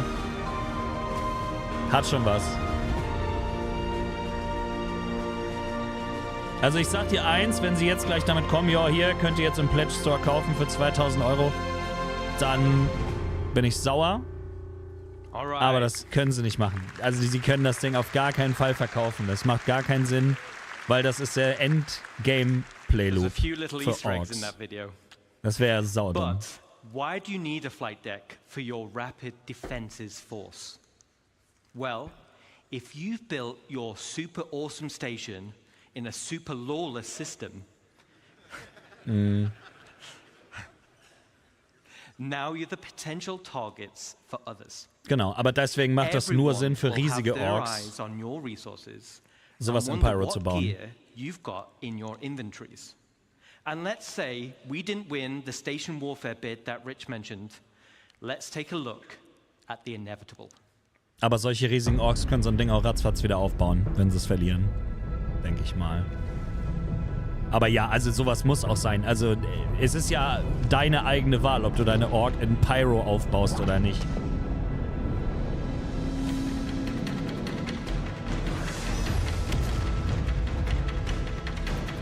Aber es ist mega, dass es auch so einen Playspace gibt für Leute, die so High-Risk, High-Reward PvP suchen.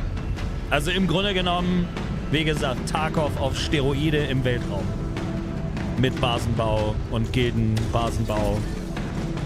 Absolut krank, Mann.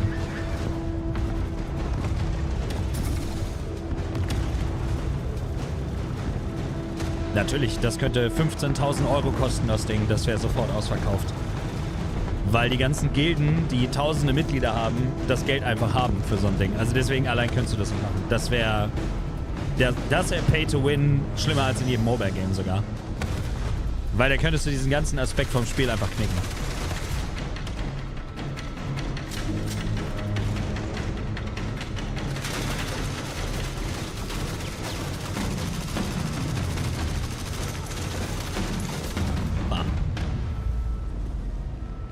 Ja, aber genau das ist ja der Aspekt, der das Spiel nachher so geil macht, ne? Dass du solche, das ist alles PvP. Dass das alles so ein MMO PvP auf deiner eigenen Station, die angegriffen wird. Nice. Also es wäre halt gut, wenn du die Station nicht gänzlich zerstören kannst. Wenn du sie nur überfallen kannst, ausrauben, aber du die Station behältst. Also das wäre, denke ich, das Sinnvollste. Wenn du die Station komplett zerstören könntest, das wäre dumm. Weil da könntest du als Streamer zum Beispiel gar keine Station bauen, weil du hundertprozentig einfach der Fokus von allen möglichen Leuten wärst. It's also a defensive fortress. The exterior of the station itself can take quite a beating. It's going to be very hard to damage. So the goal of attackers instead will be to punch a hole through the defenses and get inside. Genau. The optimal way to do this will be to infiltrate through the flight deck or EVA hatches and work your way up. Aber wie geil, um seine Station zu kämpfen. Yes. Once inside and you've cleared out a hangar, you may also want to consider airlifting in a tank or two to clear some corridors. Nice. Raiders will have to hack freight elevators or bulkheads in order to gain access. And of course, bring enough ships with them to start hauling out the loot. Gaining control of the bridge will allow access to storage, which would otherwise be unhackable.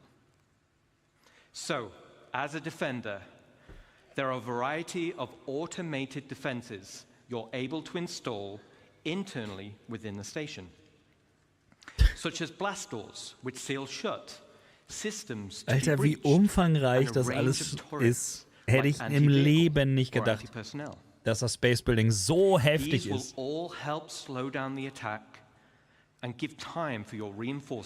Selbst wenn sie nur das Planetare hätten oder nur das hier, wäre schon krass. Aber beides? This is one of the end-game goals for dedicated orgs. Ja, genau. And will be your base of operations for system-wide activities. Aber mich interessiert, ob man sie gänzlich zerstören kann, weil ich hoffe nicht, sondern einfach ausrauben, beschädigen, du musst es dann reparieren als Org. Meaning you can tailor it to your own requirements. And it's your very own home amongst the stars. But wait. Nee, nicht jeder Streamer hat diese massiven Möglichkeiten. Also ein mittelgroßer Streamer könnte dann keine Org haben, weil er permanent Angst haben müsste, dass ihm seine Basis zerschossen wird. Oh.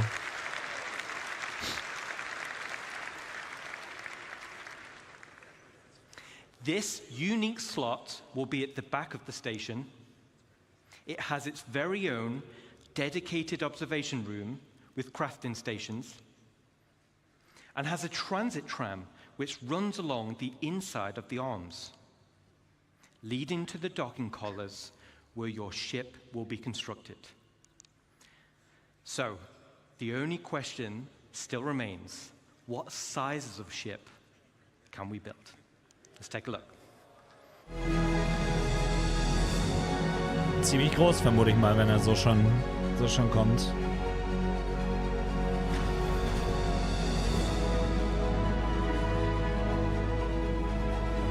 Sehr cool, dass du auch quasi da so einen Blick dann drauf hast. Dann kannst du als Ork das richtig zelebrieren, ein Schiff vom Stapel laufen zu lassen. Finde ich sehr cool, ja. Ja, keine Ahnung, also was die Zerstörung angeht, bin ich sehr zwiegespalten. Auf der einen Seite wäre es cool, wenn man sie komplett zerstören könnte, aber so viel Arbeit wieder reingeht. Es wäre eine Katastrophe, glaube ich, das zu organisieren, immer wieder neu aufzubauen. Okay, alles klar. Der Dry Dock ist auf jeden Fall nicht klein.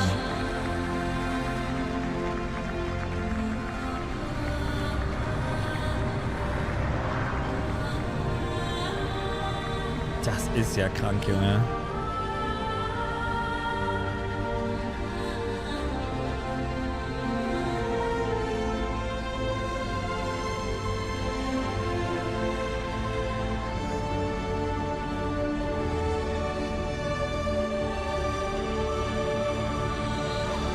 Also die Zukunft für das Game sieht auf jeden Fall nicht schlecht aus, würde ich mal sagen.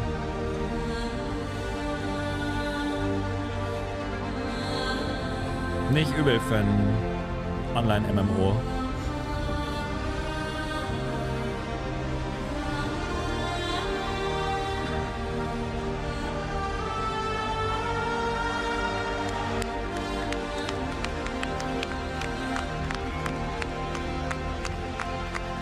Geld soll angeblich schon knapp sein. Ja, natürlich, klar.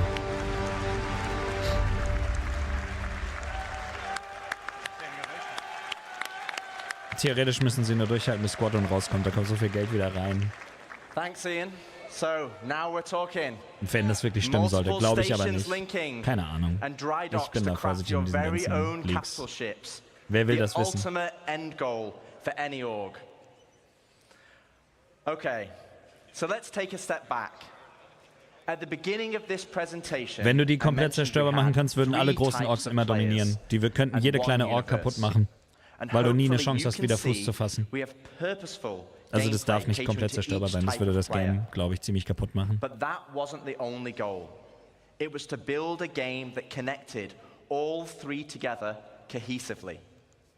And this is where you come in. Genau. The community, the lifeblood of Star Citizen. Whether you're a PvE player delving for unique crafting blueprints, a non-combat player mining for high-quality resources, or building a base with your friends. Ja, habe ich gesehen. Or a PvP player fighting for your org in station warfare to protect your base. Each one of you supports each other. You need the blueprints to craft. You need the resources to make them. Ich denke, du wirst alle Schiffe craften können, je nachdem, ob du den Blueprint findest oder dir erspielst. This is what Star Citizen is. It's a universe that caters to all players. Now, I could probably go on for another 10 hours deep diving into each system. Ja, bitte, aber vor Pinkelpause. But I do Jared out of a job, and he needs future ISCs and SC Lives and CitizenCons. Today was to reaffirm what type of game we are making. Aber schön, das mal zu sehen, wie das wirklich alles zusammenhängt nachher. We march towards Star Citizen 1.0. Thank you, CitizenCon, and can we welcome Chris Roberts? No? No? 1 second. Das ist nicht Chris Roberts. Jared. Okay. So Chris is not ready yet. So we're gonna ad-lib a bit. I'm here. Oh, well, LTI is warranty and insurance. That's what you're going to get. You have it on my thing on. Yeah. Welcome, Chris Roberts. We're ahead of schedule. Also wirst du auch als LTI-Owner deine Interieur vom Schiff versichern und da deinen Goldsync mit haben. Was auch völlig fein ist.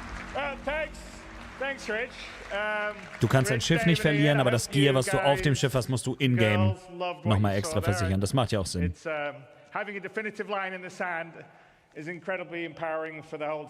Restate wird er nicht sagen. As I said, introducing the presentation, we will never stop growing Star Citizen, even past 1.0. And part of what makes Star Citizen so special is the symbiotic relationship between you guys, the community, and us, the developers. And I know I can be accused of feature creep, but you only need to look at Spectrum, Reddit, and Discord to see countless great ideas and suggestions that come from people playing a live alpha and seeing areas that the game can grow and improve. And often we take these on board because they will make the game better. Ja, das muss man auch sagen. Also viel von den Community-Feedback und so wird als Idee berücksichtigt und teilweise reingenommen. The developers, the community, building the game, we're all building this dream game together. And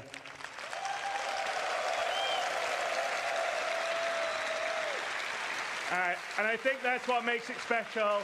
I think that's why you guys and girls have been here for as long as you have and have supported us through thick and thin, because we're doing something together. And I don't think in almost any other game you have the opportunity to be involved at that level and have your voices heard. Das ist absolut einzigartig, das Projekt, auch in dem Punkt. Occasionally we'll do things and you guys are like, no, that sucks. And we're like, yeah, you're right, we'll change it. Manchmal sagen sie auch, nein, das ist gut so. We definitely read and look and hear all the stuff that you write. Some of it may not be so nice, but a lot of it is really great, and we take it aboard because we're just trying to build this amazing universe for us all to live in. Das merkt man, finde ich auch. Also man merkt, die wollen wirklich ein gutes und spannendes neues Produkt machen. Give us a finish line in terms of feature and content we are committed to delivering for when your life in the verse becomes truly persistent, your gameplay to progress your reputation, da bin ich in Rente, glaube ich, viel material Zeit. possessions you collect and earn will persist even as we deliver more content and features. And I think that's incredibly important for really finally being able to fully commit and not just go, okay, well, I'll play for a while until the next patch comes out. And it's also a game for a market for the game to be more stable, well optimized and incredibly friendly for new players. Finde ich nicht. Wie gesagt, 10 Jahre ist doch nichts für das, was die bisher schon erreicht haben, wenn du dir anguckst, was andere Spiele in 20 Jahren nicht hingekriegt haben. Man braucht Geduld für sowas, wenn man was Besonderes will. Das ist halt nun mal so. Crowdfunded vor allen Dingen. Welches Indie-Game macht denn sowas? As you can see by our constant presentations, we're always looking to make whatever we can do, whether it's the visuals, the audio, various ways to make the gameplay better. That's something we will always be working on. So we'll always keep the game at the bleeding edge of graphics, sound, physics, and yes, we'll support VR, and we actually have some of that in the background. Offiziell confirmed also, was man ja schon von den Devs hin und wieder mal so munkeln hat hören. Also kompletter VR-Support. So I hope you've enjoyed this year's CitizenCon. We demoed a small prologue that opens. Hätte mich aber auch gewundert, wenn nicht. Pioniere bei Head-Tracking, Face-over-IP und sonst was. As I said, there's a really great full playthrough, no crashes, that Rich did immediately afterward that's up on YouTube. And we've given a date to finally deliver the spiritual successor to Wing Commander that the team and I feel comfortable in hitting. Wie gesagt, selbst allein nur wenn Squadron 42 geil wird, hat sich die ganze Reise schon gelohnt. Meiner Meinung nach. 4.0 and server meshing and Pyro is coming at the end of this year. We're already in Evocati on 4.0. I think some people have been streaming some stuff. Das wird mega auf jeden Fall. Continually stabilize and improve the experience as it moves into PTU and then goes Pyro live. wird schon mal eine neue Wiederbelebung auf jeden Fall. We will have delivered the majority of what we showed last year at CitizenCon. Was stimmt? Nicht alles, aber viel. Coming early next year. And there are over 1,000 people committed, 1,000 people at CAG committed to bringing you all this and more. We love what we do and we're inspired by your passion and support. We know that we are truly lucky to have such a strong community that shares the passion and dreams we do. You allow us a privilege that almost no other developer has, the ability to dream and reach for the stars. And I truly mean that, because as a developer, it's very unusual to be able to build dass worüber sich viele Leute beschweren, die trotzdem das Spiel haten. Wie schlecht es in der Industrie läuft und dass die Leute keine kreative Freiheit haben, keine Seele mehr in den Spielen ist und so. Hier ist, wie gesagt, ein Projekt, was noch träumt. Und Bock hat, was Besonderes zu machen. Und allein dafür mag ich es sehr. Over this past year, an incredibly passionate group of people have worked behind the scenes to bring this weekend's event to life. And I want to take a moment to thank Leah, and Ed, Tyler, Jared, Kat, and so many others have poured their hearts into making this weekend special for all of you. And a huge thanks goes out to our presenters and teams supporting them, whether they're here with us today or watching from one of our other studios around the world. In the words of Admiral Bishop, I'm proud to stand with our teams and everyone that put this show together. Nee, das darf noch nie fertig werden, das Spiel. Also Star Citizen nicht. Fertig ist, wie gesagt, als ob du sagst, World of Warcraft muss fertig werden. Das wird auch nicht fertig. Das spielt man einfach dauerhaft und will neuen Content natürlich.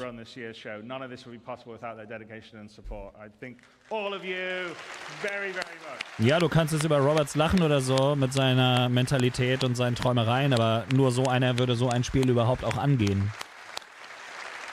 Andere Leute machen sowas nicht. Todd Howard ist auch so, aber der packt nicht diese Liebe da rein.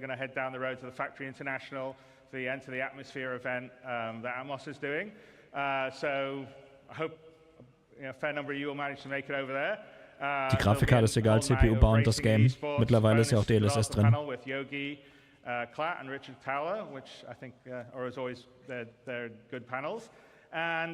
Ich spiele es in 4K mit einer 4090, aber auch die ist nicht ausgelastet. I hope you enjoyed what you saw, made new friends, reunited with old ones, and marveled at the creativity on display at the community booth, which was pretty awesome to see. And, you know, CitizenCon always underlines what makes Star Citizen special. So, that's you. You guys. Kann jeder von halten, was er will. Ich persönlich liebe das Projekt, weil sie eben technisch versuchen, immer wieder Pionierarbeit zu machen und das, was sonst keiner machen will, Innovationen und Ideen und Seele in ihr Spiel zu packen. In ihre beiden Spiele wohlgemerkt. Support ich's gern, wenn ihr es auch mal supporten wollt. Wie gesagt, nehmt gerne den Link, da habe ich auch ein bisschen was von.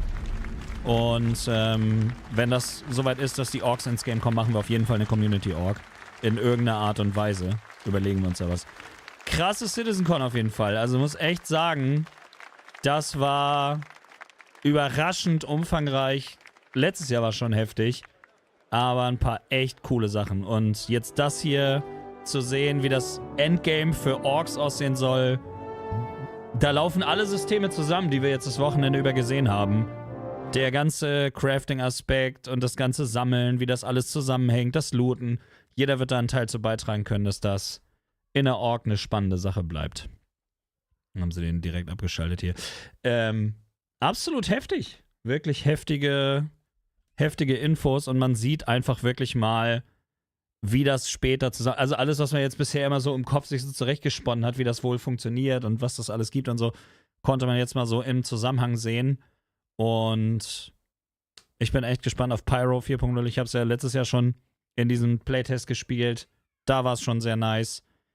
Alles, was wir so das Wochenende über gesehen haben, wenn sie das in den nächsten 12 Monaten selbst nur 80% da reinkriegen, dann hat man schon einen ziemlich soliden Spaß auf jeden Fall als Grundlage. Ich bin sehr, sehr, sehr gespannt. Also, wie gesagt, ist ein cooles Projekt, finde ich. Sehr spannend, sehr viele Leute wissen sehr wenig darüber und wollen aber viel darüber reden. Viele Outlets lieben es halt mit negativen Schlagzeilen darüber, irgendwelche Clickbait-Sachen zu machen. Ich verstehe, dass so viele Leute das alles falsch verstehen oder vieles davon falsch verstehen oder gar nicht wissen, was es genau ist, aber ich möchte es nochmal in Perspektive setzen. 700 Millionen und 10 Jahre oder 12 Jahre Entwicklungszeit. Vor nicht ganz 10 Jahren war die erste spielbare Version da. Sie mussten mehrfach die Engine ändern, wechseln, haben dann ihre eigene gemacht, weil es einfach das, was sie jetzt hier gezeigt haben, in keiner anderen Engine möglich ist. Sie haben wirklich technisch einfach neue Sachen erfunden, die es vorher nicht gab. Das kostet Geld. Es ist ein Indie-Studio, keine Aktionäre, keine Investoren, kein Publisher dahinter, der irgendwie schon vorher das Geld vorstrecken konnte. Es ist alles crowdfunded, aus der Community, zusammen mit der Community entwickelt, vernünftige Playtests, über Jahre, jetzt Jahrzehnte dann hin getestet und mit der Community entwickelt. Es gibt nichts Vergleichbares, man muss es nicht mögen, aber ich würde mir wünschen, dass die Leute ein bisschen mehr sich mit der Sache beschäftigen, bevor sie anfangen rumzuhaten. Und ja, über die Finanzierung, wie das läuft, kann man sich streiten. Aber wie gesagt, 700 Millionen und 10 Jahre Entwicklungszeit sind nicht so viel, wenn man sich überlegt, dass, wie gesagt, Concorde so um die 8 Jahre gedauert hat und fast die Hälfte gekostet hat für so einen generischen Schrott. Sorry, wenn Leute das mochten, bitte. Ich will nicht wissen, was COD jedes Jahr allein nur für Werbung raushaut, obwohl sie es gar nicht brauchen, weil jeder weiß, dass COD kommt und was es ist. Da finde ich, wird das hier schon ein bisschen unfair behandelt, verglichen mit anderen in der Branche. Und diese ganze Sache mit den Mitarbeitern, ich muss mich da mal reinlesen, da werde ich mich nochmal separat zu äußern. Aber ich kann nur sagen, selbst wenn es so ist, dann muss man das kritisieren, definitiv, die Arbeitsbedingungen und so weiter. Aber bitte nicht nur immer bei einer Firma, sondern dann bei allen, weil das ist leider in der Industrie schon sehr lange bekannt, dass das überall so ist. Und immer wenn man drüber redet, dann wollen Gamer das nicht hören. Aber wenn sie es bei einem Game hören, was sie selber nicht interessiert, dann sind sie voll dabei und dann wird es angeprangert und kritisiert und angesprochen. Und das nervt. Wir müssen die Gaming-Branche als Ganzes kritisieren.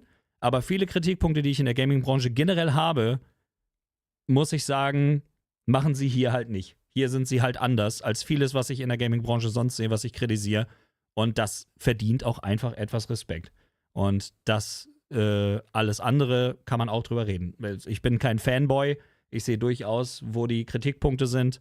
Aber ich bin halt auch keiner, der einfach sagt, ja, cool, Alter, ich mache jetzt Klicks mit Hate. Weil 100%ig wirst du mehr Geld verdienen, wenn du was Negatives über Star Citizen sagst, als wenn du was Positives sagst. Aber ich glaube schon, dass wir in ein paar Jahren oder zumindest, wenn Squadron rauskommt, zumindest etwas vorweisen können, wo wir sagen können, seht ihr, da ist Geld hingegangen, da haben wir ein Spiel. Wir haben jetzt schon Gameplay gesehen, live auf der Bühne, ja, mit Crashes, aber es ist ein Spiel, es ist kein Scam. Wer jetzt noch sagt, das ist ein Scam, tut mir leid, die sollen einfach sich mal bitte mit der Materie beschäftigen. Und alles andere dürfen wir dann abwarten. Aber es ist auf jeden Fall ein sehr interessantes Projekt. Und mein Rechner kackt ab. Naja, doch nicht, alles klar.